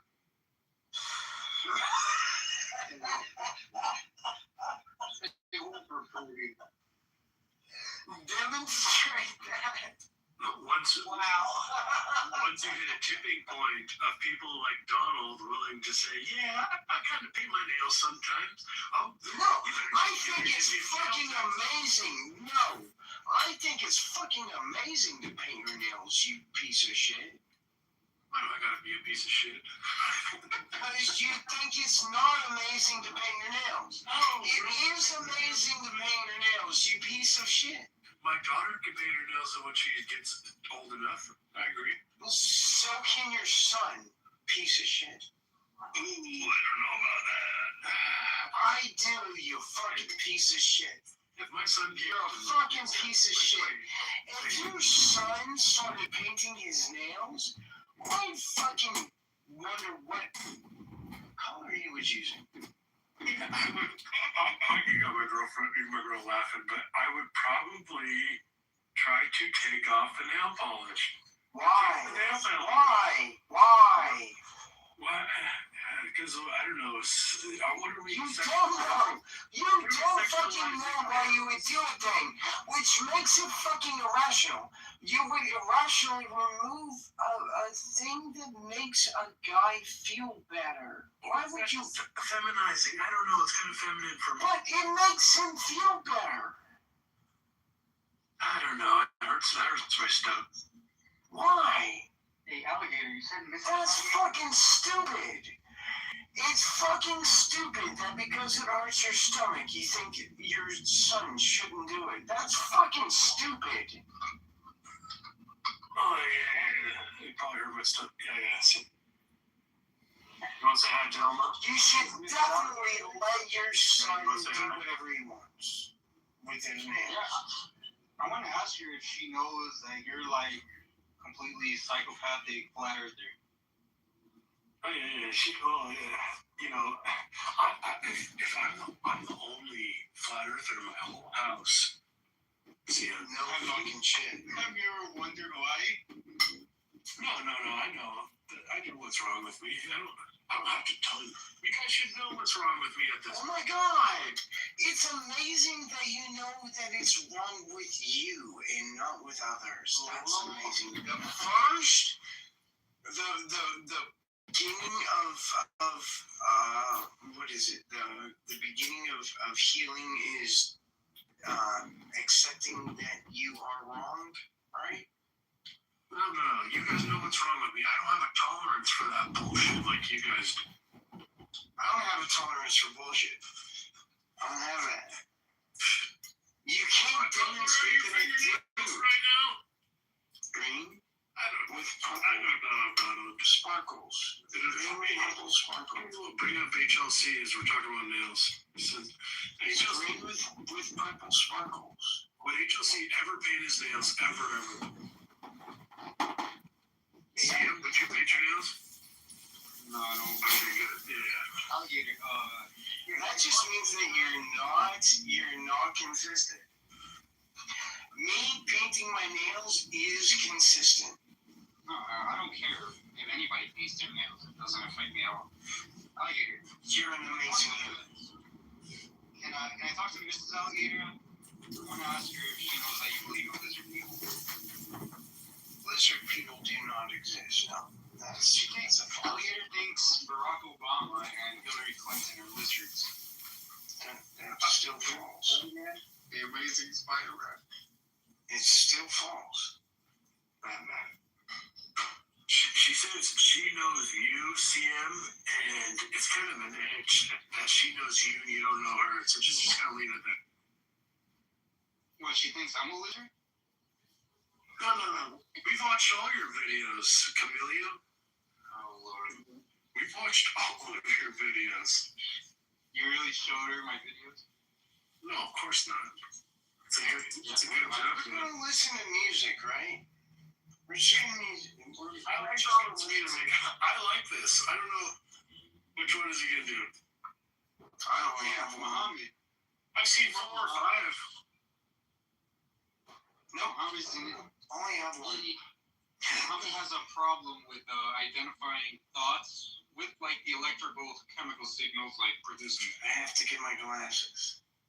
Let's talk about it, Muhammad. Come on. I mean, I can. Yeah, you know that's the root of it. I mean, we haven't talked a little bit in the comments. He doesn't understand. It's just down to semantics. Like, obviously, same thing with numbers. You can say It's just false. What you're saying is a lie. You understand that, right? What me? Yeah, you're saying a lie. What did I say? A lie. Again, I'm comfortable with calling thoughts the same thing as the chemicals But producing. that's a lie. No, I heard people comment, they're like, oh, what the I mean, I agree that thoughts are chemicals, but what you want to do is add stuff to that. I agree that thoughts are chemicals. I agree with that. But what you want to do is add things to that. time. Muhammad's the one that disagrees. Blockade their harbors. You want to add things I just to interpreted it as Iran, but he did say consciousness. he did say it. Very fucked up. No, Iran, physical entities. Like Saudi, Iran, other I know it's pronounced wrong. What you're doing is what's called My share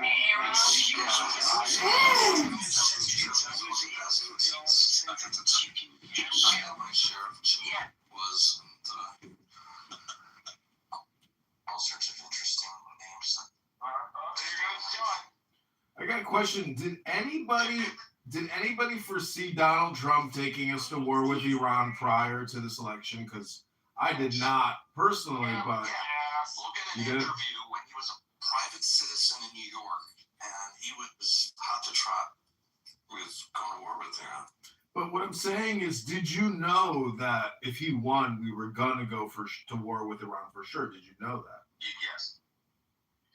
Not for sure. I don't think it's a given. No, but there was maximum pressure. With Trump's pettiness and his temper, we all knew it was inevitable. Yeah, but he's being controlled by the Israelis, so you know that it wasn't up to him anyway. Well, no, he's not being controlled by the Israelis. He's being controlled by Jewish. Is race shy? What? No. Never mind. Okay. Sounded like him for a second. No, it's definitely not shy. It's not Israelis necessarily. It's just Jewish money. Can we agree on that?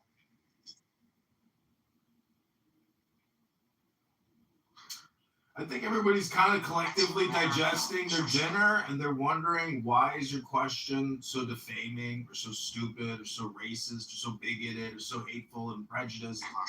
You know, do you have anything nice to say about the J words? I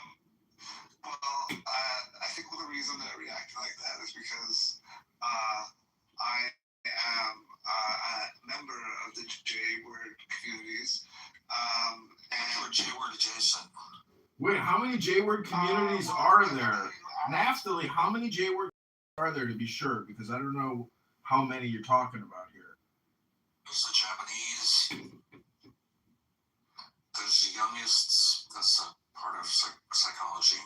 Wait, which J-word community are we talking about? I don't know. Which one are you in?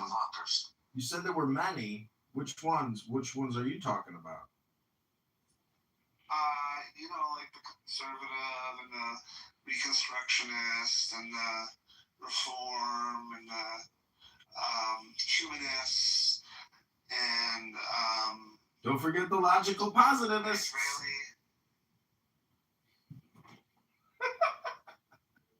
Wait, you consider the logical positives part of the J word group, right?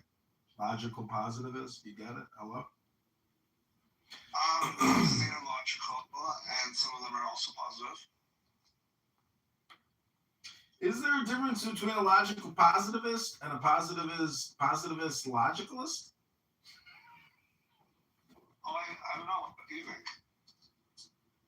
Ribono Shel Olam, I'm not so sure, but if we're sticking to the topic, Iran, that terrorist evil empire, that Islamic Republic. And then bounce and finish up his dinner with his family before he comes back to the room and starts it up. Bibi moved on to dessert. He'll be right back. I understand completely. He went to go have dessert, like me. Vanilla ice cream with walnuts and honey and cinnamon and raisins. And then rice. That's how you pronounce it. Rice. Yeah, Rice Ronnie, whatever. Rice Ronnie left. Oh, I had to do something real quick. Oh, here he's back on. That's Richard, right? Yeah. Well, I never heard him called Richard. I know he was. What are you asking exactly, Alex? Because it kind of sounds like you're speaking in riddles to me.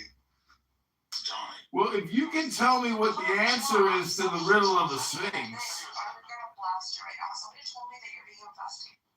can't run for Congress.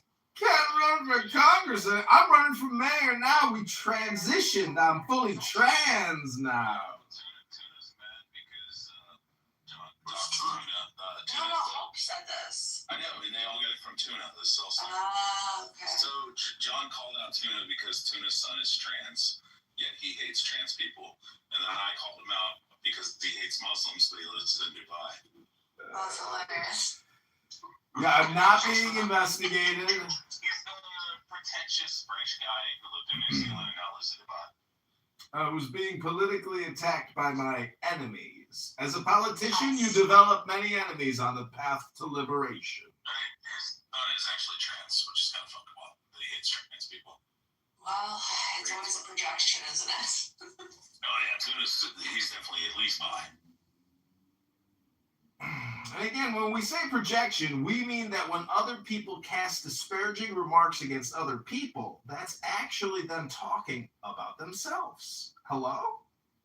Probably about 90% of the time, 85%. You love that Jasmine hello, don't you, John? Hello? No, that's Schmendrick. Remember Schmendrick from the app? Hello? Oh, I remember Schmendrick. Hello? That was actually my favorite sort of like language or line. Yeah, I hope she's good. I miss her. Schmendy. You know what's so funny? Up until she came on this, I always thought Schmendrick was a guy. Like, but then I spoke to some who spoke Yiddish like much better than I did. And it's genderless. What does Schmendrick mean? It's like, Is it a name? it's like a quality. It's like an adjective. You Schmendrick. Like, it's like Shamil Shmazel.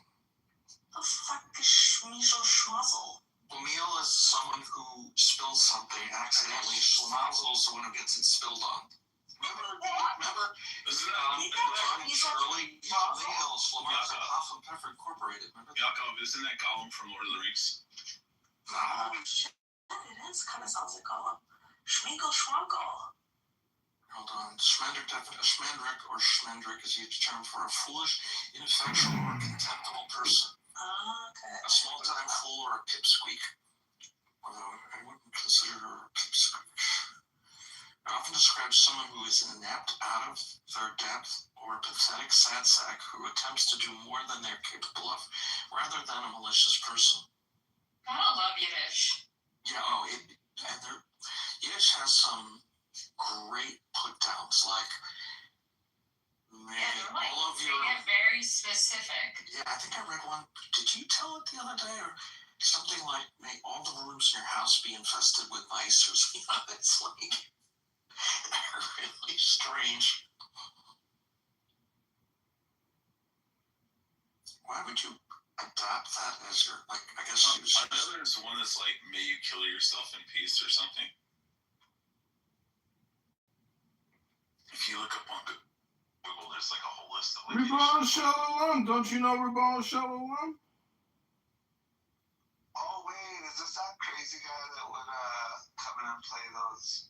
John, yeah. Ribbon Shalom. You gotta start off the compliment with crazy guy Ribbon Shalom. How many times have you said Ribbon Shalom today? John, hit the Oh wait, there you go, John. Ribbon Shalom. My grandmother was obsessed with. May all your teeth fall out except for one to give you a toothache. That's the Yiddish one my grandmother was obsessed They with. have such great...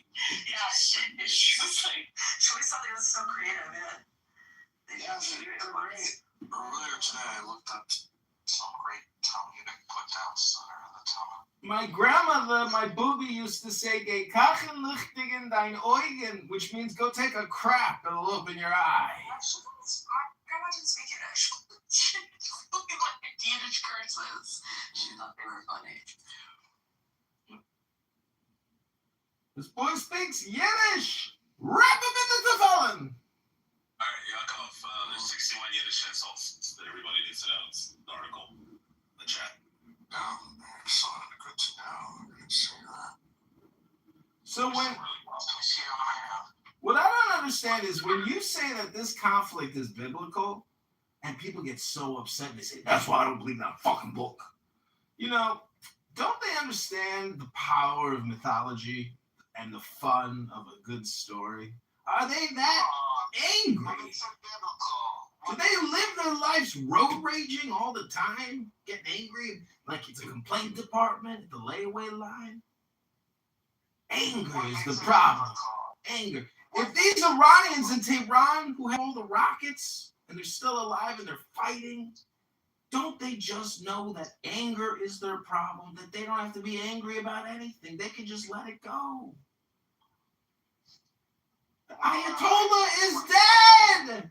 The Islamic Republic is crumbling. Why do they have to hang on to their anger? Just let it go. For the sake of the world and peace, let it go.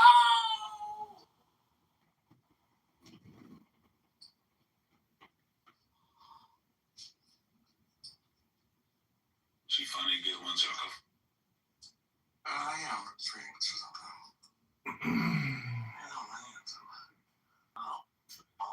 Rabboni Shalom. So Naphtali, you never answered us. What jailward camp are you in that you claim there's so many Christians? There are tons of different Zionist philosophies and Jewish streams.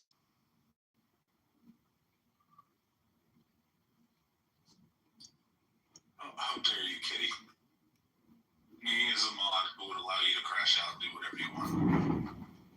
What I want to know is, has anyone here ever been brave enough to take liver, chopped liver, or matzah ball and put it on a kichel and eat it as a dessert?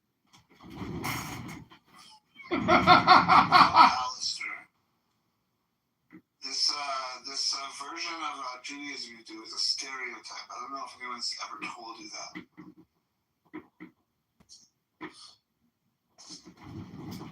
You mean your boogie never got you kichel on a Saturday with a nice cup of coffee with whole milk? Kichel. But then they got cheap on the kichel and they started making them smaller. You didn't get those long pieces anymore. I like the long kichel. I don't know what kichel is. Yes, me, hopefully. You don't know what kichel is? What the fuck do you think a cookie is? It's Yiddish for cookie. It's called kichel.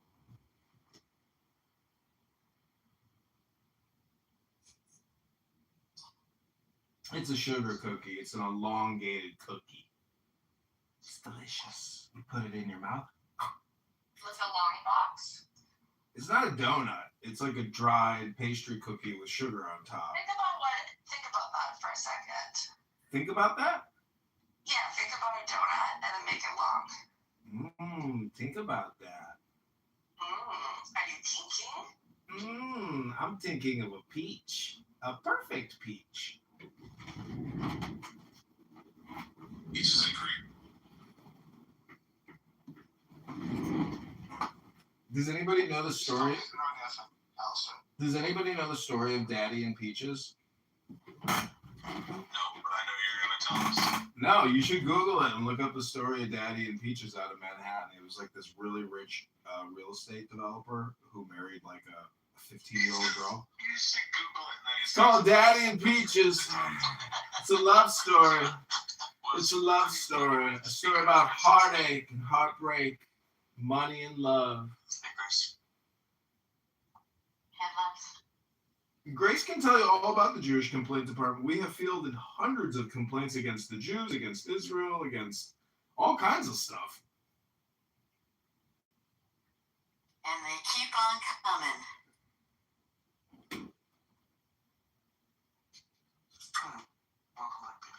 The hits keep coming. That's what she said. I asked Norm, I asked Norm, what should we do? He said, keep hitting them hard. Hit them hard. Hit them harder.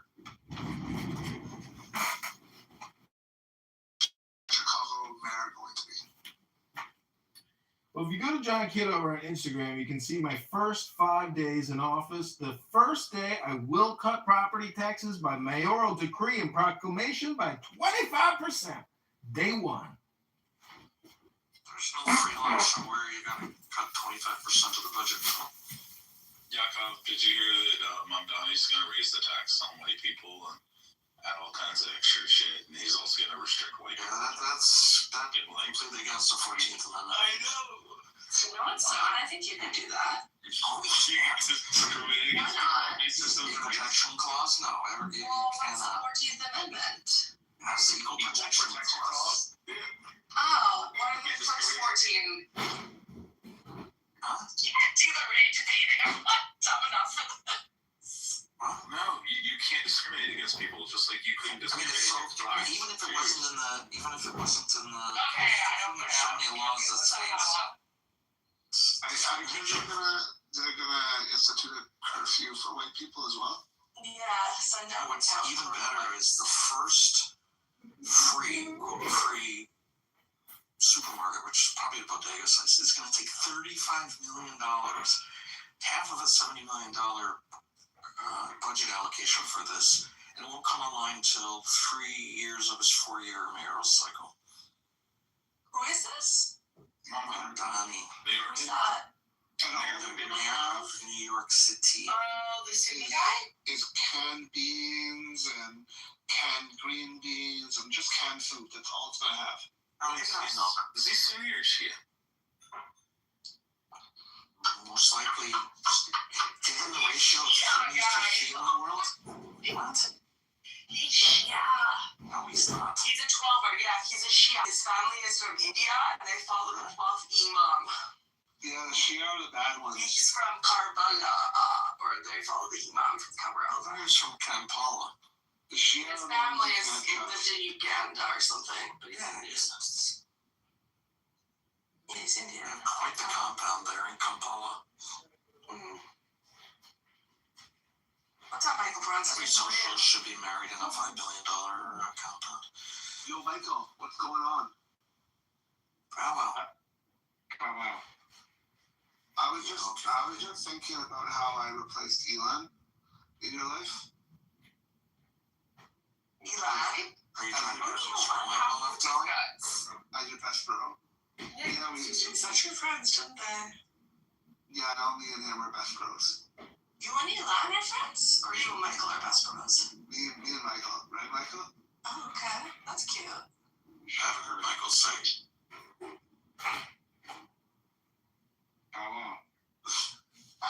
Did you guys bond over your transitions? You know, at one point I did think that Michael was a trans man, to be honest. I think it's crossed all our minds. Why? Because you're so beta that it's almost like female. No. Like you're so astonishingly beta and not, there's like no masculine characteristics to you whatsoever. You're just very feminine coded. That's a horrible thing to say. No. It's because it's very female coded. If you were to ever fuck pussy, you would probably cry the whole time. I actually do fuck pussy, and I don't cry. No, I'm sorry. You like to see pictures from my transition? Have you had the bottom surgery, or if it's just the top? Oh no, the bottom surgery. Was there even a requirement for a bottom surgery? You want to see my pussy, Yasmin? No. Cool, I'll send you some pics. I have you muted on my phone. That's awesome. Does anybody else want to see my pussy? Yeah, Rebby does. Rebby's seen it. I'll touch that. I'm good. I'm gonna pass. No, send it. Send it to Rebby. No, Rebby. Send that message. No. Send me your cake box. Yeah, send it to Rebby. No. Rebby, Is that a official term? Rebby's taken first off, okay? And, yeah, no, it's... Yeah, you know something I know? I don't know. She's taken by The Lord Jesus Christ. What? kill yourself. Oh, God.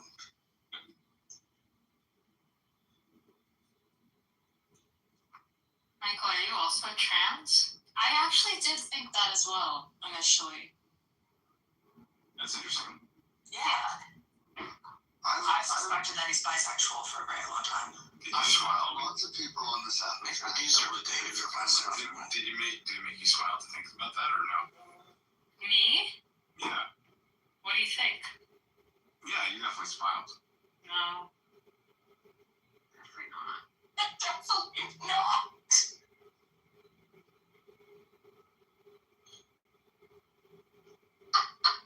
Yeah, I've actually found a lot of people on this app. Neftali was gay. That's why I said if you were to suck a pussy, like a golden ticket or something. No, I'm not a golden ticket. I'm not gay. I love. He's never fucked women.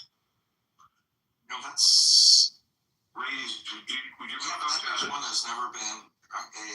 What's the term? If you were a C-section, you've never even been through a vagina. And one's platinum and one's gold again, which is. One's a gold ticket, right, or something. Rez, would you ever fuck a trans? Rez, would you ever fuck a trans woman post-op? Gross. No. What if you? Post-op. You're transphobic until you date a trans woman. Yeah, that's not how that works. Post-op. Yeah, that's what you wouldn't even know me. That was a talking point. Trans. I like a good old fashioned woman. Just a box in your mouth. I'd like a snack too. I like that.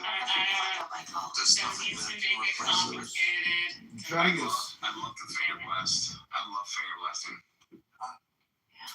You know what's interesting? I would like to teach you all a new English word today. It is tragus. Many. Or they attracted to that black woman aura.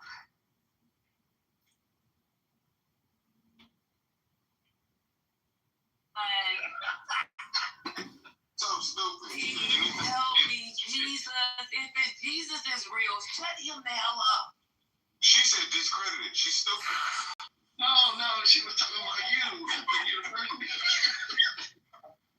She living in a girl society. I was talking about the university and I said it the right way. Teach you a new English word. I don't like being that. All right, let's move it around. Look, there's something called DNA, brought to you by yours truly. What happened?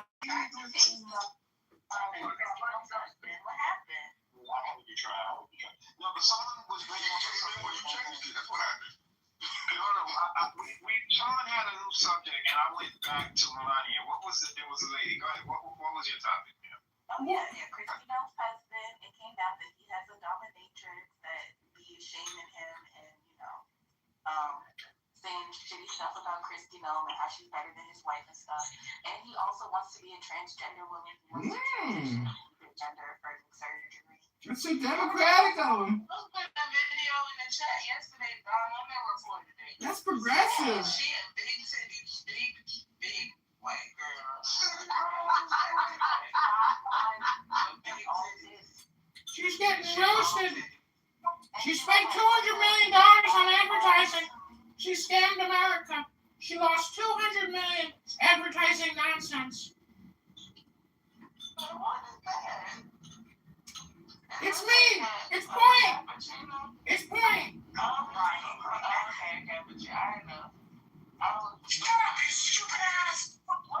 Shut up, dumbass.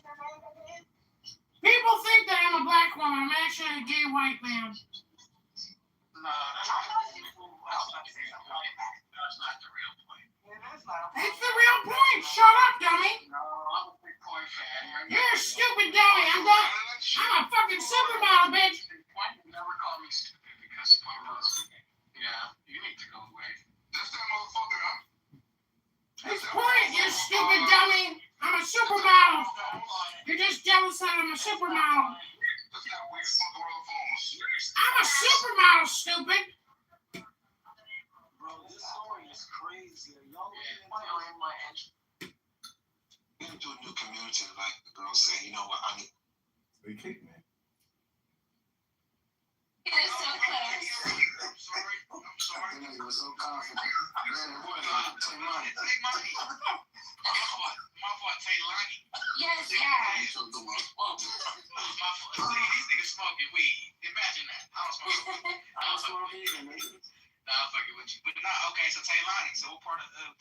IE you live in? I'm just curious. I haven't lived in the IE in like years.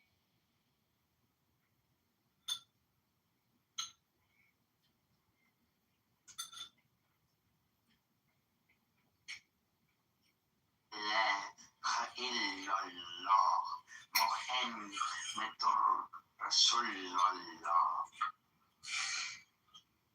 There is but one God named Allah, and Muhammad is his messenger. Sure. Yeah, the God's gonna send pedophiles. Sure. Because your prophet put his penis inside of a 9-year-old. That's fucked up. Revelation have been. I didn't even say he was my prophet. I said he was just the last. He's the final messenger. Yeah, your messenger put his penis inside a 9-year-old. That's fucked up. But isn't that God's fault? Just twice. Sure. Okay, it's God's fault also. No, I mean, I think that's a lot of people say this, and I don't know why people who are Muslim get offended, but I thought the whole design of that argument is that if he's a final prophet of God, probably that's God's fault. If the man existed, he had an original thought. It's your fault for calling him your prophet. No, you can't. Calling someone a prophet doesn't necessarily mean that they're. It's growing. You gotta do something about it pretty soon. Can't keep adding to it. Gotta take away from it. Some kind of understanding of the future. All right.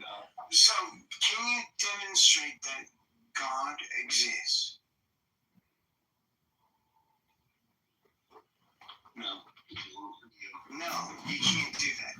Can you demonstrate that if God exists, these things would be false? I think whether or not God exists, that's orthogonal to whether Muhammad would be his final prophet. Okay, Even that has nothing to do with what I asked you. Would you like to repeat what I asked you, or no? You asked me if God exists, does any of this matter? Does any of what matter, though? Well, maybe I misunderstood. I thought we were going about how. Yeah, does any what matter? Aliens? Past? No, you're a fucking idiot. Okay, so there is a way of understanding humanity that requires zero actual fucking humanity. But what you understand has nothing to do with what actually exists. What you understand is fucking stupid. I want you to know what you understand is fucking stupid. Can I disagree with your objective reality? I doubt it. Objective reality can't be disagreed with, just so you know. I mean, if you want to say it, then go ahead. We can't disagree with it, what makes it objective. See, that's the thing that doesn't make sense. You saying that it's subjective. What the fuck does that mean? Reality based on how you see it. Okay. Objective means based on stance. Doesn't make sense. See? What you're saying is fucking stupid. What you're saying is fucking stupid. What you feel. Yeah. You're saying that opinion is based on not opinion. That's fucking stupid.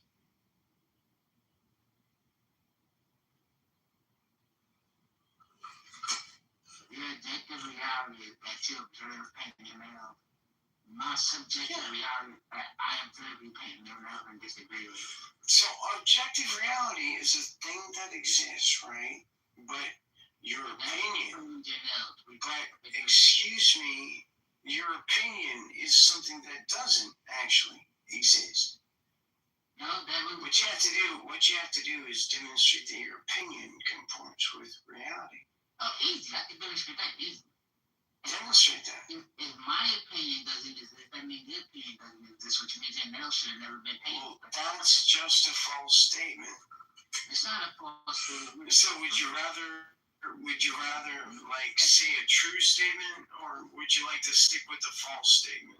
I like to stick with the fact that one. You're gonna stick with the false statement. You're gonna stick with the false statement. That's fucking stupid, by the way. It's not false. Your mail's not painting.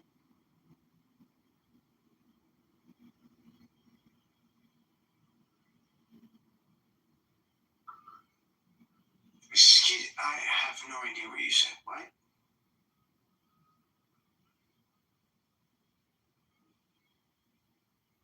You're lying, right? You're lying. Yeah.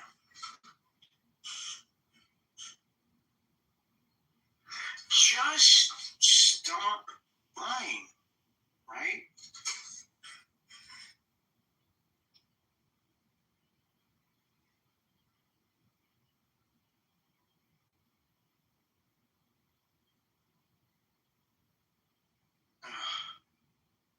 The fuck?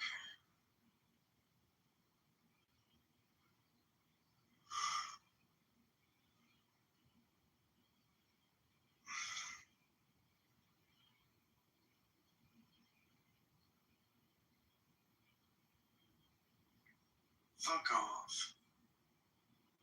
By the way, I want you to fuck off.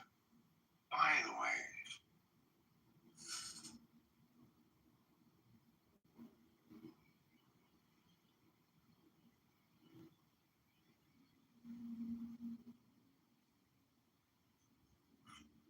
Cannot fucking believe that I'm sitting here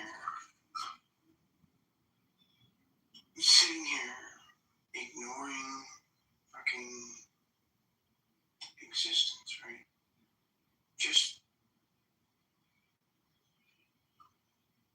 other things exist besides you, right?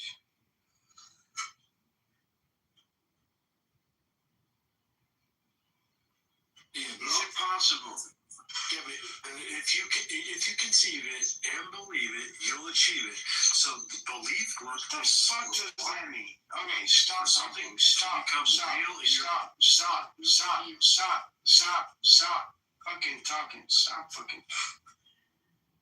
Okay. Is it the case that there are things that you believe in, and there are things that you don't believe in? And either of those things could be true. Is that the case? That's what I'm asking. Yes. Alright, so you think that it's possible for you to believe in something that is not true? I've done it before. How have you ever believed in something that is not true? Because I was given this religion about this Jesus and this Christ when I was a child, and I didn't have any abilities to see beyond it. I didn't have the tools or the resources yet. So all you're telling me is that you did not believe. You're not telling me anything about, like, I used to believe it, but now that I know. Excuse me, I'm in the middle of a sentence. Stop talking. So, you don't think that there is, like, a way of believing that, like, encompasses something other than? Do you think that it's possible to believe something?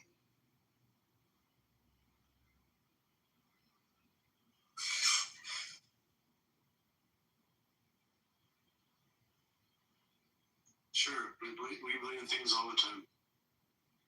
Alright. What is the difference between believing something and something being true?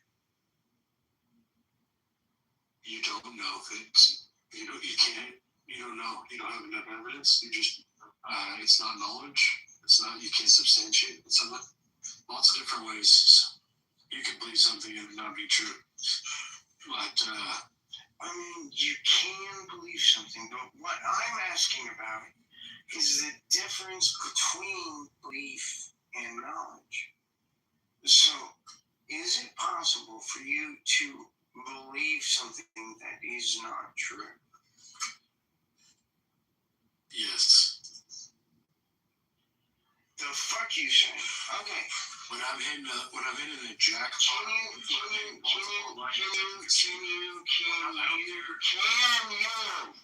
you please define knowledge?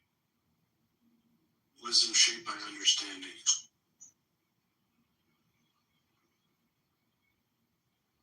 I'll not accept that definition. There's 4 types of wisdom and there's 4 types of knowledge. So, because you use the word knowledge in the definition of knowledge, so you're using the word you're defining in the definition of it. You can't do that. That's fucking stupid, by the way. So, please define knowledge.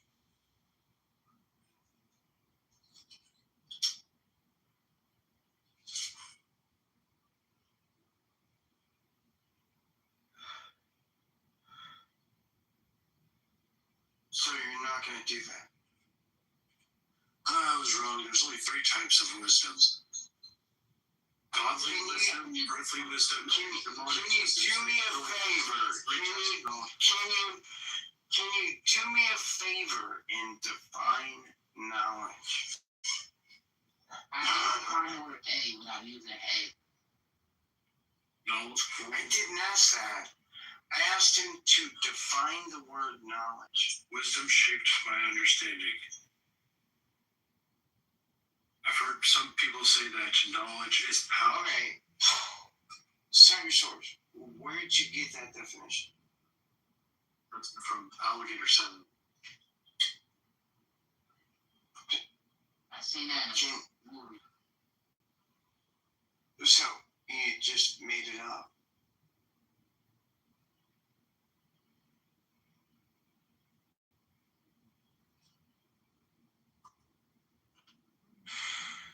Okay, you read the definition and you tell me that that's not wisdom shaped by understanding. I want you to define knowledge. Wisdom shaped by understanding. I don't accept that as a definition.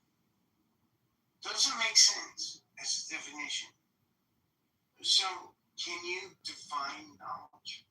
Knowledge is another way, please. Knowledge is the awareness, understanding, or information about facts, truth, principles, or skills acquired through experience, education, or study. I don't accept that as a definition. Yeah, I think mine was better. No, I think mine was more accurate. That was ChatGPT, wasn't it?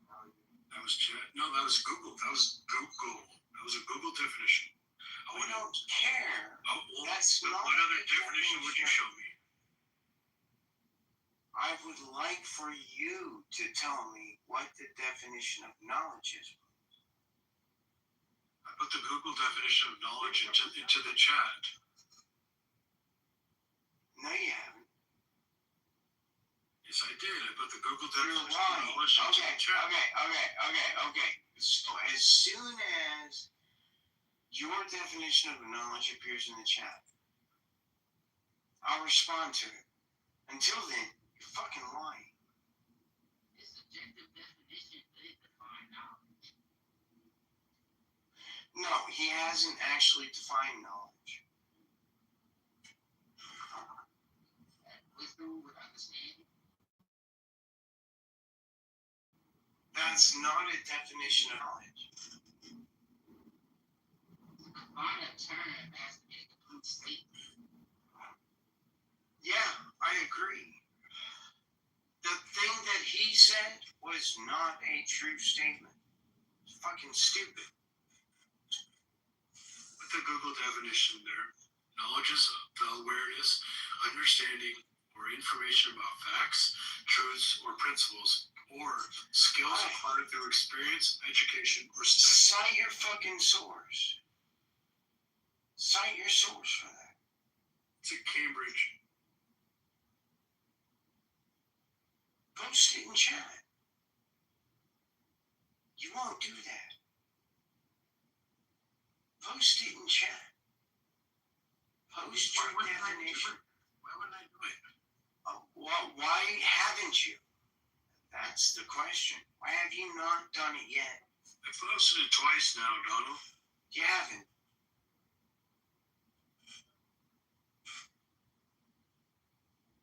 I mean, you just haven't, right?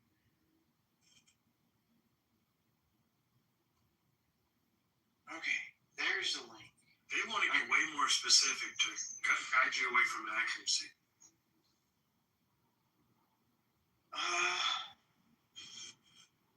This is not a definition. Understanding. Write them a letter then. Excuse me. Understanding of or information about a subject that you get by experience or study, which has nothing to do with what you said. Just so you know. Is experience you get from study also classified as wisdom? Define wisdom.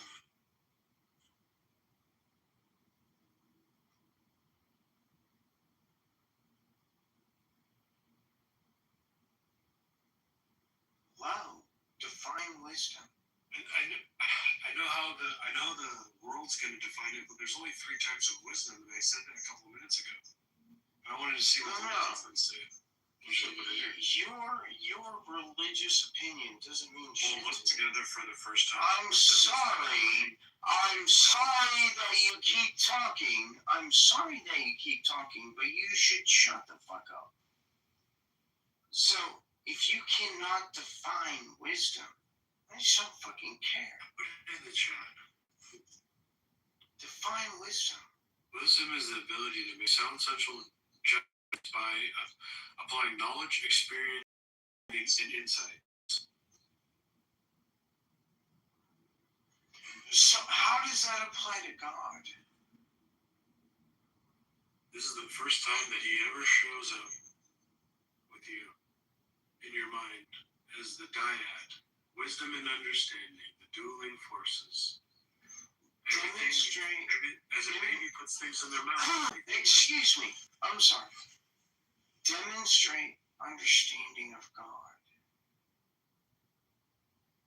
Understanding of God is being able to take the path of the monad through the dyad, be able to rationalize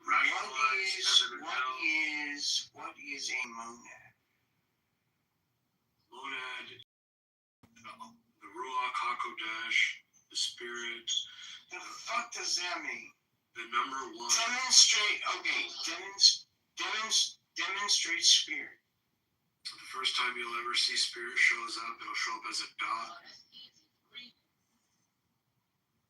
Wait, can you demonstrate spirit? The alchemical symbol for the monad is a dot with a circle around it. Okay, can you demonstrate spirit?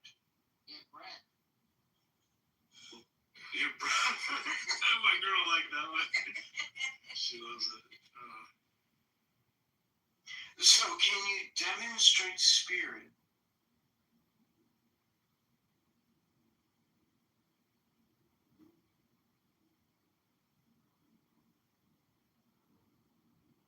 No. Hey, Chelsea's not laughing to her. She's still laughing. Can you demonstrate spirit?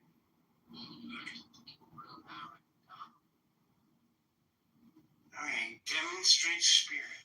If we look at what King David said in Psalms, he said, "For Yahweh knows the way of the righteous, and the way of the wicked shall." Why the fuck would I care about what Scripture says?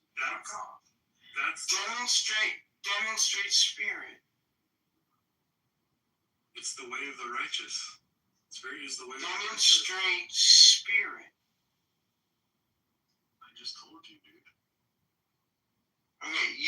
showing me a thing. He's a demonstration. Can you demonstrate? Don't say it's slow because there's a lot here. Hello. Can you demonstrate spirit, please? Spirit is the way of the righteousness. The word Yeah. righteous. Demonstrate spirit, please.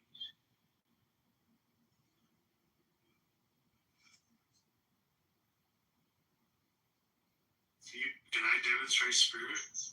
That's what I'm asking. Please demonstrate spirit. Demonstrate willpower, bro. Demonstrate spirit. Jeez. Like a 2-mile run. If you don't own Bitcoin right now, the chances of you owning Bitcoin in the future will be Demonstrate spirit. I'm demonstrating spirit right now. No, you haven't done that. Demonstrate spirit, please. I wrote these things down. Oh, Yeah, you wrote it down. To me, so I Demonstrate spirit, please. Demonstrate spirit, please. It's like holding in a long fire. Okay, you need to shut the fuck up. Can you please demonstrate spirit? Unless you can demonstrate spirit, then you can talk all you want. That's what I'm demonstrating. And the will. Okay, demonstrate spirit, please. Have you ever lost anyone? Can you demonstrate spirit, please? Have you ever lost anyone? Can you demonstrate spirit, please? Well, if you've never lost anyone, I couldn't demonstrate spirit. Wait, can we take a pause here? Donald, how do you define spirit? Fiction. Demonstrate spirit, please. No, I gotta demonstrate fiction. Demonstrate spirit, please.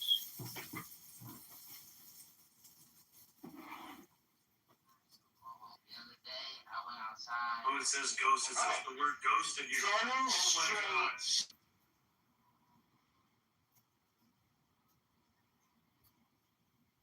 Fucking tired of this shit. But they center themselves. Oh, can I tell it? Just the camouflage, right? Both America and Israel have mutual benefits taking Iran and free it from what you see in Islamic Republic because of all these fucking I don't know. Like, I mean, Islamic Republic played a terrible role closing Strait of Hormuz, putting the world's economy in danger. And as we see, like the gas prices going up, like everything. So they have both mutual benefits. And when you see like BB is telling Donald Trump why you're stopping it, why you're sitting down for a negotiation, it's just a camouflage to make Islamic Republic believe that these guys are fighting. They did this 3 to 4 times. They tricked Islamic Republic IGC 3 to 4 times by now with the same tactic. They show like, they have some problems or they have like, disagreements with each other, like Bibi and Trump, but they both want Iran. It's just not about Israel right now. They're just playing the role that sometimes they might have conflicts, Bibi and Trump, to just make Islamic Republic and IGC believe that these guys have some, small problem. But the main goal is not going to be, The main goal is to trick them as they did, and they took Ghalibaf to Pakistan to do negotiations with them. With 87 people from the government, which they don't, trust each other, they went all together to Pakistan to see, like, if to make sure it's not about for the other person. And that's how they took out Ghalibaf, like the second most important decision maker in the Islamic Republic, which to, God knows where. He was hidden. Nobody knew, like, where this guy is. And right now, they draw him out of the fucking rat hole that he was hidden himself in. He went to Pakistan right now, and he gave all the information to Mossad or CIA or whoever, and now they're tracking him. I'm gonna tell you, he's a dead man walking. It was like one of the tricks to get him out. And now, with this ceasefire that all happened, already inside of Islamic Republic, we see like the biggest fights, even worse than what United States and Israel did with the war. I think this ceasefire is killing IRGC better than war. They want war. They like war. Yeah, Poria, can you do me a favor? Like, yeah. Poria, that's Rich. Hey, can you click the... Hey there, Poria, you're in the Matrix.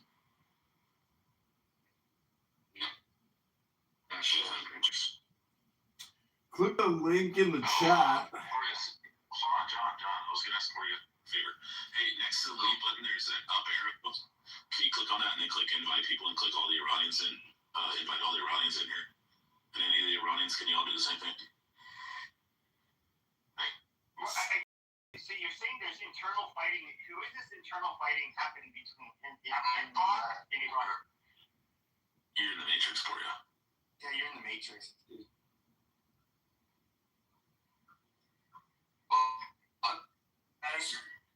You're still in the Matrix. You're still in the Matrix. You'll choose some more boost tomorrow. This trying to get his phone fixed. Try to reboot it. Yes, everybody in the audience, click the up arrow, click invite people, and click anybody that has a green dot next to their name.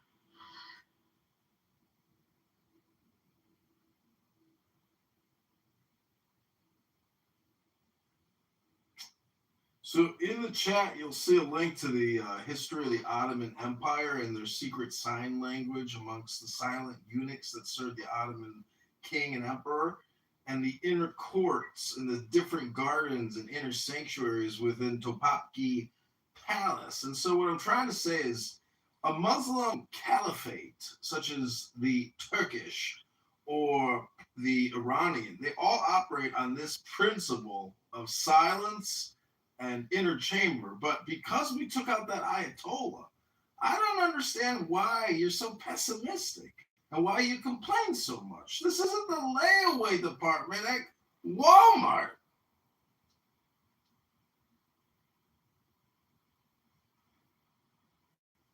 Were you agree on that, Pepe? Did you listen to me, or I was bugged the whole time? No, I was saying I don't know about the internal fighting happening in Iran, so there's no way. I don't know. There are a lot of internal fightings because none of them trust the other one. Because one person think that, this Alibaba is going to go to Pakistan, is going to deal with JD Vance, he's going to sell all of these rats out. And nobody, trust each other. So they went with 87 members of, the government to Pakistan to just make sure, nobody is trying to rat on the other one. Oh, gotcha. Okay. Yeah, We're losing. BB's here and he's going to be chill, but we're just mostly probably being so we control the Iranians. Yeah, so BB, somebody. Yeah, I already told him. I guess it was. Yeah, he explained to me. I don't have a problem through it all. Yeah, he asked me what's running her mouth. Happy was being chill. He just came up and said, "Hey, what's up?" And she started crashing out. And we were having a really productive conversation. Persian making trouble? Oh, yeah. Hey, Poria, hit the up arrow and then hit invite and click everybody. Iranians with a green dot. What? So you have these people who don't trust each other, and so how is that playing out on the ground? Is it just causing tension amongst the members of the IRGC? Yeah, actually, we have a terrible, the highest percentage supports war inside of Islamic Republic and the decision makers, right? The leaders, right? They want some war, but they're realistic. They're saying their missiles is their missile facilities is fucked up. They cannot launch they don't have any shit to fight. It's realistic percentage is trying to convince the radical lunatic Muslims that, hey, we have to fucking chill. We don't have anything to fight. So they're going to Pakistan. Hey, Poria, are you guys still waiting for Trump, BB, and Reza Pahlavi to tell you to come out of your homes? I do believe right now it's not the time for that. They're making everybody ready for the ground invasion.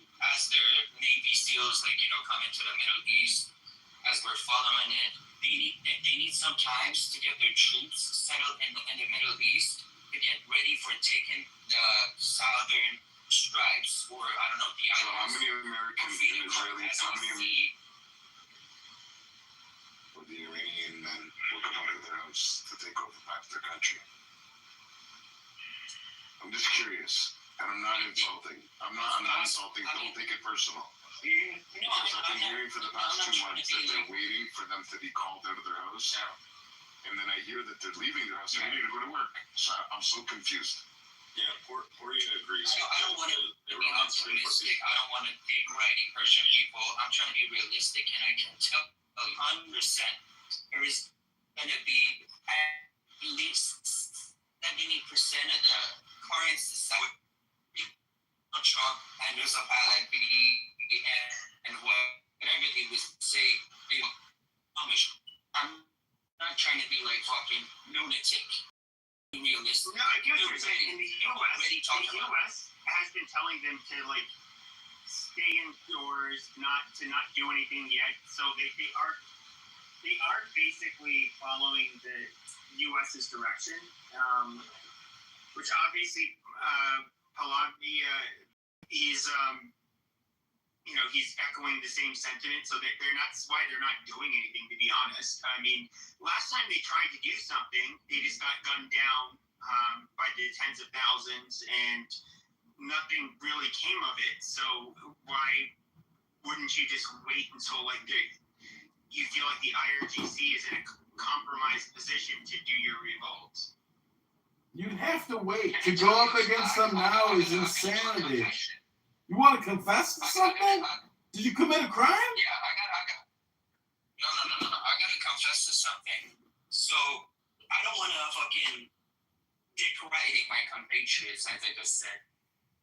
But we Persian people, we never thought that people would come outside after they got massacred about a month and a half ago, right? But yet, in the 40th days of their, martyrs that they got killed in the massacre, they went outside again. I personally think that with this massacre that happened, IRGC made people their lives that people were not going to come out within like 10 next years, right?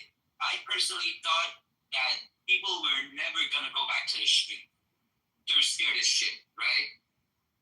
But yet, the 40th, they came out and Abdana and I don't know, a few other cities. It was like, you could count it with 5 fingers, one hand, but still they went outside. And now, still, Donald Trump and Trump is telling them to just stay inside, don't do anything till we tell you. That's the only reason I'm seeing like people inside of Iran didn't do, I don't know, a noticeable kind of action. I agree, and so I think that's I think that's smart. And look, I think the people that a month and a half ago that had all of the courage to go out and revolt and protest, I think that they were being brave. It's just that they were out. They didn't have guns. And they were in predicament. Most nations are not going to have their military fire on protesters, but the IRGC will absolutely do that. And so they, and of course, if they caught people alive, they're fucking hanging them and do it. It's what at this point it's playing, in my opinion, it's playing fool's poker to try to do any kind of revolt at this time. You want the U.S.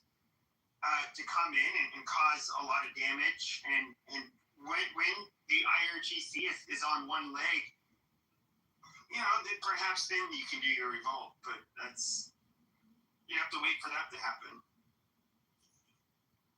I thought I don't know. You're in the Matrix. He said maybe I will come inside of Iran. You're in the Matrix. We can't hear you. Republic falling down. So you were in the Matrix. We couldn't hear you.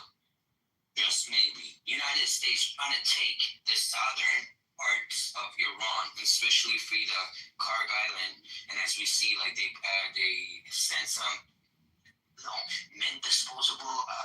What would you call it? Like, I'll find it. I'll fuck into the Strait of Hormuz to just disarm the mines that they just into the street. As we were speaking, and this energy didn't even fire a single missile to the American ships. So that's, as far as we see, we're seeing like negotiation between JD Vance and also Oliboff actually happen behind closed doors that nobody is aware of them.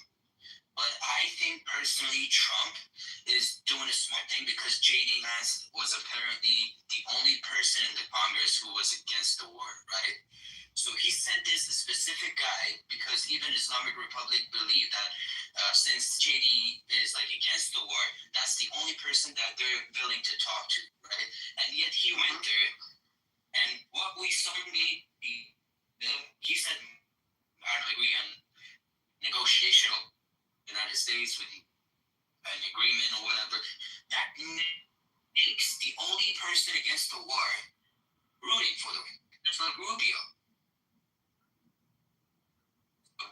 Well, I would say this though. With every opinion. But I would say this. So they're like when it comes to the Strait of Hormuz, they can hold it captive not because they don't have a fucking navy anymore. They can hold it captive with basically the mines that they dumped in the strait and basically drones and that kind of shit. But they can't. Okay, so it's not. And apparently, the French and the British are getting involved to at least try to secure the Strait of Hormuz. They're bringing a lot of equipment that can I supposedly find the mines. I don't know how that works. It's not my. I have zero experience with that. But in terms of like them having any teeth to actually enforce a holding the Strait of Hormuz hostage, they can't. I don't think they can really do anything about it once you have large, powerful first world militaries with all of their technological advancements there, and so it's. I think this part is up for them. I mean, I don't think they. And this was known. I mean, if Trump was briefed on this, at least if you believe the New York Times, that them seizing the Strait of Hormuz was one of the main concerns, and of course they did it. But what can they do once you have our Navy and France's Navy and UK's Navy there? Not really anything. They can try to attack one of the ships, but they know what will happen. If they attack one of our naval vessels or the UK's or the French's, I mean, they can dish it back times 100. They can't. It's a losing proposition for them.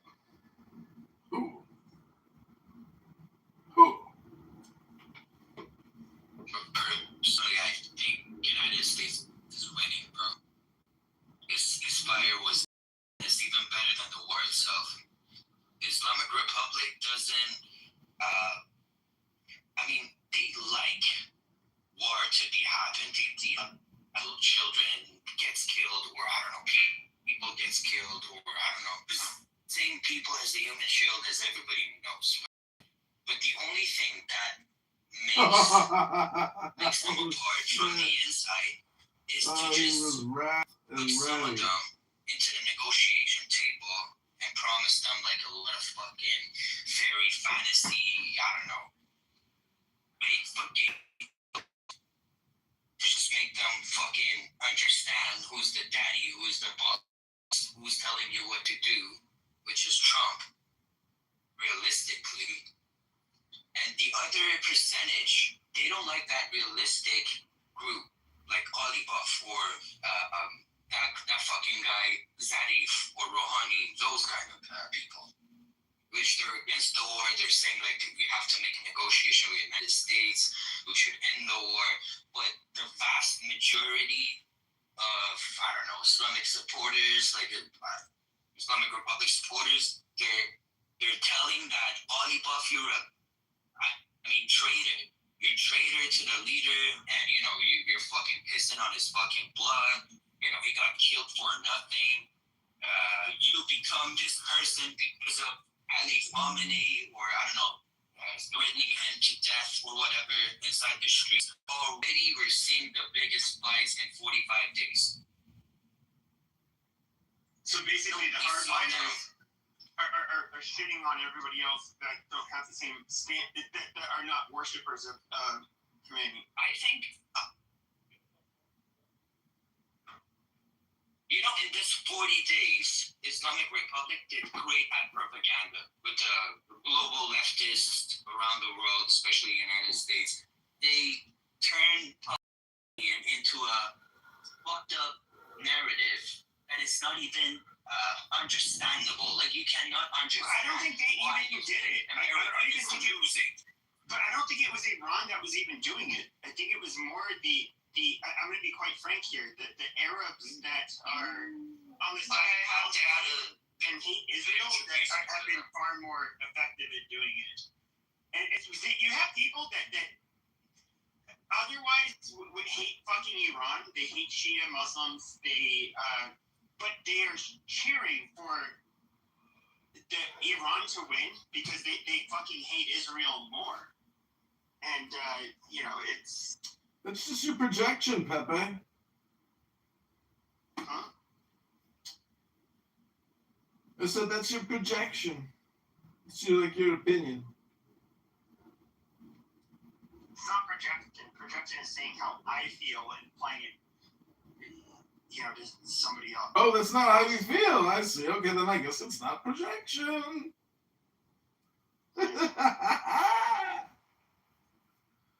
Puria, what's it like being the only albino over there? How many other? Nothing to say that you don't want to be in endless wars forever. I just want to know how many albinos are there out there, Puria, in your community? Meaning, are you targeted by the Islamic Republic? I'm not even an albino, bro. Trust me. Oh, maybe it's the stark contrasting glasses. On this picture, I'm not albino. Even if you look at Persians, they look at their fucking generals, the people that have been in the news. Some of them, there's a percentage of them that passes European. Doesn't make you fucking albino. It's just a question based off of appearances. Sorry about that, Puria. I take it back. You're a beautiful, handsome, non-albino. Sorry, Charlie. So, as Richard said, we're sick of these forever wars, and we voted MAGA thinking we weren't going to be involved in a forever war. But see, this isn't a forever war. This is what I don't understand about the complaint. A forever war is a 20-year war in Afghanistan and Iraq. This has been 50 days of minor conflict. We've destroyed their Navy. We've destroyed their Air Force. Amazing.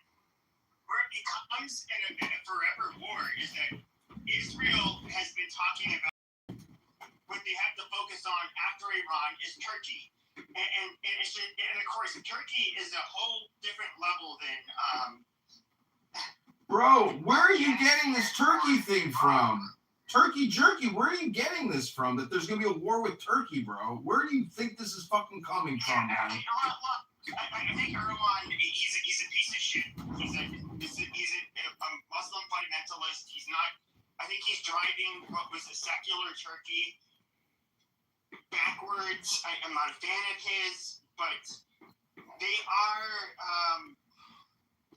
It's just like you guys name your enemies in succession, and it's just almost like, oh, you guys are on our side, right?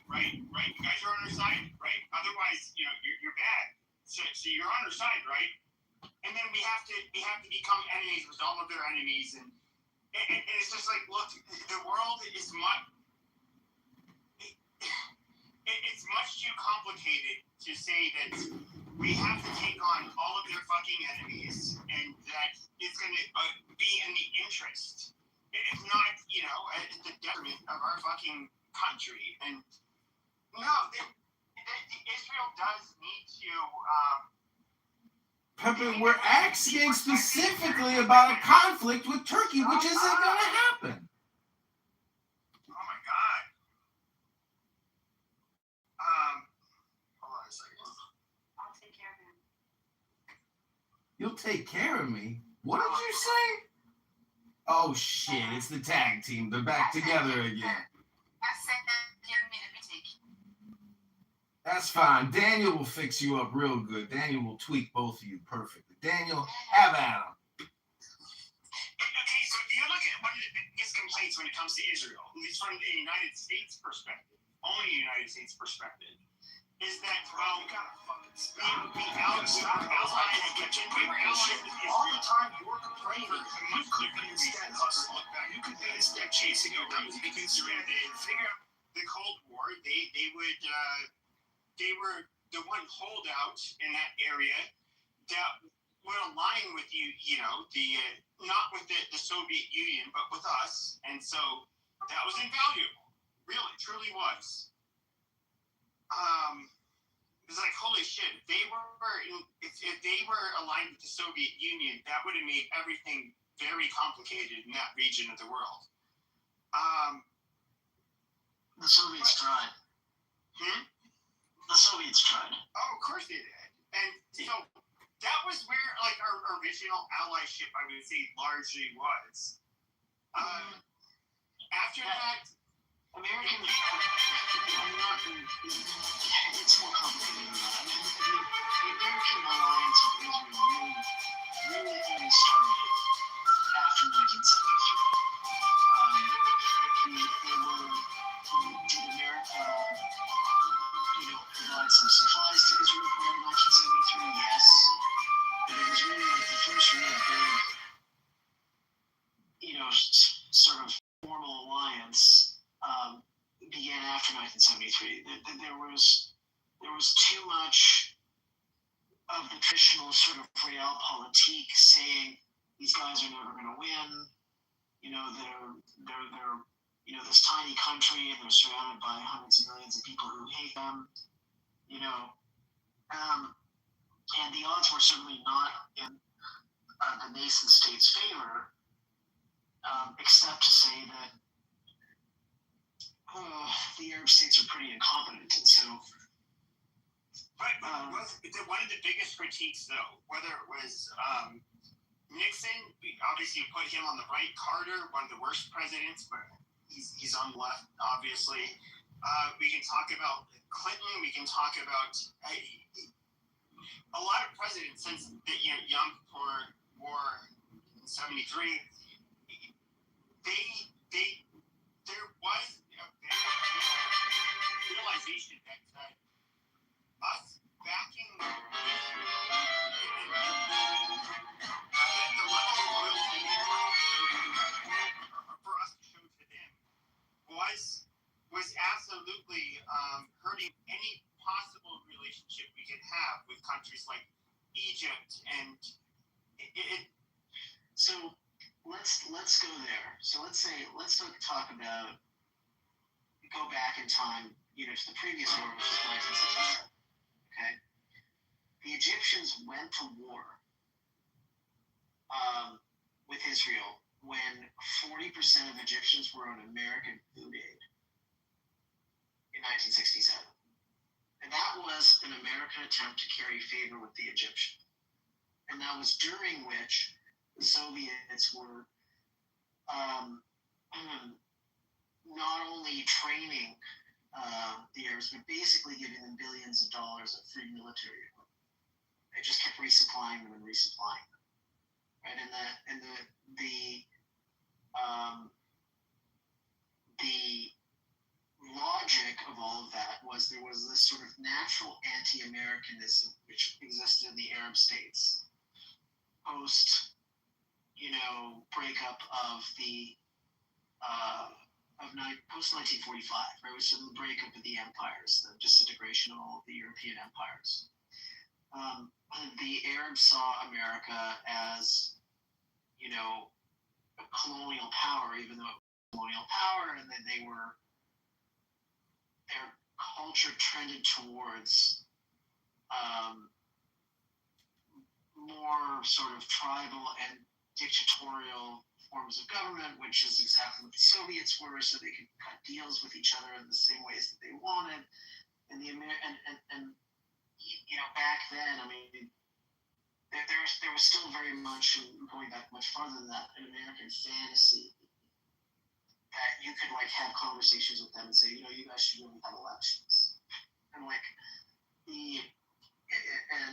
and Arabs resent being told that they should be told anything, how to run anything that they do, and socially and culturally speaking, they are very internally capable of criticizing their own environments. So, that definitely meant that they couldn't see that, an alliance with America was what was in their interests. All the dictators in the Middle East, wanted to hang with the Soviets. The Soviets were going to give them free shit. So, I mean, that's what it was like for decades. And that was just one phase. Yeah, but obviously the Soviets were playing them. They would only give them, they would make promises and give them free shit.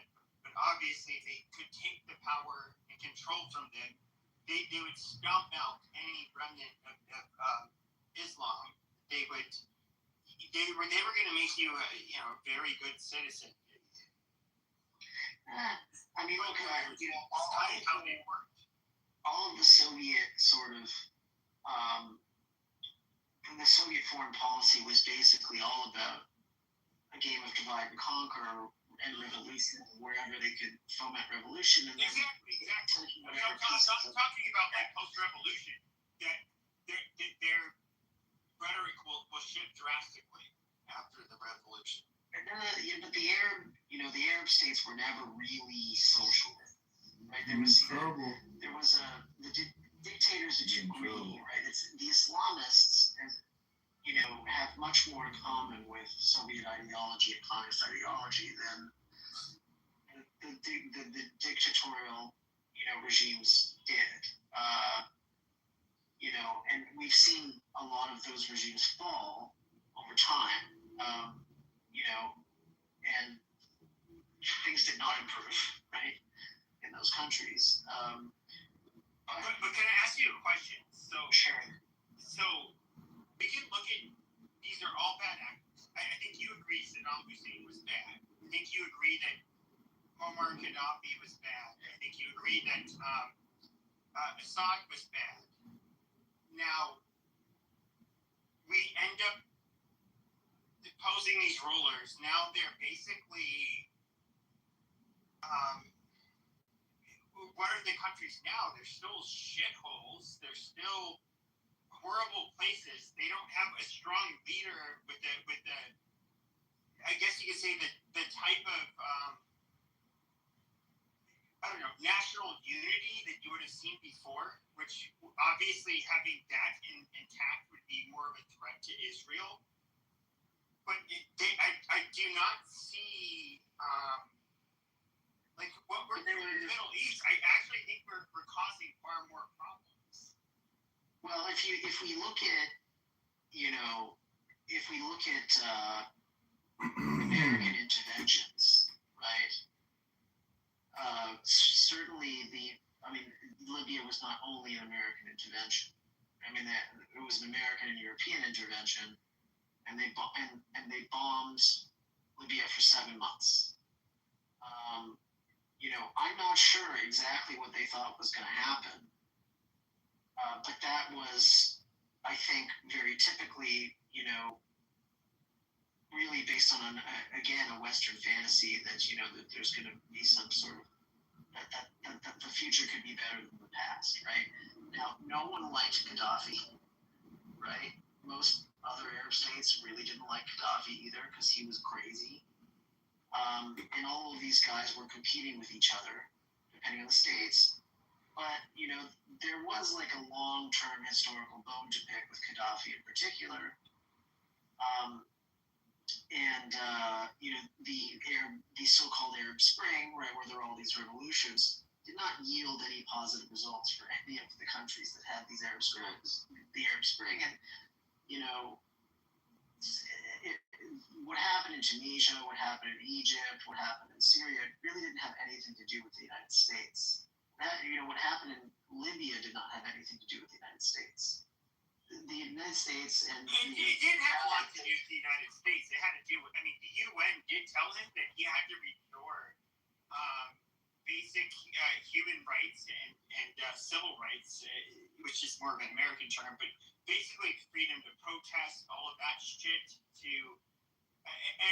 which was his downfall. That's exactly what population did, and they killed him. Yeah. What I'm saying is they saw it opportunistically as maybe there was some sort of win there. Had I been a fly on the wall in the room where these conversations were happening, I think I probably would have laughed in their face. But there's just a significant and common, very misunderstanding among Westerners about what Middle Eastern culture is like. Well, no, I think one of the biggest misunderstandings is that we look at Middle Eastern cultures, they almost always need whether they have a king that's ruling them, a dictator like Saddam or Assad. They need that. Those are actually the countries they prefer to live in. I don't know that prefer. The alternative, what ends up being, there's always one tribe which ends up being the more powerful tribe, right? Like in Syria, the Alawites were the most powerful tribe because they imposed their power on everyone else. And they were a minority, but they were a minority that protected the Christians and the what do you call those people? The Druze. And what happened after Assad was imposed and he ended up fleeing to Russia?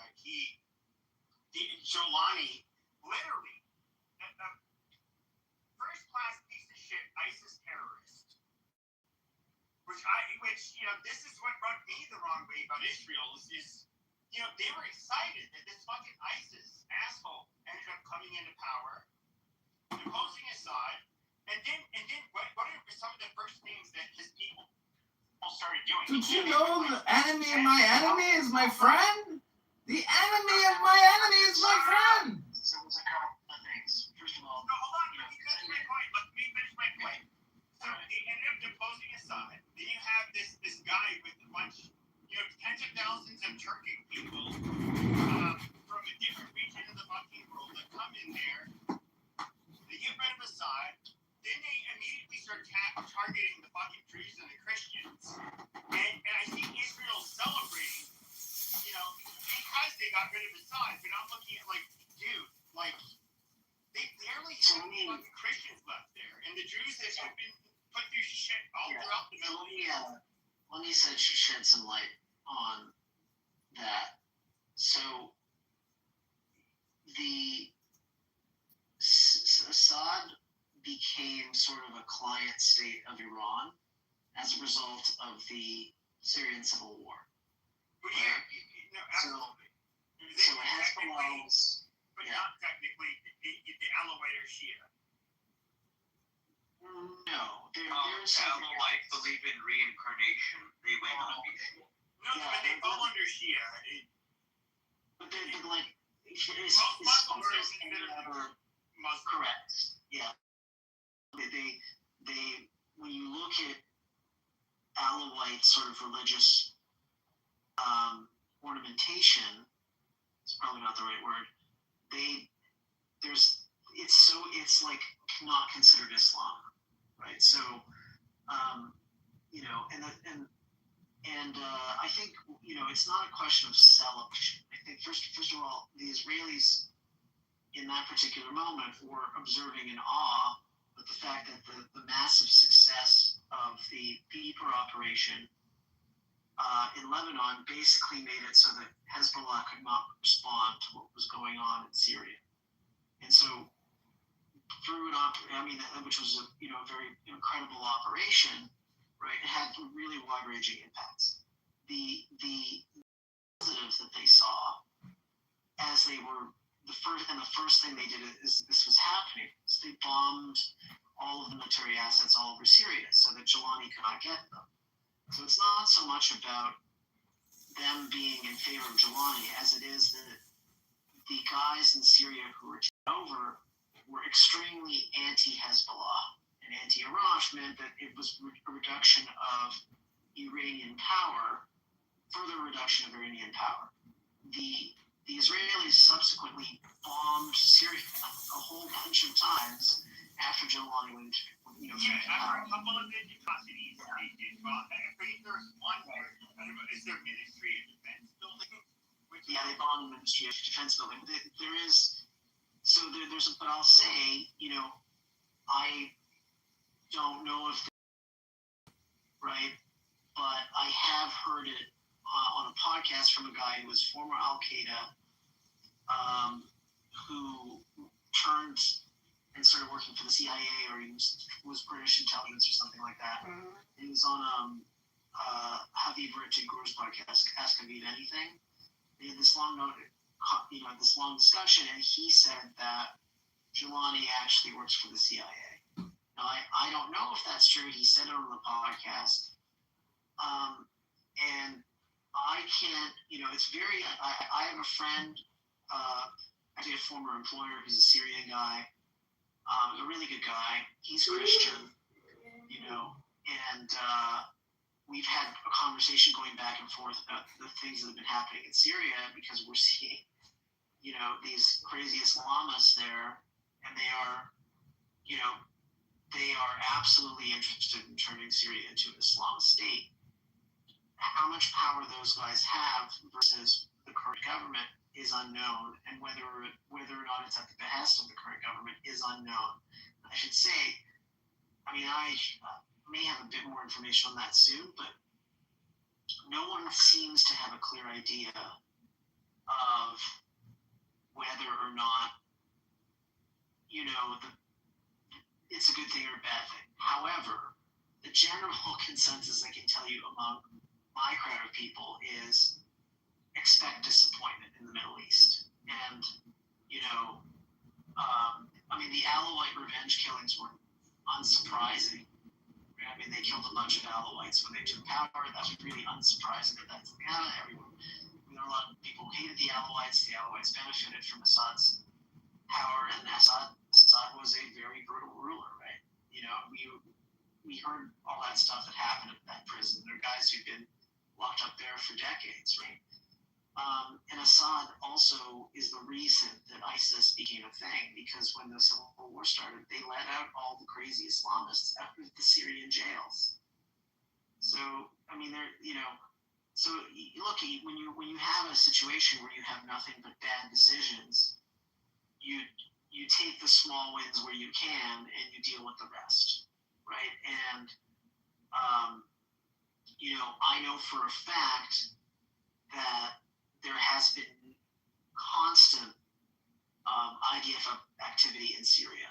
A lot of it we don't hear about, since Jelani took power. So there are Israeli military units in Syria all the time.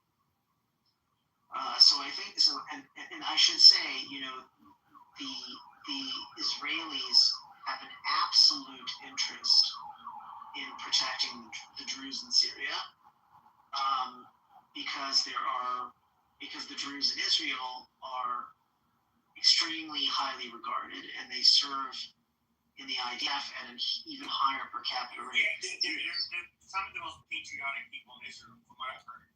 Maybe that's wrong.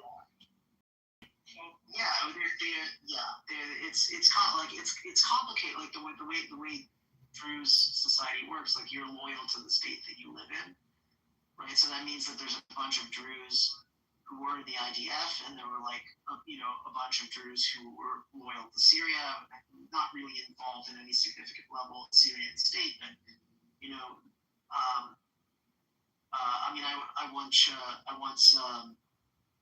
I met this guy who was a Druze guy. Not all of the Druze were necessarily pro-Israel, right? And so there's this town called Mashal Shams in northern Israel. I said, oh, I thought that would, he said, oh, it's in Syria. I was like, Mashal Shams in Syria. I was like, no, that's Israel. He's like, no, it's in Syria. And the reason why he was saying that is because they have this sort of loyalty to the state that they were a part of. In any case, they are very well regarded in Israel, and they are a very important part of the IDF. And so the Israelis have an absolute sort of ironclad requirement to protect the Druze there, because for one, they really care about the Druze, but also it would be a strategic disaster if Israel didn't do it, because the Druze and the IDF would leave the army, and that would really cause a big problem in terms of the operations of the army. But back over to you. Yeah, I mean, it's complicated. I mean, all of this tribal bullshit when it comes to the Middle East, I don't have an answer for it. I don't know that I've ever heard anybody have an answer for it. So, the topic comes first, kind of good rhythm of the situation. I appreciate that. I'm going to start with the last, and this is just my prediction, that Syria probably will become Afghanistan incarnate, probably 2 or 3 or 5 years down the road, given the leadership of what they have done so far. And so that's the big possibility for them. But I wanted to go back to actually, we kind of talk about this, the Arab Spring. What was the impetus that germane to this milestone movement in a region which is culturally, you don't expect such a movement to talk about? And so why was the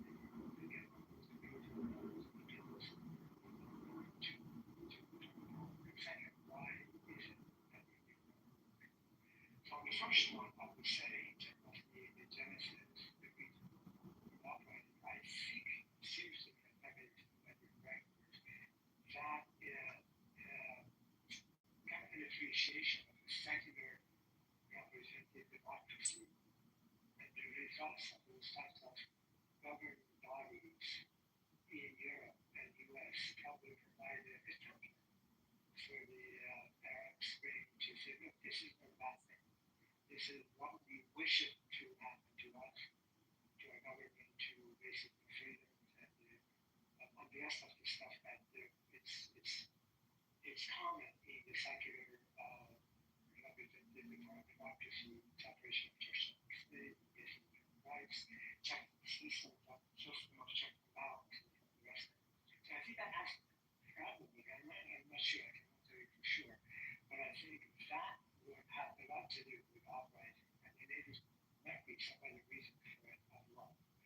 So I guess we can talk about that a little bit, and then we can go back, well, how is it possible that uprising actually will be failed miserably with the exception of one or two countries? And so that would be a good question to ask. I don't know enough why it didn't work out, so maybe we can talk about it, and you can educate me on that. Well, I'll tell you something really quick. So the first event related to the Arab Spring was this event in Tunisia, right, where this guy lit himself on fire to protest the government. What a lot of people don't know was that a female police officer accosted the man and humiliated him, and that's why he burned himself alive. And that was the impetus moment that actually, set this movement on fire, because there was this man being humiliated by a woman. So whatever there may be in terms of ideas about the fact that they may want a different government because their governments are shitty, and I'm sure, a lot of people feel that way, the motivations for doing so I don't know, are as simple as, what we want is democracy. I see no evidence of that. They kind of had a democracy for like 15 minutes in Tunisia. It's now not really that anymore.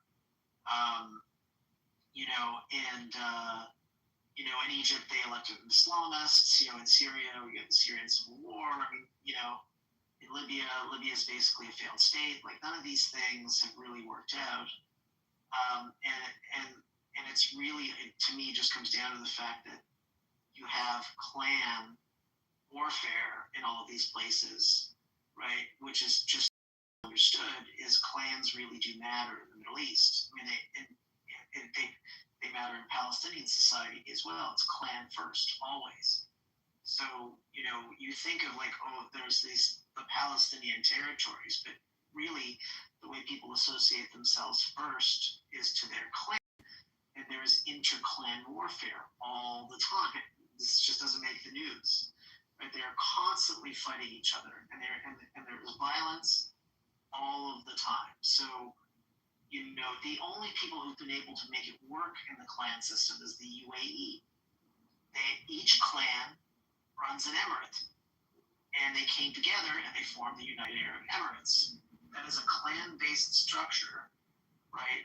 You know, which is autocracy, but, you know, let's call it somewhat benign autocracy, right? They are interested in actually building a society that works. No one needs to believe that it's perfect, but none of the other ones have really gone down that road. I think it's, you know, also there are other cultural impediments which makes it very difficult. And I think one of the big differences with the UAE is they have a lot of money, like a lot of money, right? And that generates stability. It's true with Saudi Arabia too. The money generates a ton of stability, right? These other countries don't have a lot of that, right? Yes, there's some oil in Libya, right? And there's oil in Algeria as well, and natural gas, and those things are good. But, you know, we don't really see a lot of improvements there. And right now, there is kind of a cold war in the Middle East between Egypt and Turkey for vying for control and power in these states, which is happening in the background, which just doesn't get a lot of airplay, but it is happening. So, I mean, people are trying to make plays for power all over the place, all over the Middle East, backing one faction or another. You know, it's happening in Yemen as well, right? You know, where the Saudis back one faction and the UAE backs another faction, and both those factions are against the Houthis. You know, it's a fucking mess. And I don't see it really moving. The only thing that you can say is that in places like the UAE and in Saudi Arabia, you know, there was a relatively sophisticated state. And all of those guys were educated in the West. And so maybe they don't want to live exactly like the West, but they know that life's pretty good in the West, right? That they bring proud. And, you know, they want to, you know, copy the things that work. And I think it's clear at this point that most of the states in the Middle East, they don't want to be really under the umbrella of the Chinese. They want to be under the umbrella of the United States in terms of security. You know, and they've sort of figured out that that's what they want to do. So they've thrown their lot in with the West. And let's say these are the more powerful, stable states in the Middle East, so the Saudi Arabia, the UAE, Bahrain, right, Oman, and apparently now Qatar. Although while the Qatar showers money into America, into American politics and all sorts of other things, and there's a giant military base there. They also finance all sorts of anti-American stuff all over the United States. And now all of a sudden, you know, what happened to them is the same thing that happened to the Saudis, which is you fund all this stuff and eventually it comes back and bites you. Well, the Iranians have now bitten the Qataris. And we don't fully understand exactly all of the damage that has been done by what the Iranians have done to oil and gas facilities. But I have it on good authority that in Qatar in particular, there are contracts that are 5 years out that are going to be broken because the damage is so severe, which means, pretty bad shit, right, for those guys, because they're not going to be able to make any money. So I don't know, but they're now saying, "Oh, America, please protect us," or now we're against Iran. I mean, the Qataris were like really close with the Iranians, and this isn't very well known, but the ruling family in Qatar is Persian, not Arab.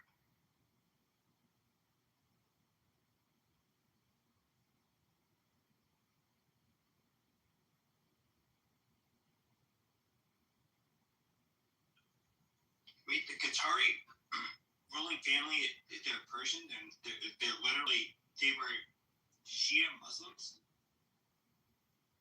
Persians, and they are Shia Muslims.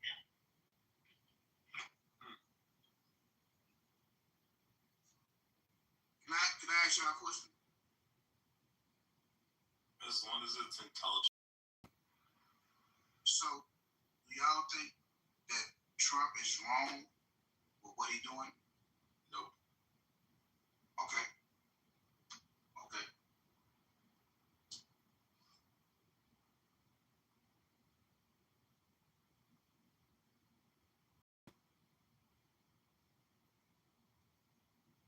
I want to plant an idea in everybody's minds, okay?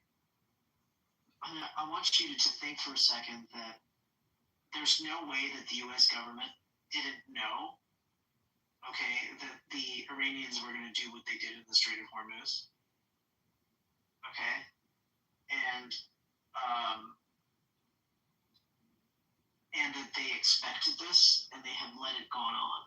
And I think you should ask yourselves, why did they let it go on? Like, why didn't they, create a whole bunch of specific troop deployments specifically set up to prevent the Iranians from doing that ahead of time before the war even started? Because they wanted it to happen. So what are the reasons for that? Power over mainland China, power over the Gulf states, controlling the Strait of Hormuz eventually. Backing up the U.S. petrodollar. My answer would be rather appeasing Israel. It would be they just don't want,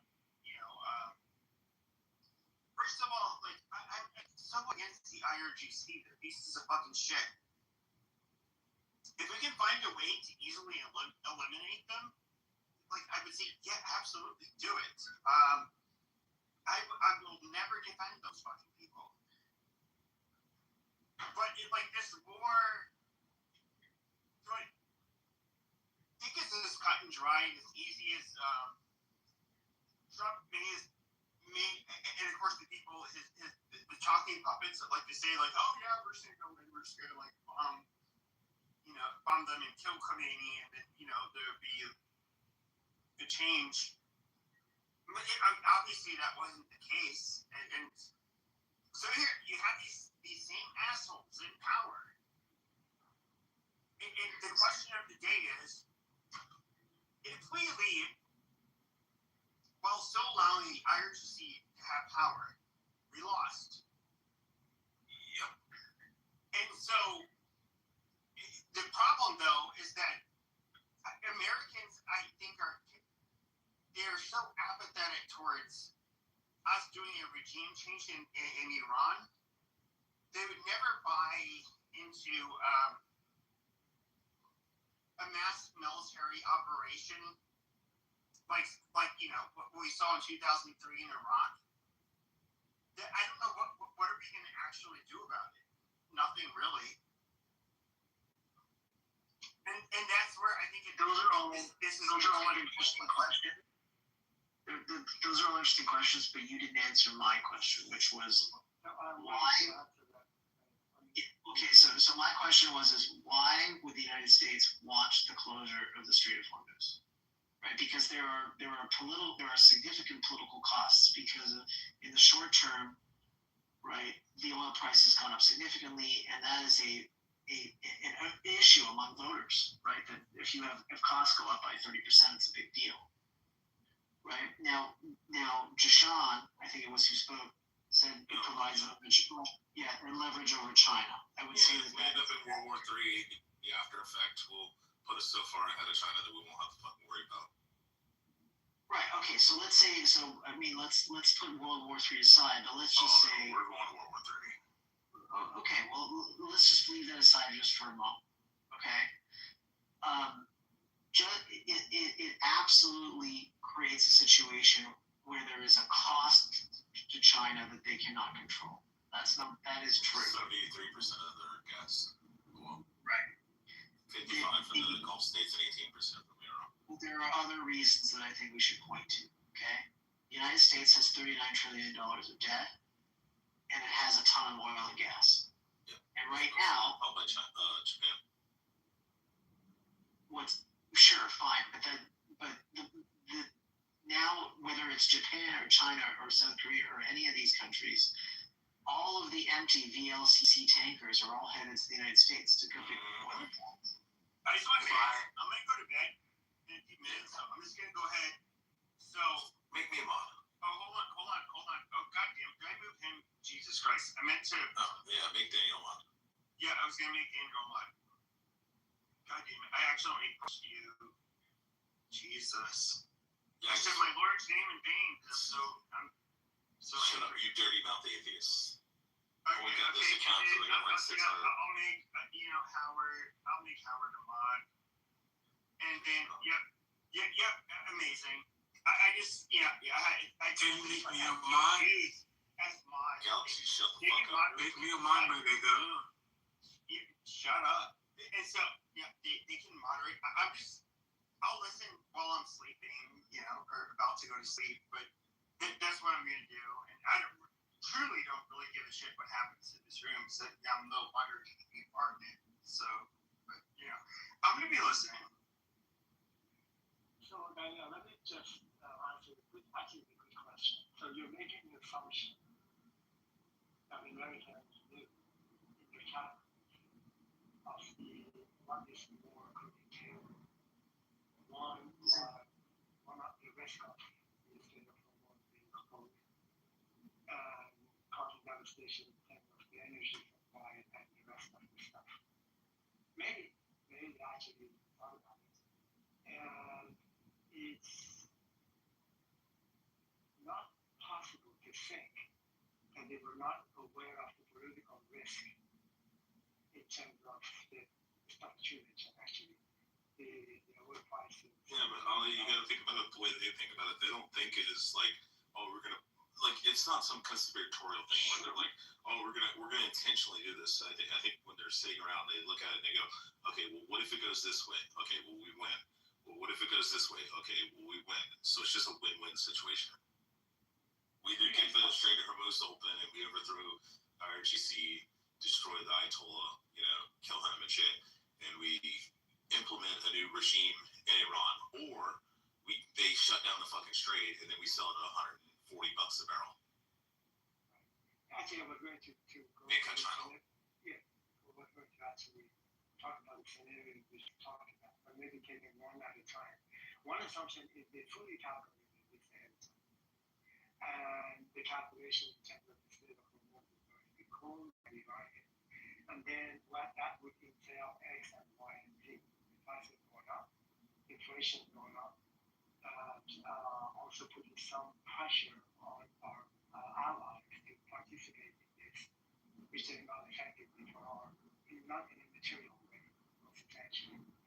And for the midterm elections also coming up. So those are those kind of risks that one few that can, maybe not, we just making an assumption. The other is the one, Josh, exactly what you mentioned, is that we all know, the U.S. is energy self-sufficient, although we do have pockets, many pockets of import and exporting oil and LNG, natural gas, from LNG, liquefied natural gas. At the minimum, at least there are about 6 or 8 terminals in construction right now to export natural gas in form of LNG to various places. So with this state of Vermont being closed for some time, then of course that provided boost to energy energy production in the United States and also exporting that. And also the price of oil, as somebody mentioned, going up to maybe 130. And so these are possible scenarios, but one could not say for any level of certainty that the Americans really, maybe they thought after they have caused devastating damage to all sectors of military and the rest of the and also assassination and killing of the leaders, that perhaps the Iranians would not even last that long. So maybe they had the closure of the state of Hormuz on the risk list, but probably not on the top. I don't know for fact. I don't know. But I think it is possible, but could not be some minor major contamination, actually. So we go from from the actively calculating the level of the risk at the highest, and the benefits could entail from that with some political kind of impact, particularly in the midterm election, and then all the way to the upside, which is making the U.S. Producing a lot of natural gas and oil and exporting it. That's another kind of scenario would be the opposite of what I just mentioned. Anyway, comments are welcome. I just wanted to talk about it. By the way, I chose all of my mods based on merit. I'm just saying. Howard. That's okay. I was just messing with your point. Fuck you, rat Mexican. Howard, are you AI? There's no way that's a real photo. Obviously, it's a organic photo. Why, in fact, you want to suck his dick or something? Don't burst up right out there. Yeah, okay. We're not going to talk about that. Let's go back to the conversation. Let's not talk about how gorgeous Howard is. Yeah, okay. Let's go back to the conversation. Let's go back. I'm sure that they. Okay, on mic on Jason. I'm sure that they hoped that Iran would just collapse, but I'm not sure that it was actually something they thought was very likely. I mean, I'm not sure why they would think that, right? I mean, the U.S. has tried this a bunch of times, and usually that doesn't happen. When it does happen, it is a surprise to everybody. Like the situation in Iraq. Okay, I don't think that the U.S. anticipated that the first invasion of Iraq was going to go nearly as well as it did. So yeah, then they had a backup plan, right? Maybe it does have something to do with energy inflows to China, energy availability in the world today. Yeah, it does reshape how Europe and Asia now think about their reliance on that trade route and on those energy partners. And this is, I would say, especially for Europe, this is a big problem with European policy in the last, 30 years. Their approach to energy has made them friends with people they shouldn't be, made them dependent on people they shouldn't be dependent on. Yeah, I mean, it's wild how Saddam in '98 switched over from the U.S. petrodollar to the euro. And then the day we took Baghdad, we switched it immediately back over to the U.S. petrodollar. But they have free elections in Iraq. Just wanted to ask, the recent post on Trump, can we dissect this as a heresy? No, crashed out. That's what my room title was about. So, first of all, he went in and like, I was raised Catholic. I'm not a religious person, but the amount of disrespect that he showed was jaw dropping. Such a lack of fucking class that he has, and then he to the Muslims or the Christians. Towards both of us. Catholics, but then. No, he said praise be to Allah. Shut up. Hold on.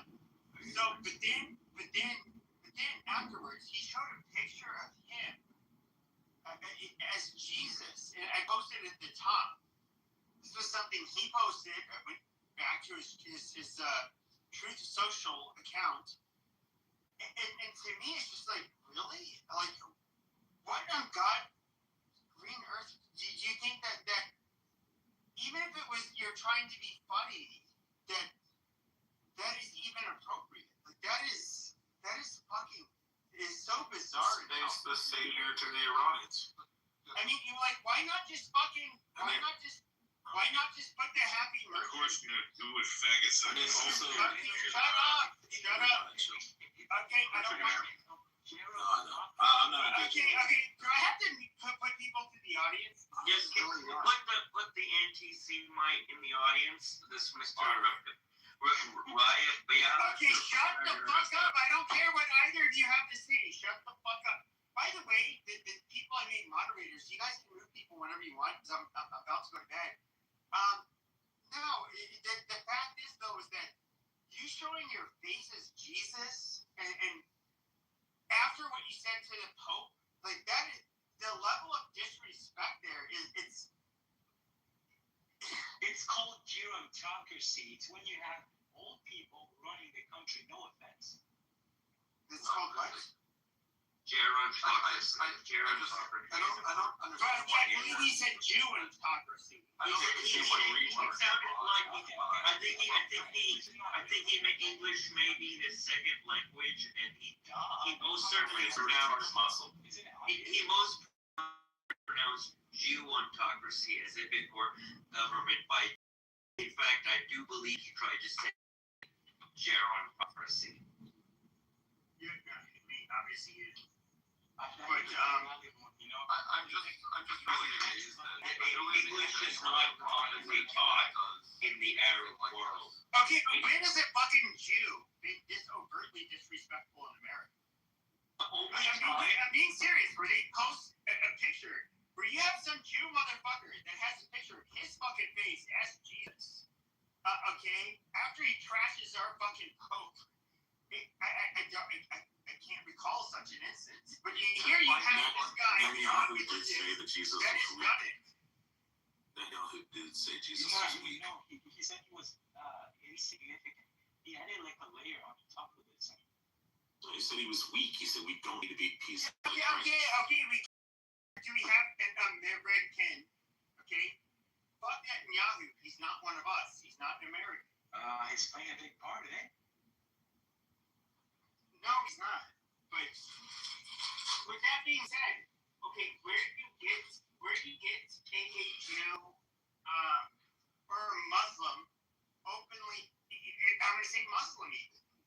Where you see them mocking Jesus in the way in the passion that Trump did. That is kind of like unprecedented. That is so fucking. That's for you, Arafat. Trump has no morality at all. He's there to simply have power and be effective. I thought you were going to bed.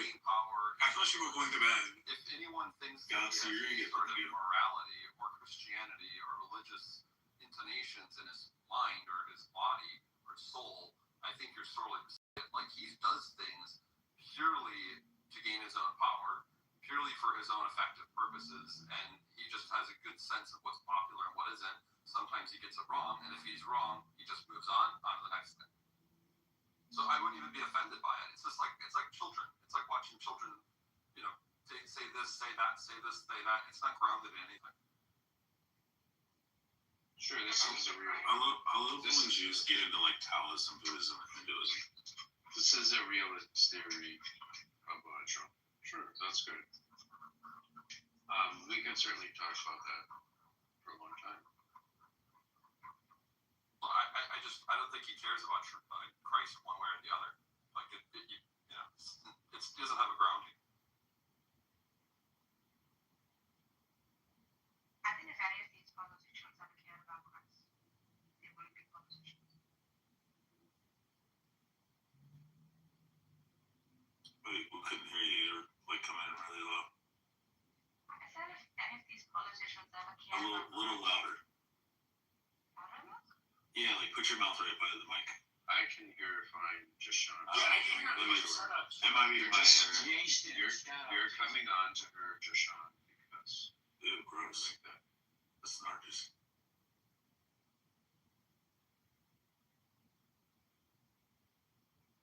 No, Nargis was saying something serious. She's like, well, these politicians, they don't care about Christ, so what do you expect from Donald Trump?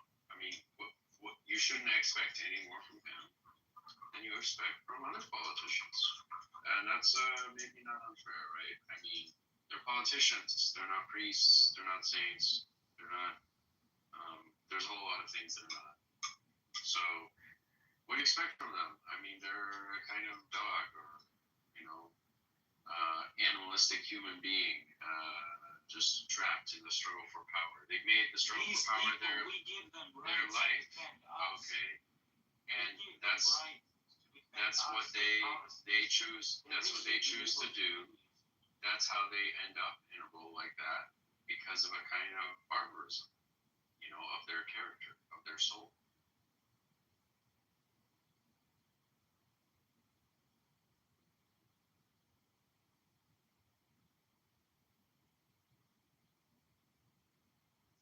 See when Jason went on mute, Arafat. That's your time to speak. Well, Nargis, what do you say to that? Was that a fair summary? Was that unfair? And they're essentially car salesmen, right? Like they'll tell you whatever they need to get you to buy the car. And they try to determine what the public opinion is, their constituents' opinion, and they try to say things that, like, they lead the constituents in a way, try to say things that reverberate back to the constituents to increase their power, their influence. I think Trump's a little more unhinged and untethered than that, but at the end of the day, I don't think he has a moral grounding in Christ or a belief of that beyond his own power and influence. Lama, do you think we should have that then? Well, I don't really think there's a way to prevent it because that's the nature of politicians. Like they have to find a popular cause.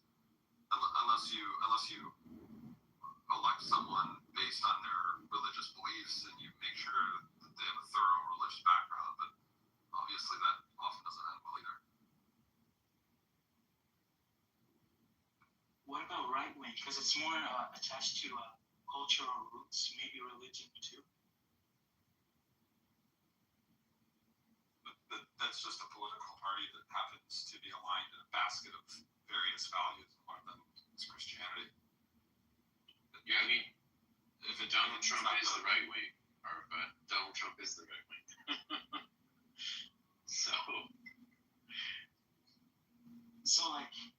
So we're all abiding his own morals, huh? He's the man at the top. He's the man with the top job in the government. He's not the man at the top of the society. Okay. That's why you should be very concerned about electing a leader, regardless of how much they align with your views or how competent of a manager you think they are. If they don't have a good moral grounding and ethical standards, because they'll ultimately end up using the power for their own purposes in an unethical way.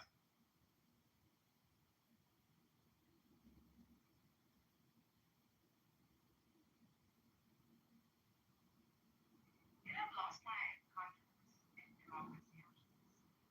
And it's really sad. What is that system then? Who lives in a democracy? Who lives in a democracy? Oh no, you said you lost faith in it. I said, who actually lives under it? I got your point. I'm just saying, like, as an idea, that's so lofty. But it's quite disappointing. We don't live under one. Well, look, Nargis, I'm sure you're familiar with the Winston Churchill quote on this particular point. You know that democracy is the worst form of government except for all the others. So like democracy disappoints in some ways relative to heaven, relative to the ideal form of government. But think about what Arafat was saying earlier. You have a government where you have religious figures who are picked or people who have, undergone some selection for their background and whatever. We had those governments for a long time. They were even worse. The democracy in the U.S.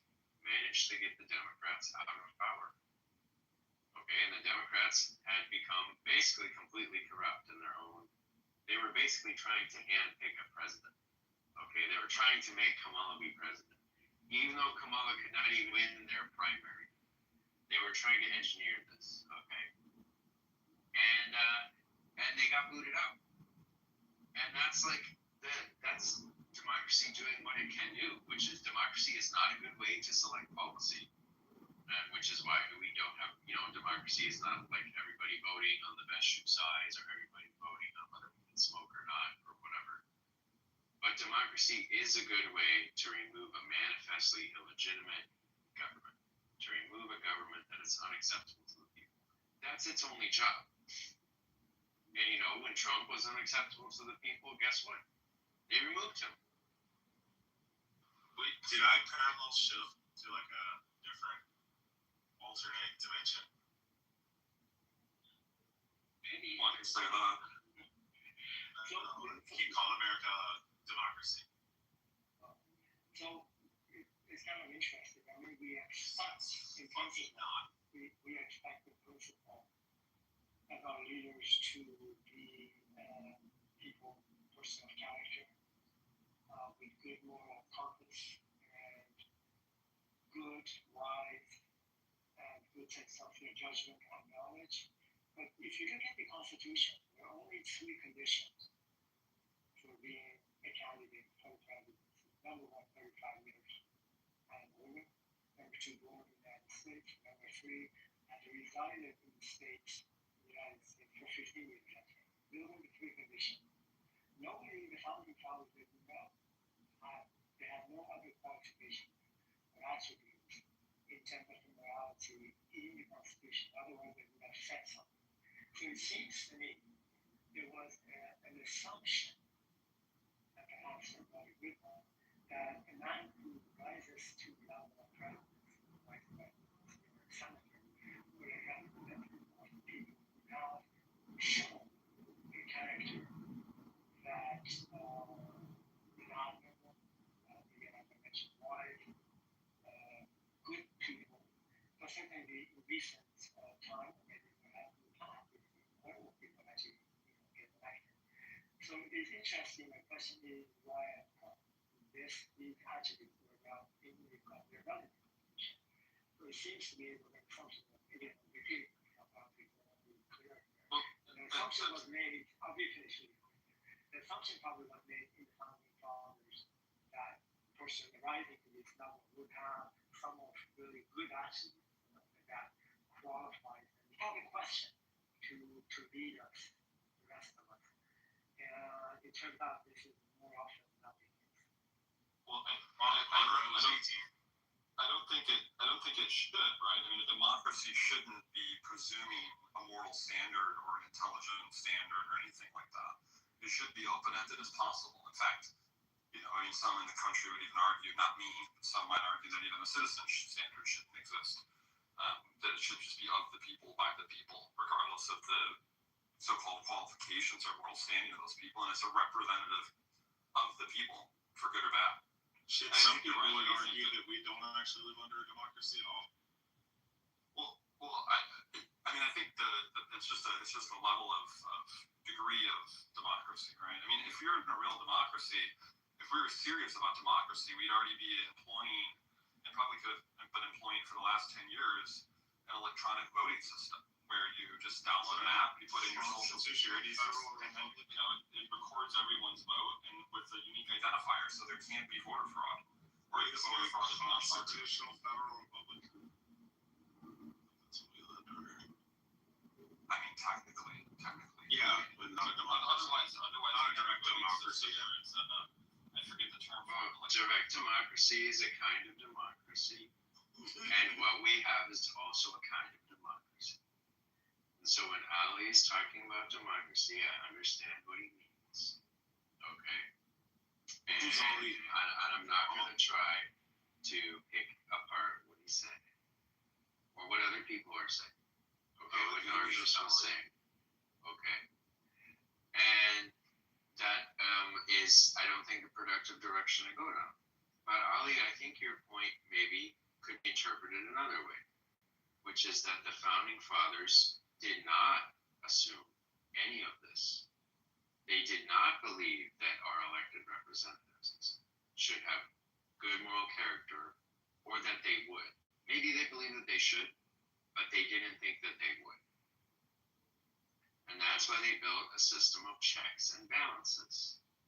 And what they had seen in the preceding several centuries of the English system was that efforts to limit the franchise in some way like you're talking about, to try to have moral qualifications or other qualifications, are so readily abused, you just can't govern that way. You just can't make a just system doing that. It would be nice, but it's like passing a law against lying. How could you possibly enforce such a law?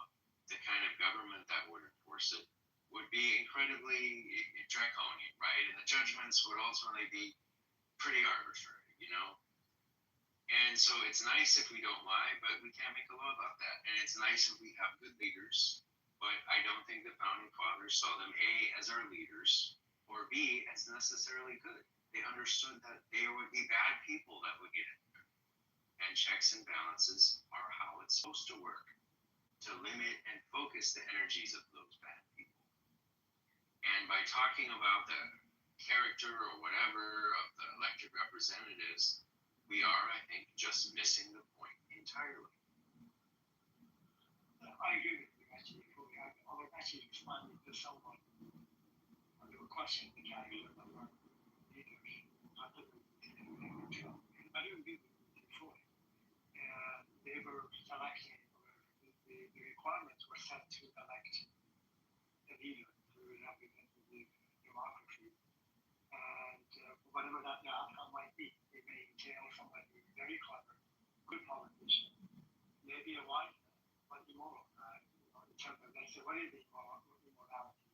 Not having, some could say, not having any kind of a religious underpinning, number one, who could be having affairs, or it could have, marrying, divorcing many times. It could be so many other things, which I think in the U.S., for some reason, people put too much value on these types of behaviors, which in Europe, and other places, Latin America, other countries, actually the leaders are well liked when they are a little bit, how can I say, playful or mischievous, particularly in the realm of sexuality and having affairs and doing stuff like that.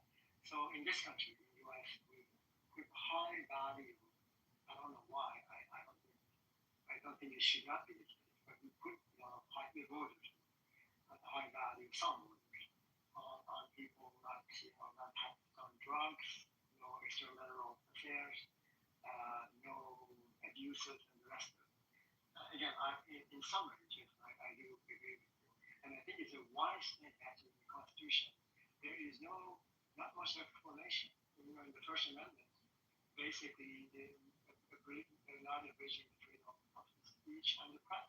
There is no further explanation about what is the freedom of speech and what is the freedom of the press. You just leave it at that, and you're better off for it. Pepe, are you awake? Try to keep it as simple as possible. Yeah, thank you. That's it. Pepe, Howard, are you all awake? Earth to Pepe, Earth to Howard. Ollie, I think though you're onto something, because I think in the last 20, 30 years, maybe slightly longer in the United States, there has been, I think, a moral righteousness of the president, right? Like, we think they're of a moral, righteous character. And I think that's been, not fully, there's a lot of carelessness and personal greed and power grab reasons for this, but it's probably part of the reason why the executive power has expanded as much as it has over the last 30 years, and now we can just executive order like a dictator pretty much anything.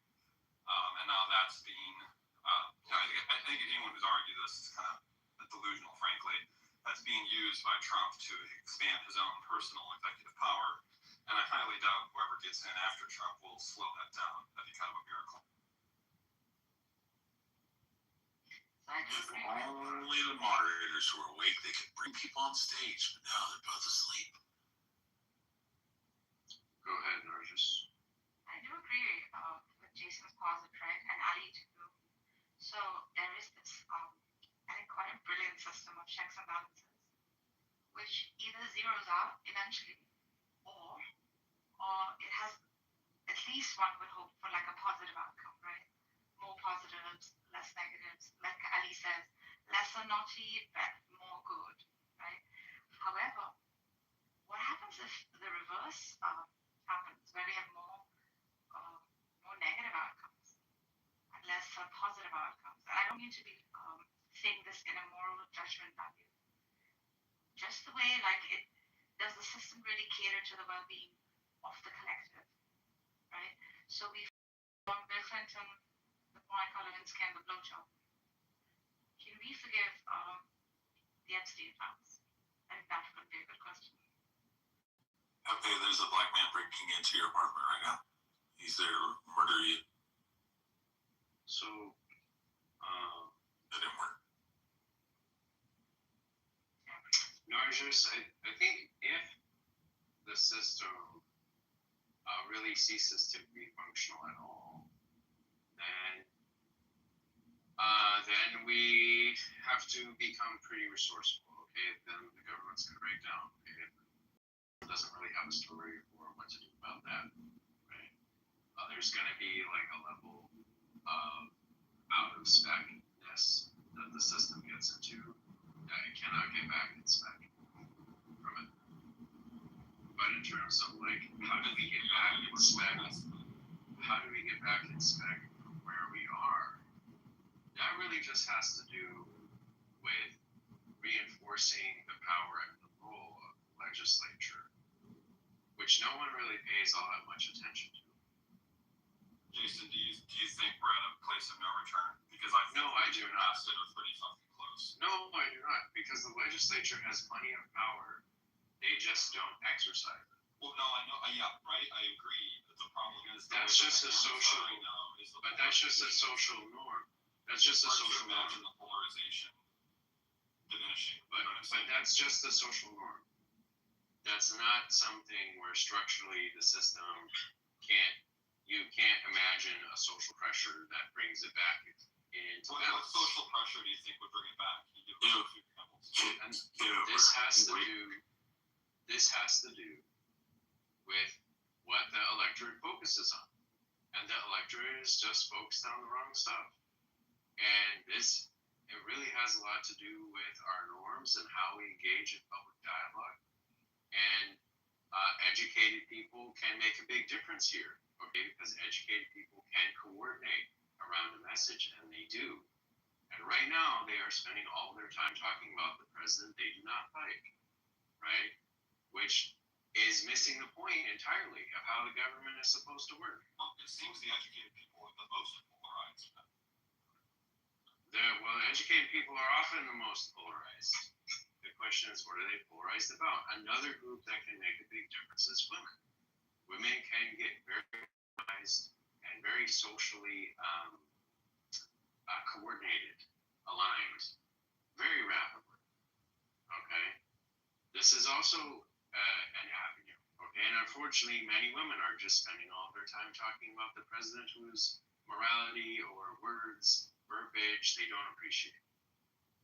And as long as that's what our focus is on the personality of the president as like the celebrity in chief, okay, then we won't push the system back into balance. We won't pay any attention to the legislature. But this is a social problem.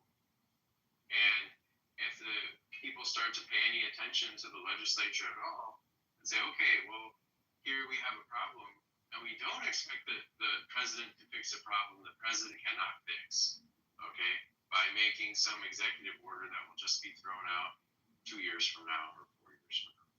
We expect the legislature to solve the problem by passing laws, which is what they're supposed to do. And we got to ask them to do that, and that's what we have to shift to. So all of you people who hate Trump, never bring it up again. That's all you have to do.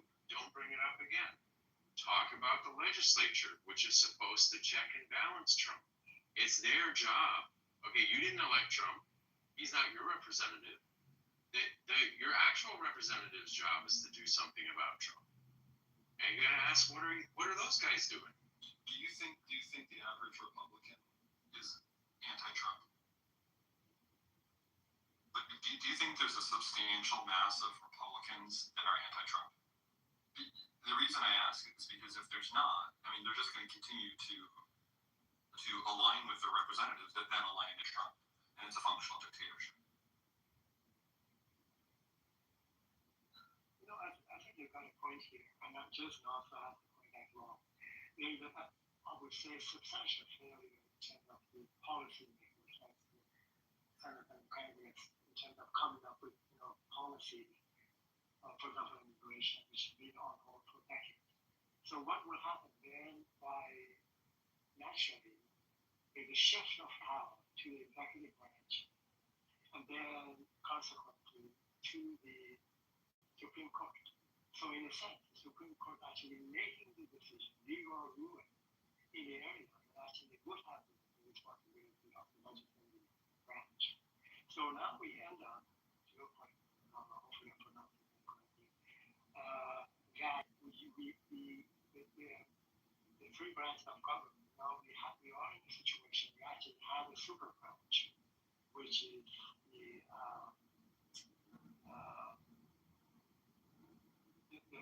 Supreme Court. So that is from, and I'm not suggesting that it's going to break or structure as the secondary representative republic, but certainly it puts a stress on the system,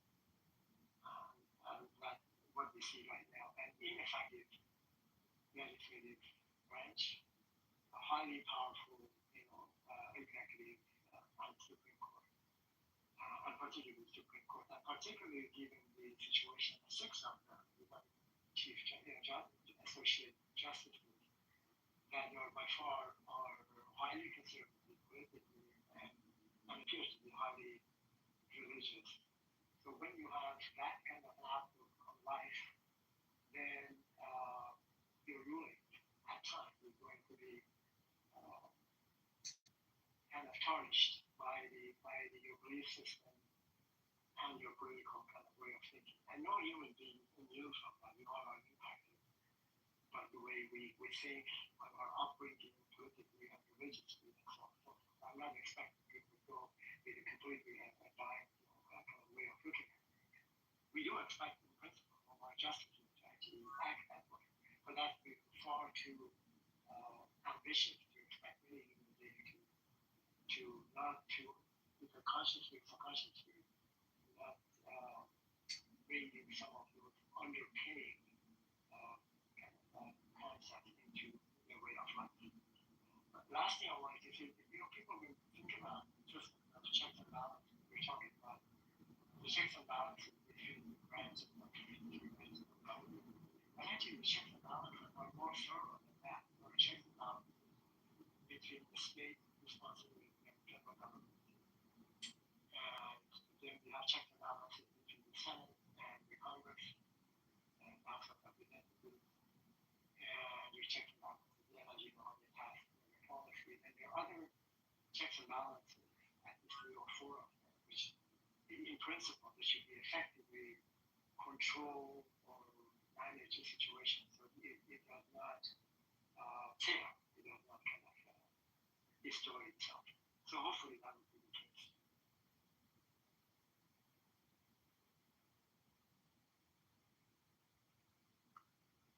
Well, wait, sorry for interrupting. Do you guys believe in, have you ever taken a break in just overall political conversations? Would you say like that was less stressful? we are taking a break from our regular conversations to have these conversations on a track. I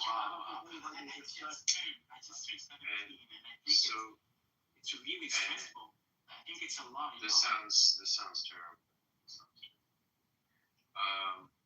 So I Bobby, I don't think though this is like so one way I've heard the government described is in terms of a separation of powers and the duplication of functions.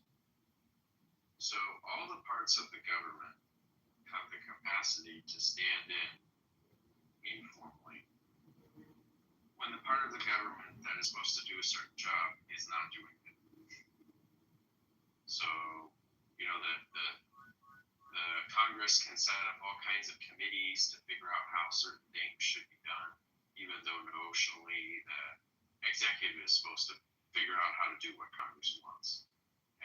But Congress can and does set up committees, and they come up with recommendations for basically how they want the executive branch to do certain things. They're like, well, you're not going to figure it out. We're going to figure it out. And this is more broadly like part of how the system is supposed to work. If the legislature is not doing its job, it only makes sense that the court, the Supreme Court, and the executive branch fill in the vacancy. It only makes sense. And it's not a permanent situation, okay, that they do that. It's like if you have an airplane and it has 4 engines, 2 on the left, 2 on the right, and you also have the control surfaces, you know, you have the rudder. And when the rudder is not working, you can use the engines to steer the plane. That's not good for the engines, okay? It makes the way the plane flies very weird, the way it gains speed and all that kind of stuff.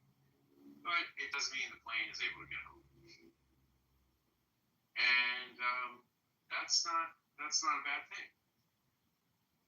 And this is where I think that so many people are making a mistake. Is a healthy response of the system, they're treating it like it's sickness, but it's not sickness. This is the healthy response to this in the system.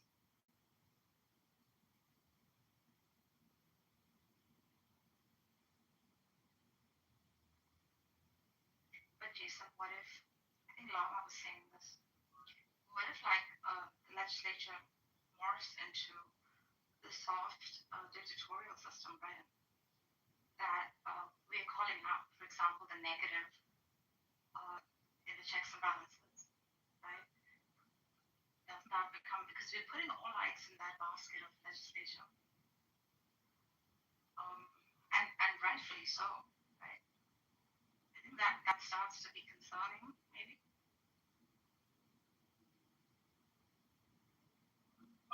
The legislature, if it becomes a soft dictatorship, it can be voted out. It's very hard to coordinate control of legislation.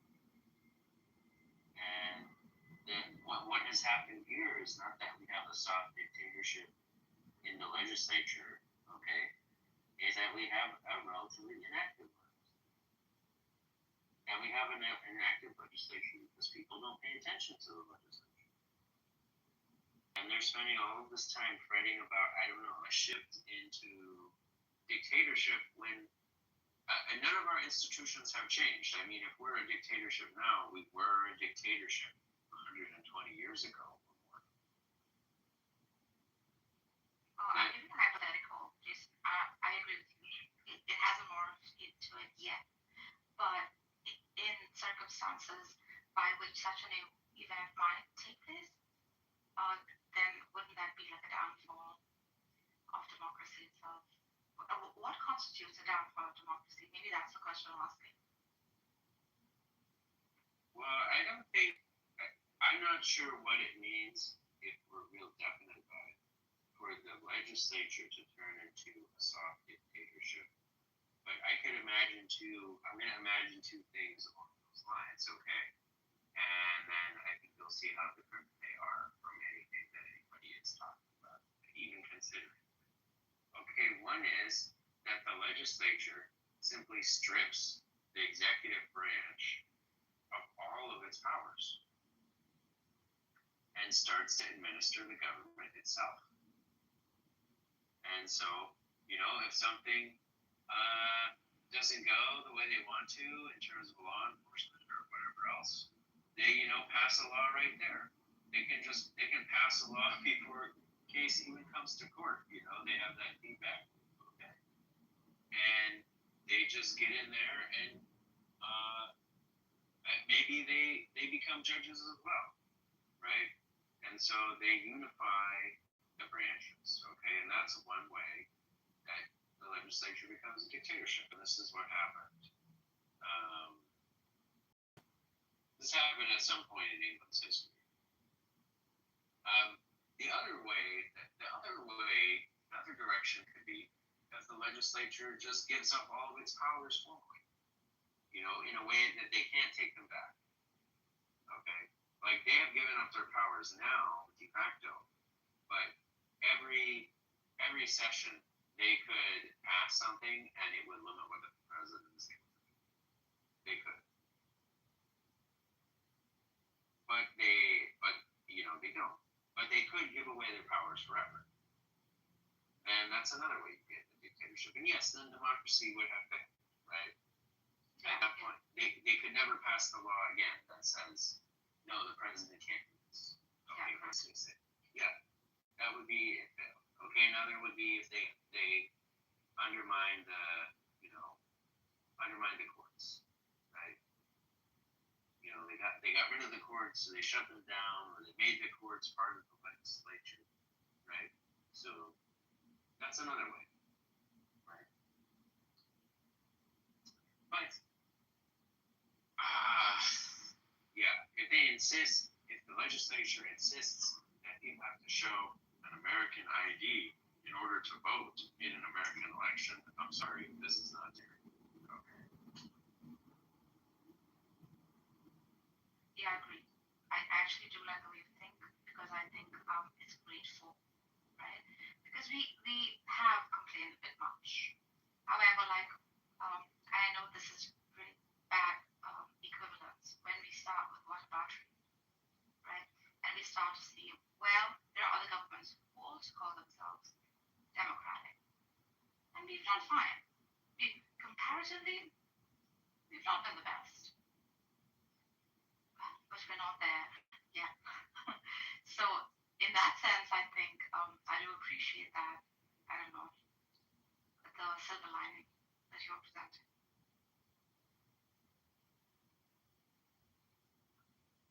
I think that the silver lining is important, just because it actually helps you to focus, right? If the way you evaluate the U.S. government is you say, well, the United States is very bad compared to what I imagine heaven is like, then, you know, and there are variations of this that they don't sound that way, but they are that way, okay?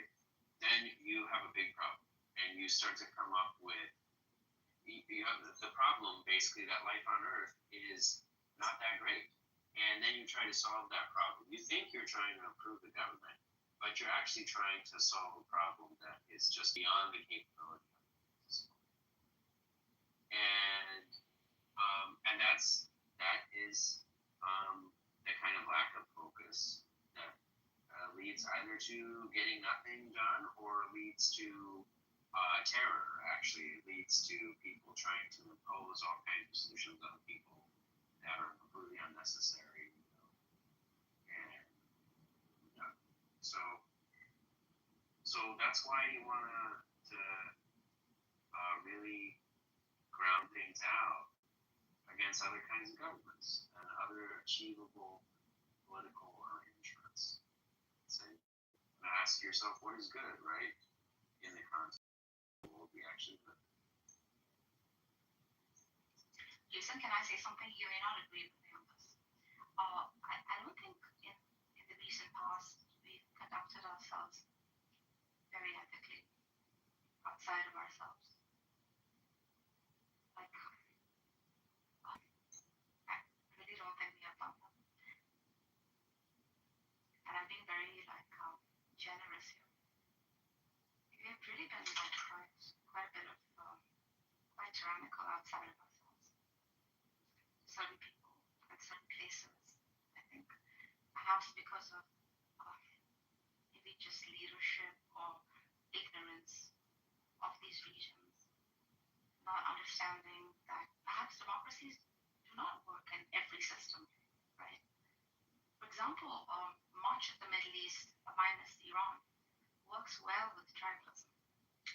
has, right, they've conducted themselves in such a way within tribes that a lot of progress and well-being sort of comes out of it.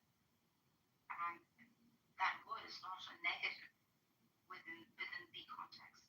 However, like we think because democracy is such an ideal, right, we need to sort of like impose that on these systems, which we find it pretty much alien so far as like governance of a system goes.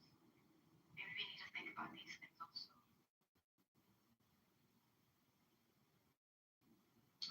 Yeah, I think you'll find many thoughtful, not many, but you'll find a few analysts in the U.S. government saying the same thing, or analysts who were formerly in the U.S. government saying the same thing.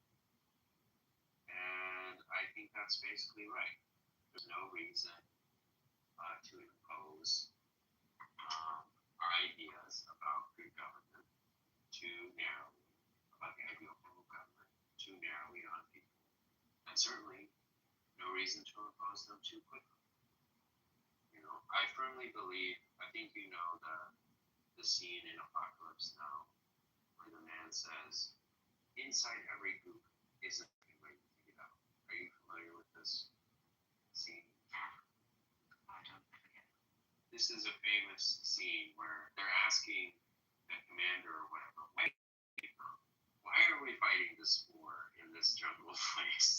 It's, you know, so far from America, and it just has no impact on it, right? And the commander says, inside every group is an American waiting to get out. That's why we're fighting, okay? Because inside everyone is an American. And I believe that's true. But I don't think that needs to happen, you know, this year, right?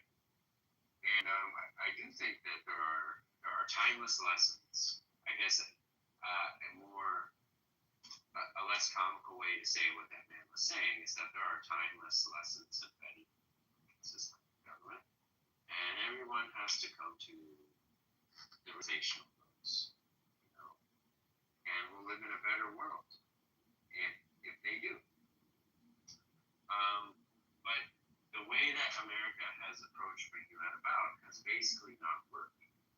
Basically, it's not functional.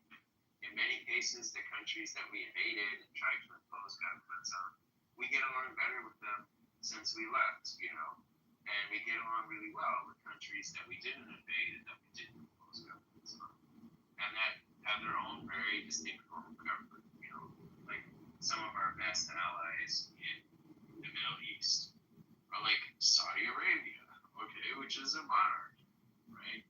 Like an Islamic monarchy or something like that, okay? And Israel, which we have very little to say about the way the Israeli government is structured.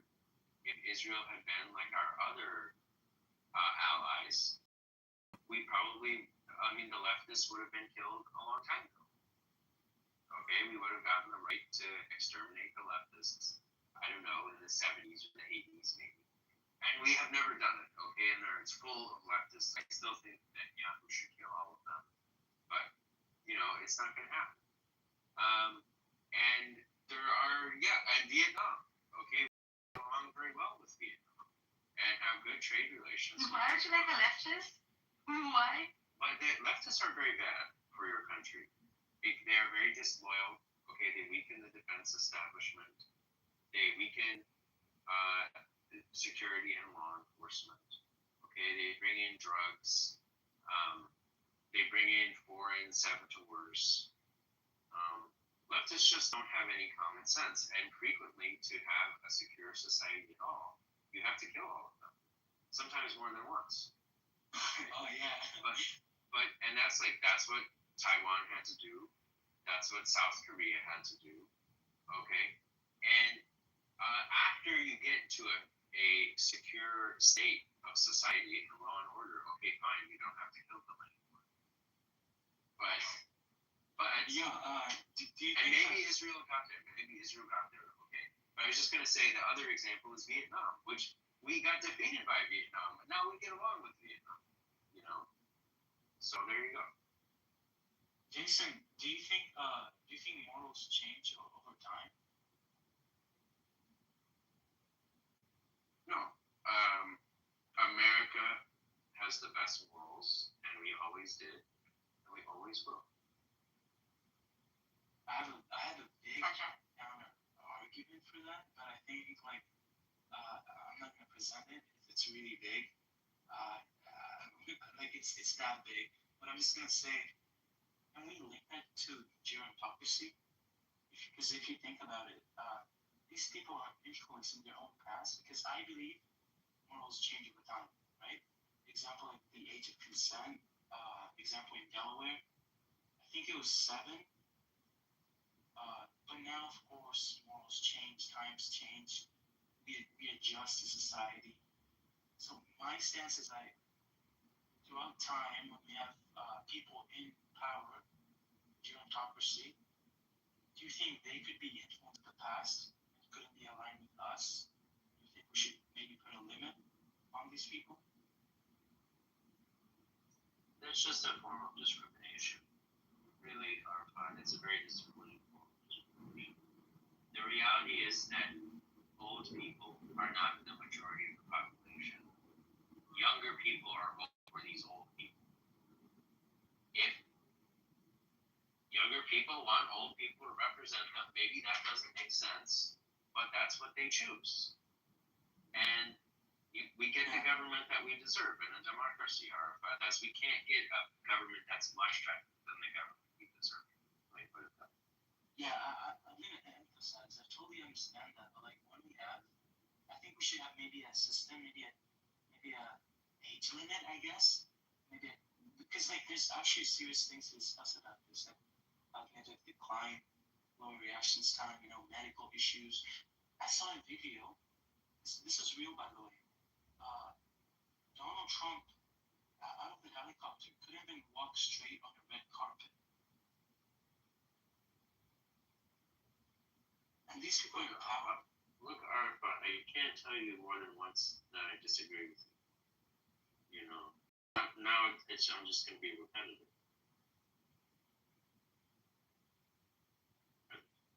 The people voted for this person.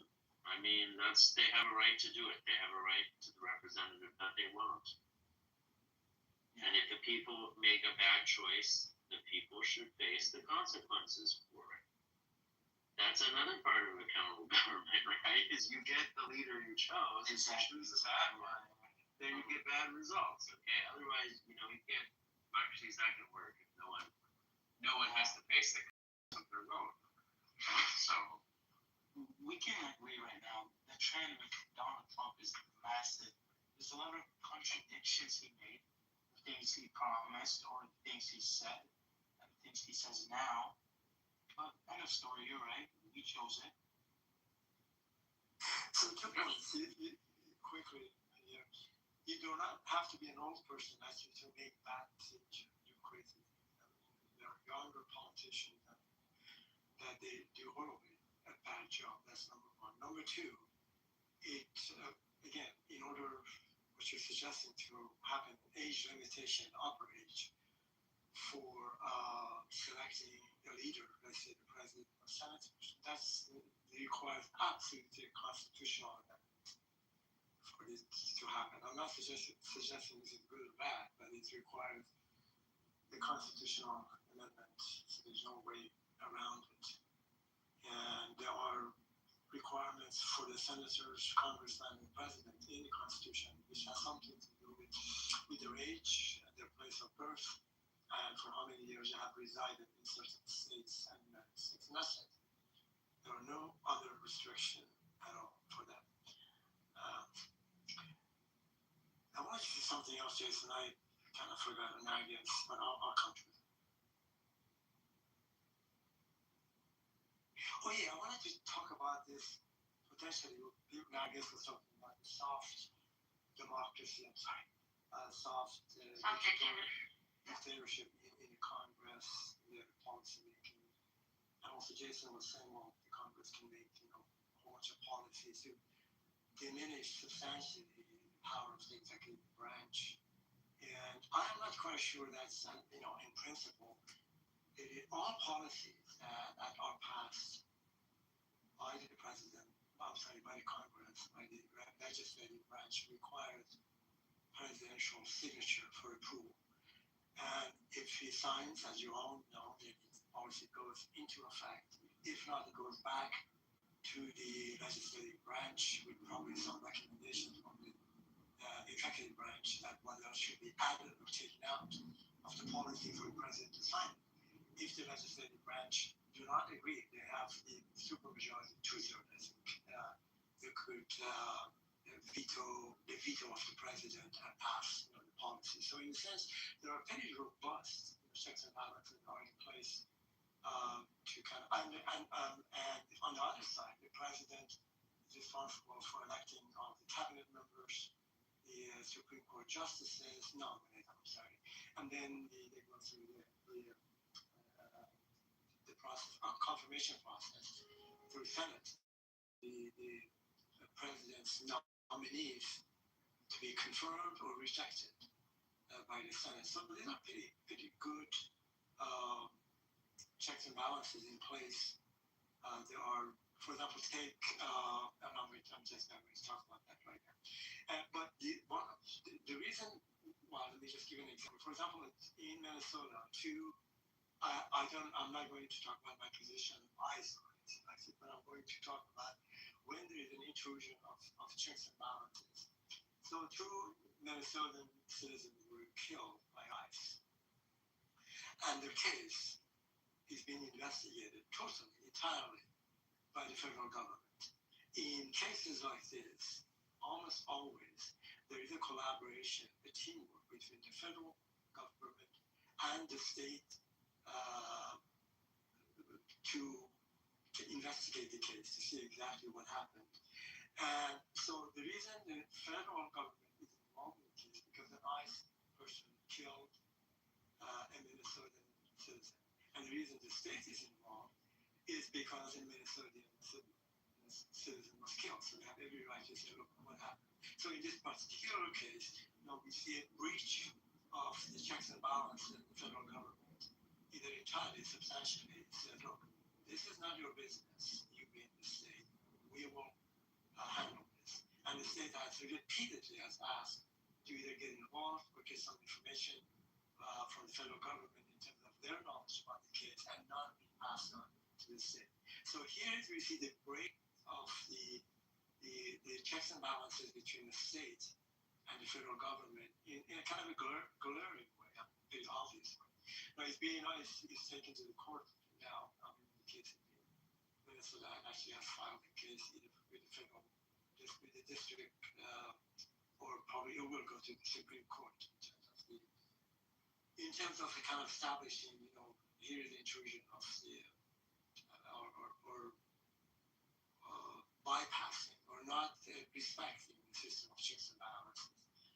So now I'm going to land with this. In principle, there are just fantastic, great checks and balances that are in place. And because of that, I do agree with Jason early on. I cannot find a scenario under which the system is stressed in a way that is going to tear, it's going to break. Because constitutionally, the structure is fairly robust principle, and it will withstand the challenges coming from any direction, actually, and in terms of the branches of government. Agreed. When I was younger, I was more feisty and would find every little thing to point a finger at any system, especially one that is generously democratic, like the US. The older I'm getting, I'm like, it's not that bad, for God's sake. What is this Westophobia? What the fuck is that? And what are you putting out there? And yeah, we don't act well outside of our freaking little home called America. We are brutal. We are ruthless, right? However, we're also clearly saying we're capitalist. I mean, the system is built on it, right? So I don't think we do the whole, we are, basked in the freaking sun of morality anymore. And at least we have a president now who doesn't care to do such a thing. I mean, it's being more and more transparent, right? With capitalism comes greed. With greed comes self-interest, and that's exactly what you're doing. It is what it is, unless you want to change that system to some moral code. Sure, I bring it on. Bring a better system so that we can apply it. Other than that, this is the entailment of such a system. Can we be better than this? Absolutely. Can we call it out? Absolutely. But can we also be grateful maybe sometimes? Yeah, we can.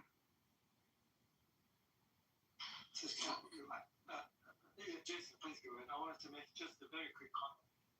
Just a comment. So you mentioned that capitalism breeds greed.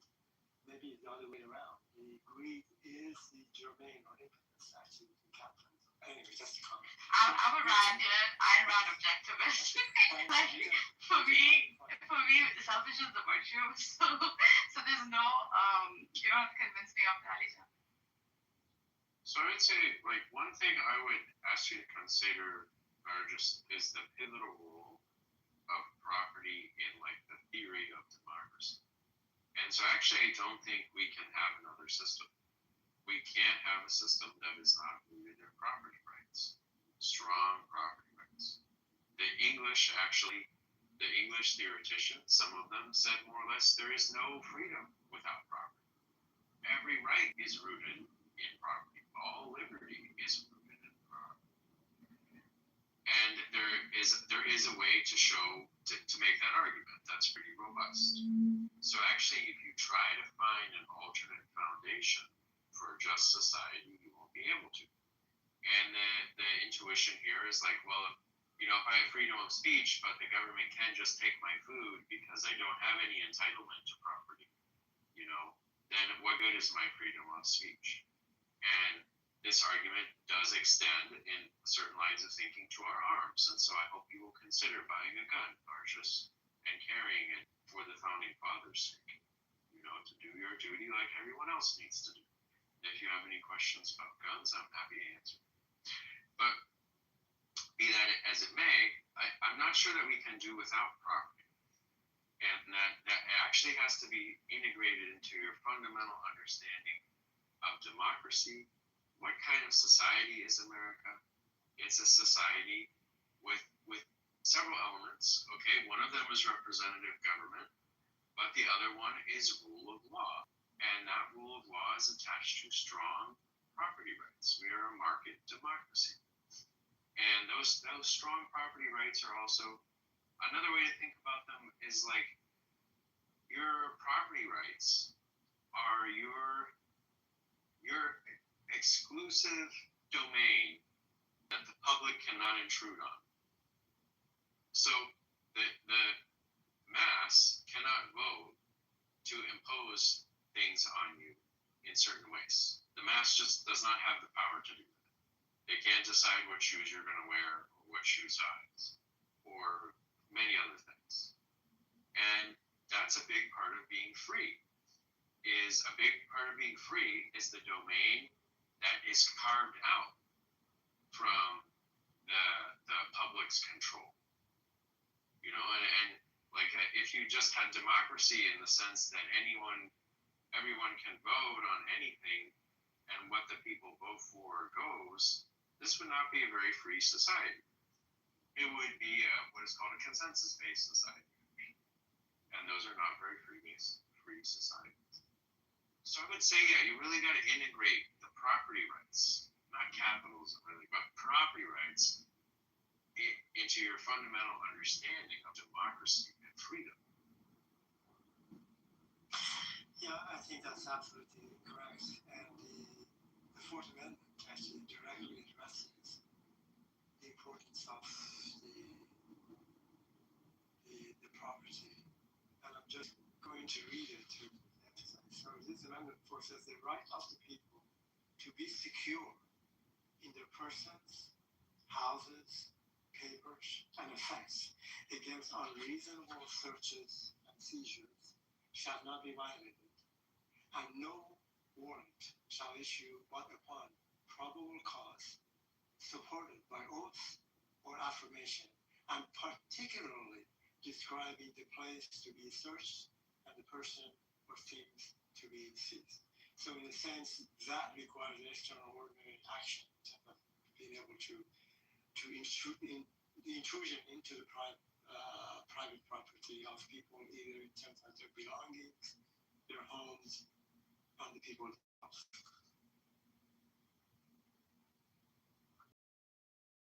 We have seen some drift in recent years. I think maybe you guys are familiar with the cash seizures, the contraband seizures that the government frequently conducts. You know, someone is speeding and the police find a reason to search their car, and those people have cash in their car. They just take the cash. They never give it back to them. They never accuse them of a crime. They say, well, we took the cash because it might have been due to drug trafficking, right? But often these people are not able to get their money back, not after many years of litigation. And this is an area where something that very clearly is spelled out in the Constitution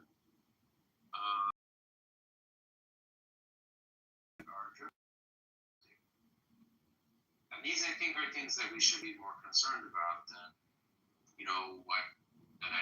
Donald Trump tweeted something that sounds very dumb, but we don't really talk about those things. I think, Ali, I wonder about the thing that you highlighted. It is something that is the norm. It is a usual practice, right? But maybe it's one of those things that needs to find its way into law and hasn't yet. Maybe the Supreme Court, or there is a court case that will actually formalize this, right? I'm sorry, so which one are you talking about? Yeah, because the Minneapolis thing, right? Yes. Yeah, because does the federal government have to should the government do it? The federal government do it? Yes. Do they generally do it? Yes. Do they have an option under current law to just kick them out and say, no, this is not your business? The truth is, I don't know. I've never seen it decided. I don't know what law would say one or the other. Which is there a constitutional limit that says? Is there something in U.S. code that says maybe this is a gray area? And maybe it's something where the legislature should have acted a long time ago to preserve the rights of the states.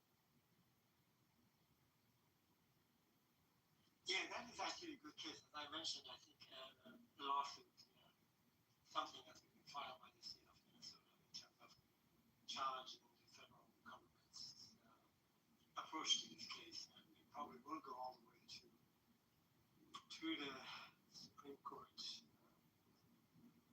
And I was just looking for this as you were talking. I'm looking at here. I have the Constitution in my hand here.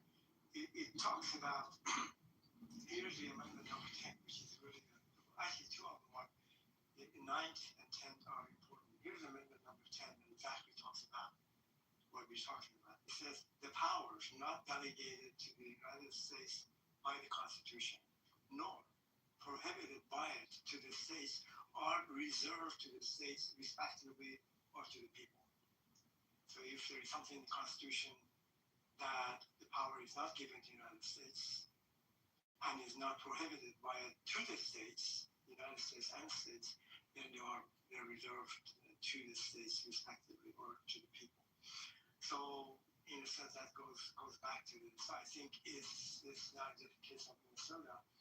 Is this the authority of the power of the state of Minnesota saying, look, 2 of our citizens were killed, and we are responsible. We have constitutional responsibility and authority to actually look into this matter and decide and investigate whether the DICE individuals were guilty of this and having a grand jury on it and to conclude, this ought to be a case or not. So that is a kind of a serious matter in here. I don't know if it's been challenged because almost every time the federal government states actually collaborate, investigating these types of problems when a federal government or federal individual or federal acts, federal officers, agents acts in a given state, and always a team investigation. So that's really interesting to see what's going to come out of it. But what I wanted to also mention, just briefly, not completely related, but maybe it is somehow, the Madison actually was very concerned when the Bill of Rights, the first amendments were written, that it might come misconstrued actually, that these are the only rights people have and no more. They had to pass the Constitution and ratify the Bill of Rights as soon as they could, so that they get the 13 colonies on board and move on. So in the Amendment 9, Madison being very concerned about this in terms of these are not the only rights that people have. So here is what it says. It says the enumeration in the Constitution of certain rights shall not be construed to deny or disparage others retained by the people. So in a sense, it provides a bridge for other amendments, other rights to be recognized as society progresses. So basically saying these are 10 that we can think of, but provides a bridge, a venue to be able to, if other rights being challenged, then they could become part of, amendments to the Constitution, or they could be challenged in the court, which I think is extremely forward-looking amendment number 9. And that was written specifically by Madison themselves, the entire provision.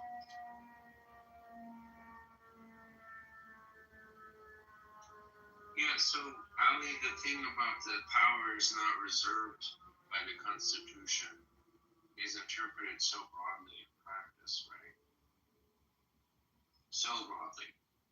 And this is actually an area where some argue the Constitution has become very weak, or the practice of the Constitution has become very weak. Because now the federal government can say all kinds of stuff, like what you can do inside of a post office, okay, even though the post offices are all in the states, what you can do on a public bus or public train in many parts of the country, right? Because they provide some funding for it or something like that. There's a huge amount of federal control of commerce, not necessarily commerce that occurred within states, but commerce that, as long as it could have been interstate, and that government controls the property. Yeah, there's many, many domains where the federal government has exclusive jurisdiction or primary decision making. And that is something that has occurred relatively recently, probably the last 140 years. Right? This vast expansion of what the federal government decides that's involved in our daily lives. So the 10th Amendment, unfortunately, doesn't, at least that reading of it, or a reasonable, a straightforward reading of it, doesn't really help us to know what the federal government can and can't get away with in a situation like this. I'm wondering how to research that. Yeah, maybe, but I think in this case, I would say for sure the way I read it, the power is not delegated to the United States by the Constitution. So it is written within the Constitution, and you can look at Article 1, 2, 3, and the other 4 as part of the first part of the Constitution, which basically is very specific about the rules and responsibility, the authorities. But I do agree with you. It could. Well, let me just make one comment here. These are principles in the Constitution in terms of the template that the government is instructed to run the business of the government. But these are principles, both in all domains of activities, including the legal system.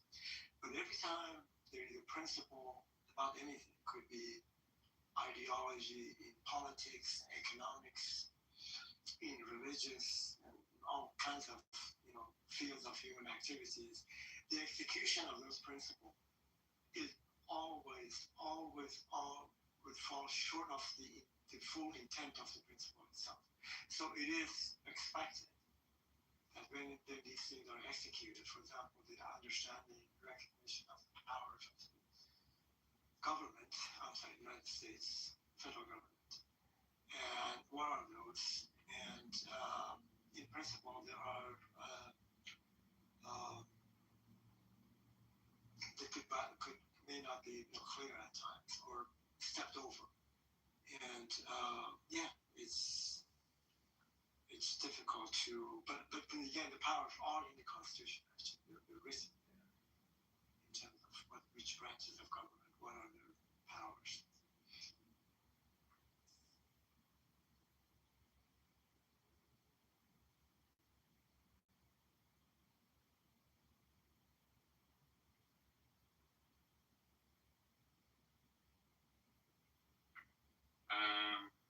Well, it may be helpful to think of some examples, like in the Constitution, does it say anything about regulating the airspace above certain altitudes?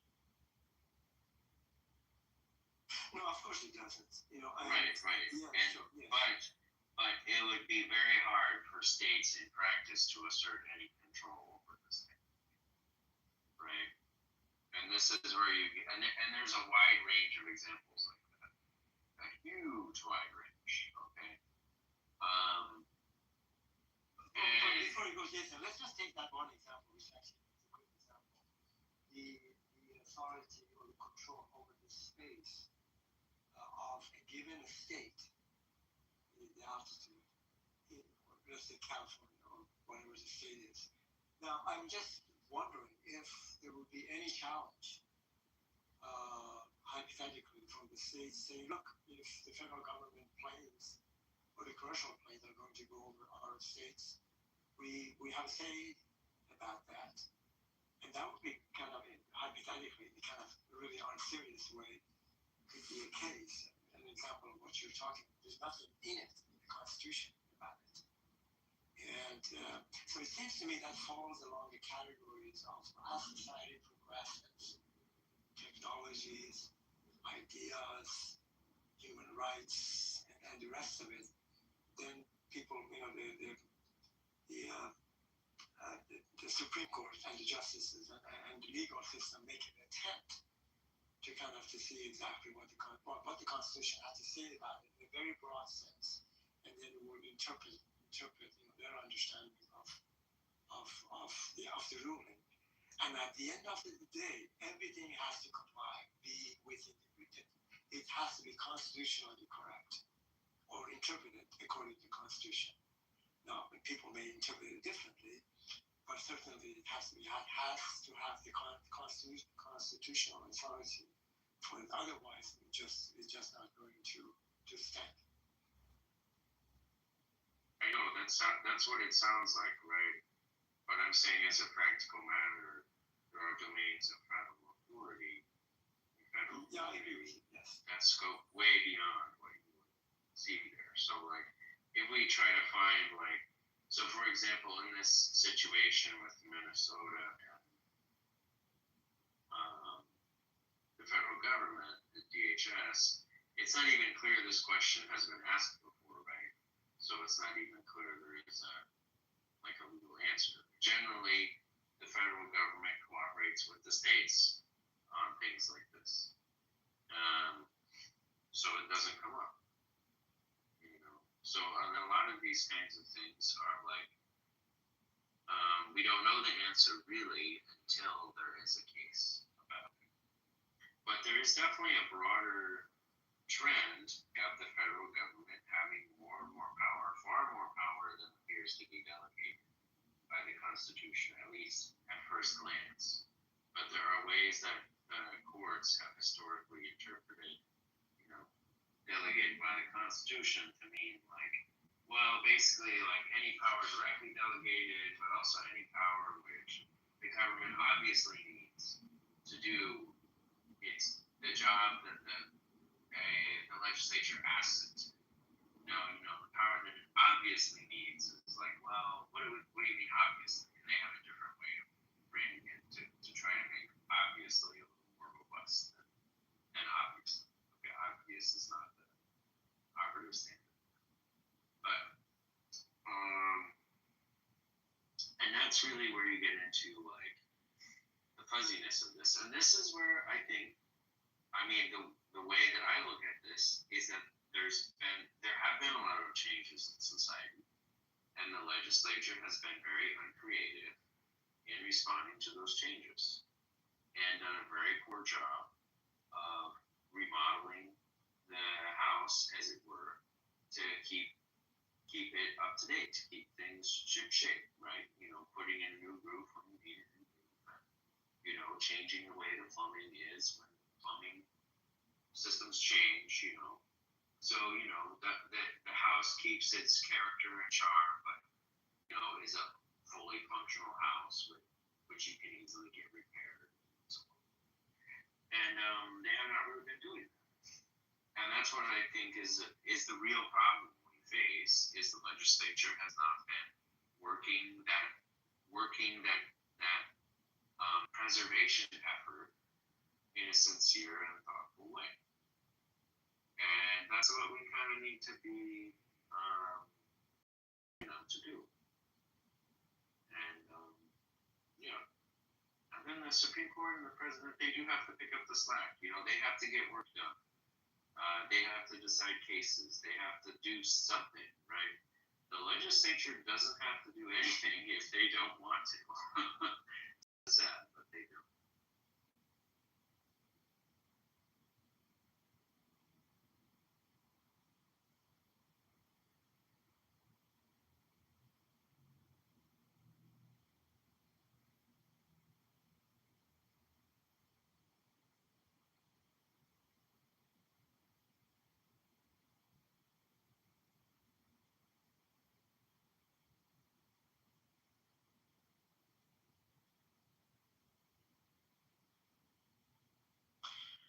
So here's a question I think I may know the answer. Let's say the legislative branch, just hypothetically, would pass a federal policy and says, look, abortion is left to the individual and government has no say about it. We're talking hypothetically.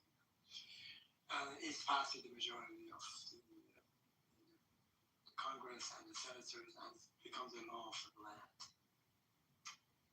I don't know if that could be challenged, the policy that passed by the legislative branch could be challenged by any individual or group of people or even the state to the Supreme Court.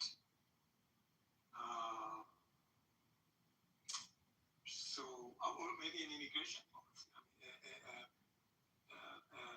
A broad immigration policy addressing all of the immigration issues, which this Congress has failed miserably in the last 50 years to address it, or maybe 40 years. And it's been taken predominantly by the federal government, by the executive branch. Immigration is a business of the federal government. But in terms of immigration policy, so just going back to the first example, if the Congress has passed this, the law that I talked about the abortion, could any individual or agency actually challenge the law and take it to the Supreme Court? I'm not sure. I gotta look it up. Well, I don't know that they could challenge the law. I didn't think so yet. But what you would see instead is they would pass laws, and then those laws would be challenged, right? So states would pass laws, and the states would try to pass laws that do not run afoul of this law, okay? And then the question is like, okay, well, what is the appetite for challenging that? And what does that process look like? And that process is not necessarily going to get satisfaction right away, okay? Because the first thing that needs to happen, let's say that a law is passed preventing abortion, de facto preventing it, in a circuit that is sympathetic to the prevention of abortion, then the case will go before a judge, and that judge will find in favor of the state. They will say, well, this is not against the universal abortion law because, we don't find that this law prevents good faith efforts on the part of the legislature to protect the health of the mother. And, okay, so they could say that, okay?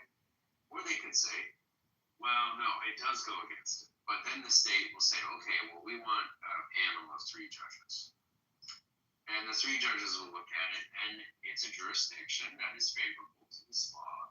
It's a circuit that is favorable to this law. So they will say, the 3 judges will tend to say, no, it's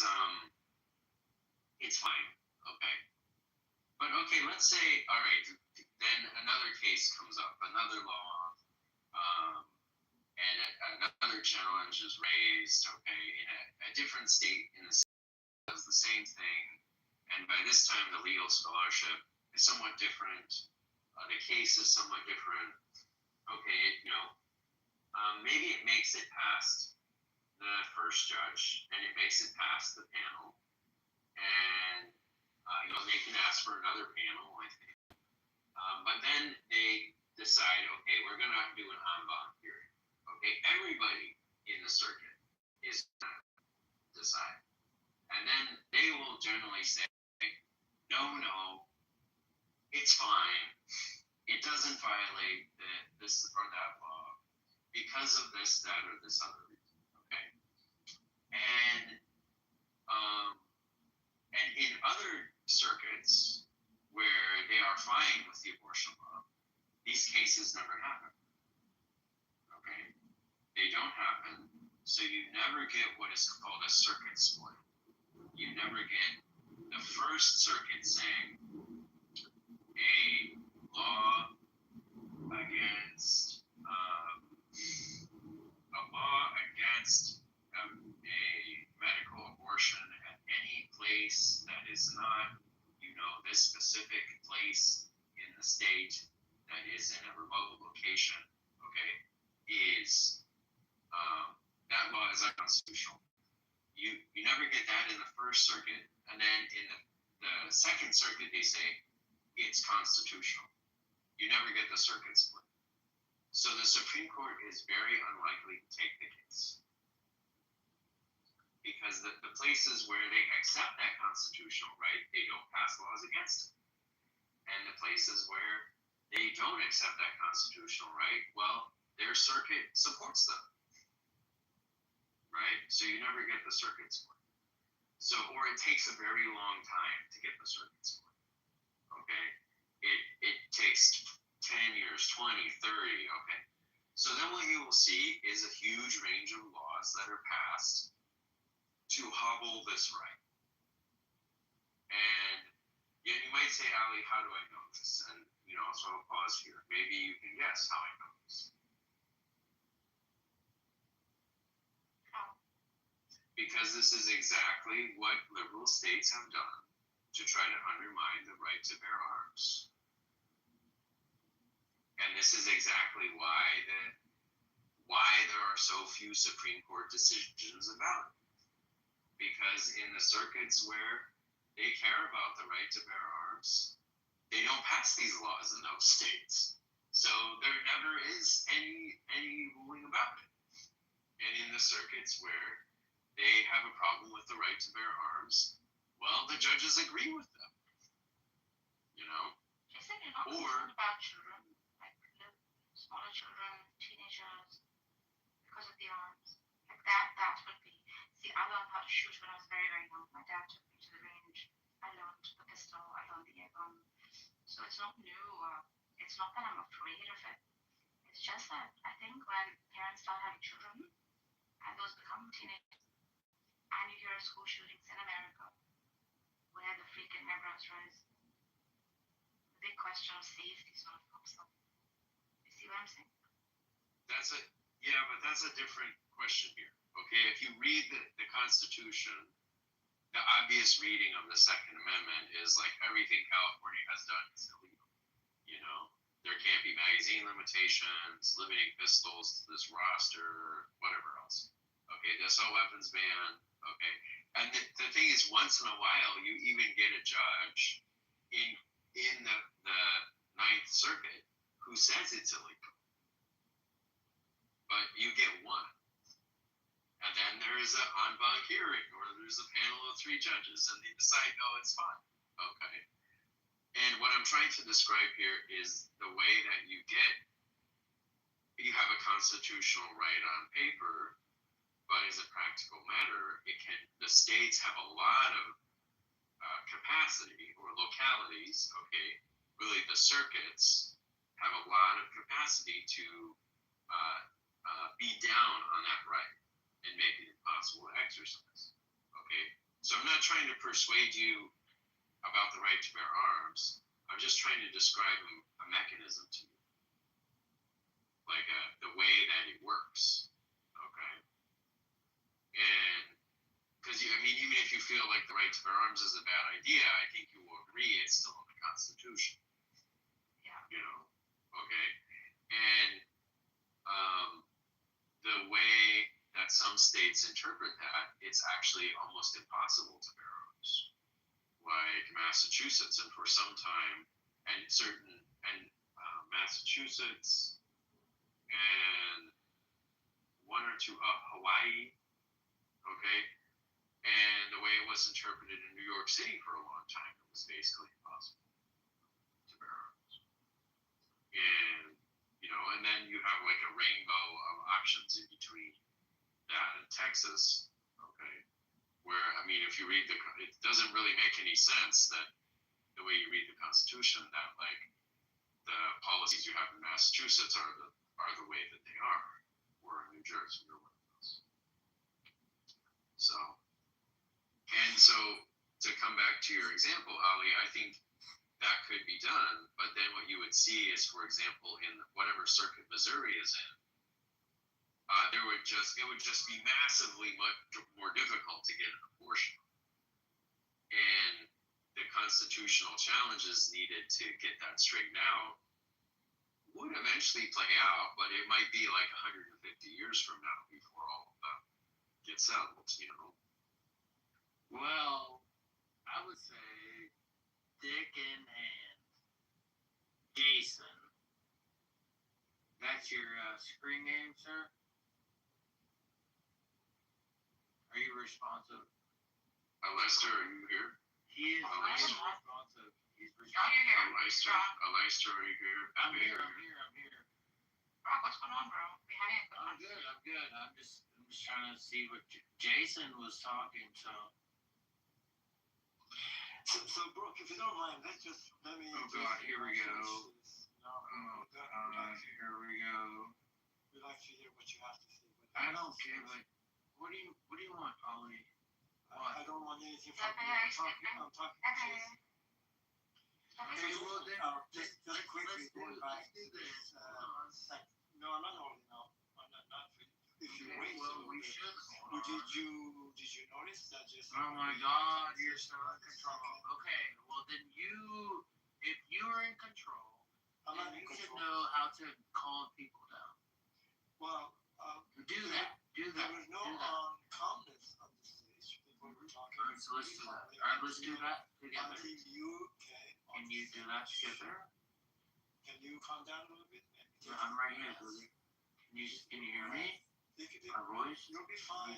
Can you come to my voice? We know how to treat right children. Here, man. Don't worry.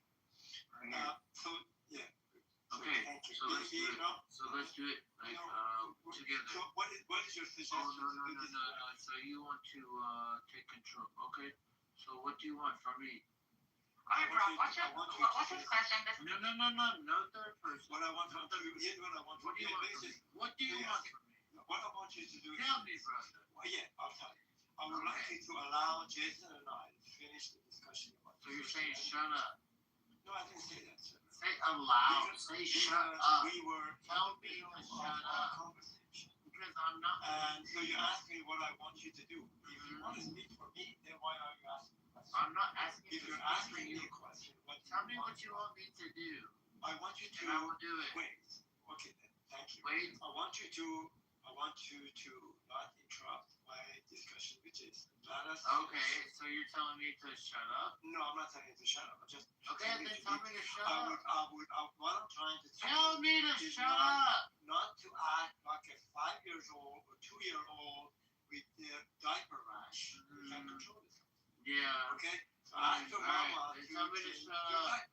What I want you to do. If you can't tell me to shut up, then I don't know what the fuck to tell you. Then. All right. Then I'll tell you. All right.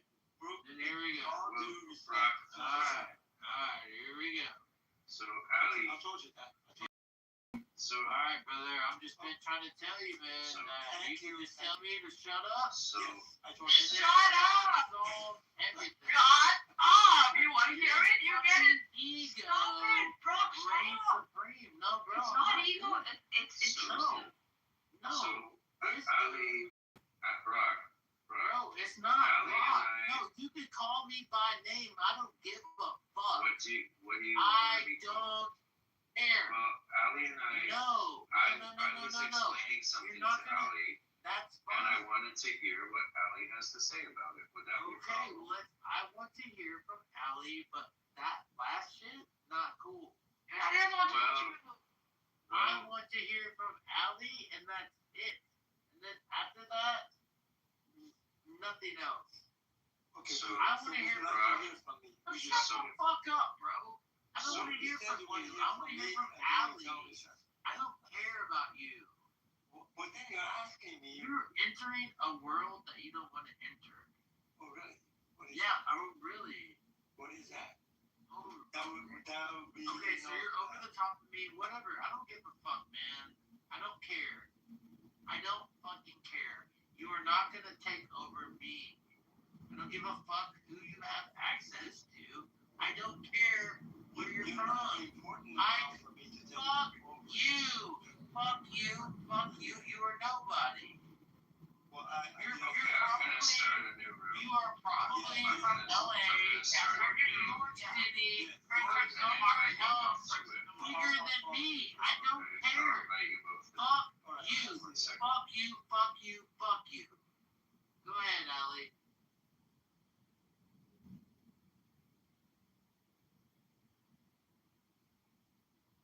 Always been that way.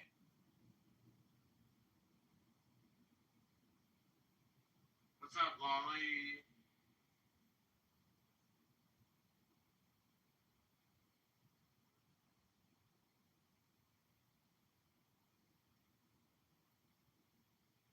What's up, Lolly? We got Sword.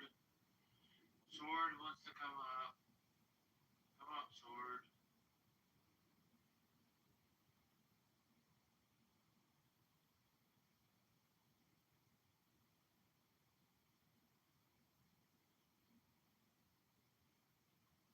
Yo, Alistair, you got it, man.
Well, welcome back to Trump is Crashing Out, everybody.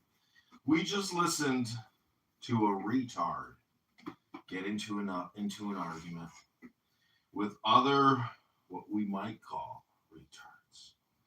It doesn't really matter, though, whether you think they were retards or not. You are now listening to the supreme retard of all the retards.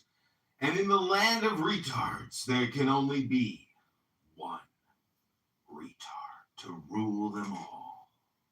A supreme retard! That's right, ladies and gentlemen. Jason literally just talked for about an hour and a half straight, and then what's his face also talked for a long time. Then Brock came in drunk and crashed out. Pepe's sleeping. Poor little Pepe. Pepe's dreaming of Pepe World. What would Pepe World look like if Pepe was the leader? Hurry up! Go clean up that fucking bathroom right now. Pepe's in charge. You're gonna do what you're fucking told. Pepe's in charge.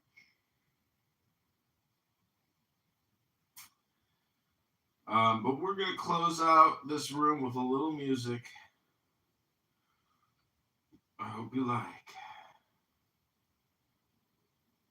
This is John Kitover. First be clear to you, but at least school of the eye have trained you in determination, accuracy, introspection, and many other qualities which are valuable to all men in their ordinary avocations, so that in no case will your time have been wasted. That you may gain some insight into the nature of the great work which lies beyond these elementary trifles.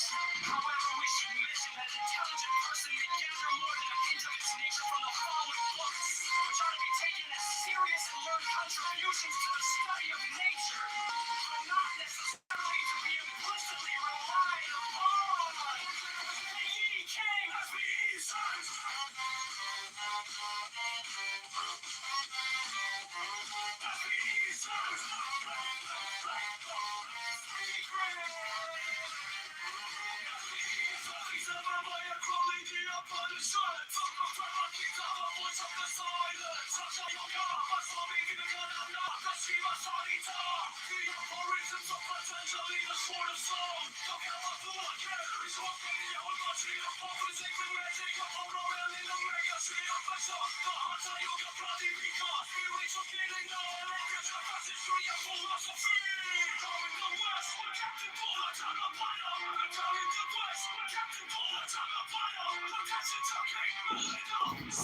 Ah!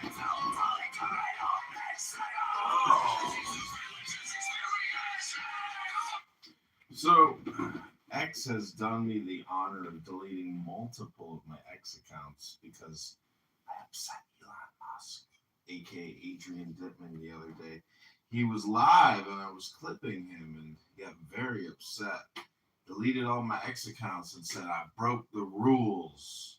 No explanation, just a generalized, you broke the rules. I don't like what you had to say. I'm censoring you. My feelings are important and cognitive security is so important.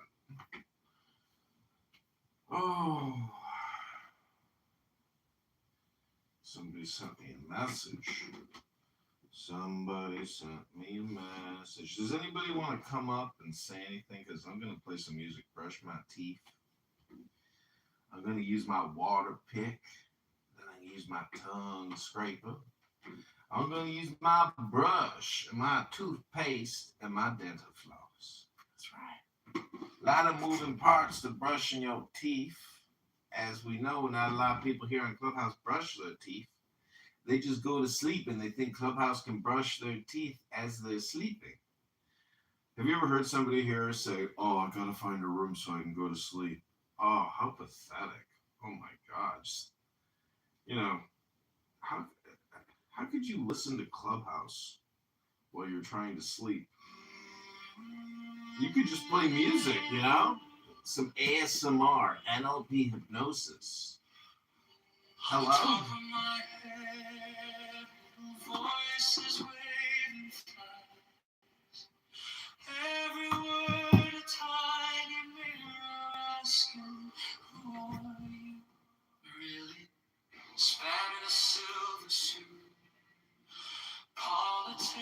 in painted shoes, comedy juggling, our fears are tracing halos on them.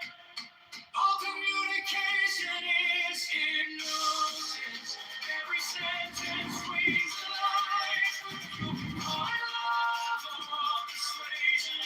Both are reaching in the night. All communication is hypnosis. From a whisper to a shout, I'm just choosing brighter colors for the picture in your doubt. Critics on a crystal edge, measuring the leap you take. Love letters in your junk folder, still trying to rearrange you. Persuasion in the lab, informative, kind of glowing. Here's a future you could live. Hey, if you let it in your bloodstream, all communication is hypnosis. Every sentence swings a line. You can call it love or persuasion. Both are reaching in the night. All communication is hypnosis. From a whisper to a shout, I'm just choosing right colors for the picture in your doubt. Oh, we have Narges. Is Narges here? Did she just come in for a quick pop in, pop out? Well, you were listening to the John Kitover band here. This song is called All Communication is Hypnosis. What if this is the opera and your breath is the overture? Every thought in your own is singing for something new. All communication is hypnosis. Every sentence swings a line. You can call it love or persuasion. Both are reaching in the night. All communication is hypnosis. And if every word you said, I'll keep testing time. Futures when you rise, and you are Woo!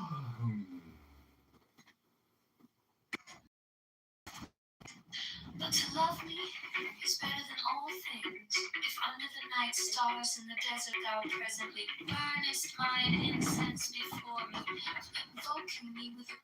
This is a new song that I co-produced with Pockets. Many of you know Pockets here on this app, aka Pussy Pockets, the annoying, hyper-polarized political pussy pocket. pure heart, and a serpent flame therein. Shalt come a little to lie in my bosom. For one kiss wilt thou then be willing to give all. But whoso gives one particle of dust shall lose all in that hour. Ye shall gather goods and store of women and spices. Ye shall wear rich jewels. Ye shall exceed the nations of the earth in splendor and pride. But always in the love of me, and so shall ye come to my joy. I trust you earnestly to come before me in a single robe and come into the richest dress. I love you. I yearn to you. Purple, purple, battle voluptuous. Unworld pleasure and purple and drunkenness of the innermost sense. Desire you. Put on the wings and rouse the coiled splendor within you. Come to me.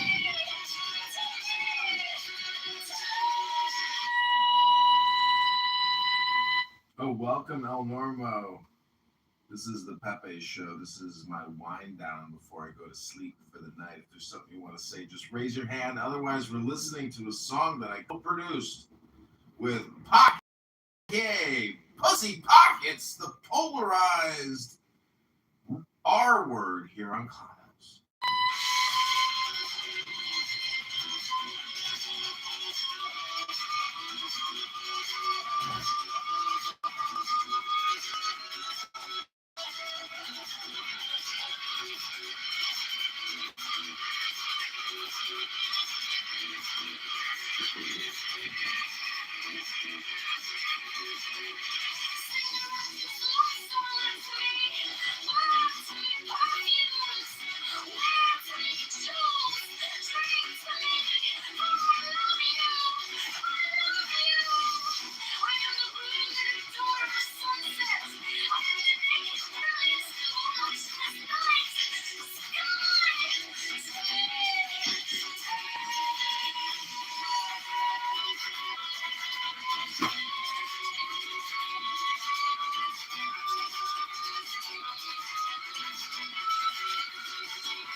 With these also Hermes, Palm, Priapus, Osiris, and Melchizedek, Chem, Amun, and Mentor, Heracles, Orpheus and Odysseus with Virgilius, Catullus, Martialis, Rabelais, Swinburne, and many an holy bard, Apollonius, Tianius, Simon Magus, Mames, Pythagoras, Basilides, Valentinus, Bardesigns, and Hippolytus,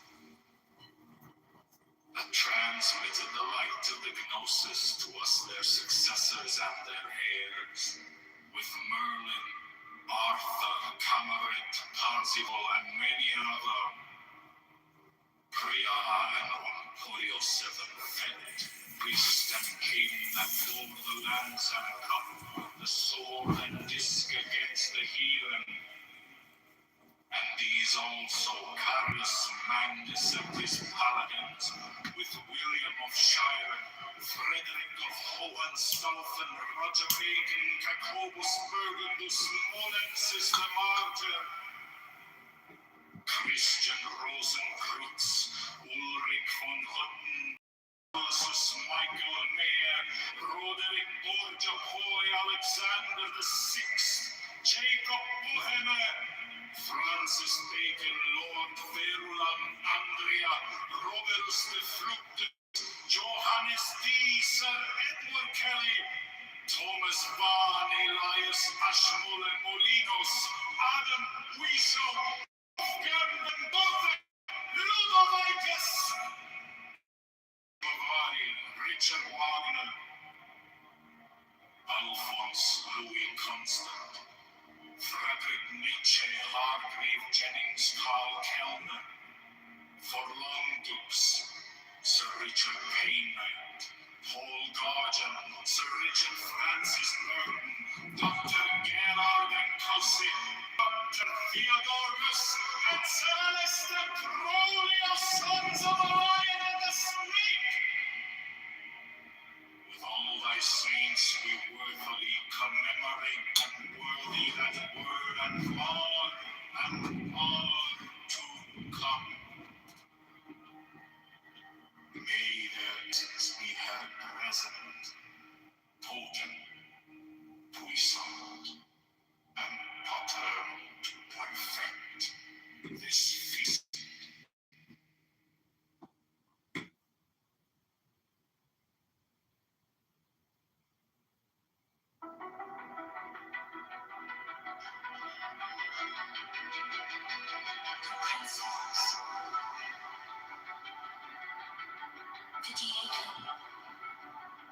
Mysterious energy, reform, mysterious life, in fourfold and seventh division. The interplay in which these weave the dance of the veiled life upon the face of the spirit. Let there be harmony and beauty in your mystic loves. That in us may be health and wealth and strength and divine pleasure according to the law of liberty. Let each pursue his will as a strong man that rejoiceth his way, as the course of a star that blazeth forever among the joyous company of heaven.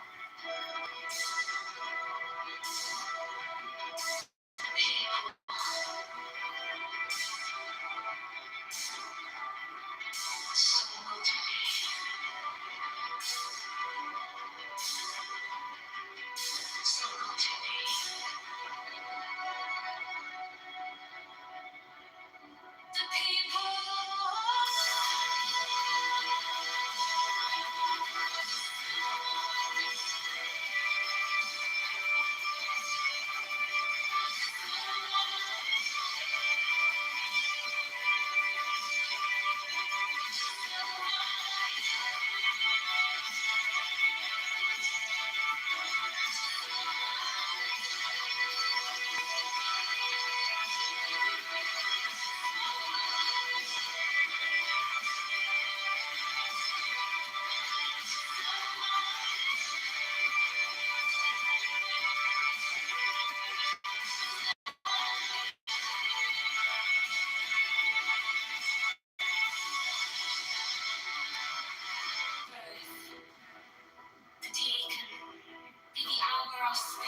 Catching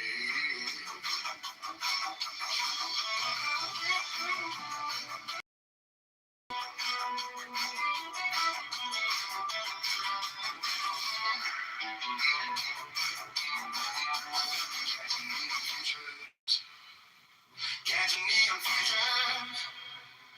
Catching neon future. Catching neon future.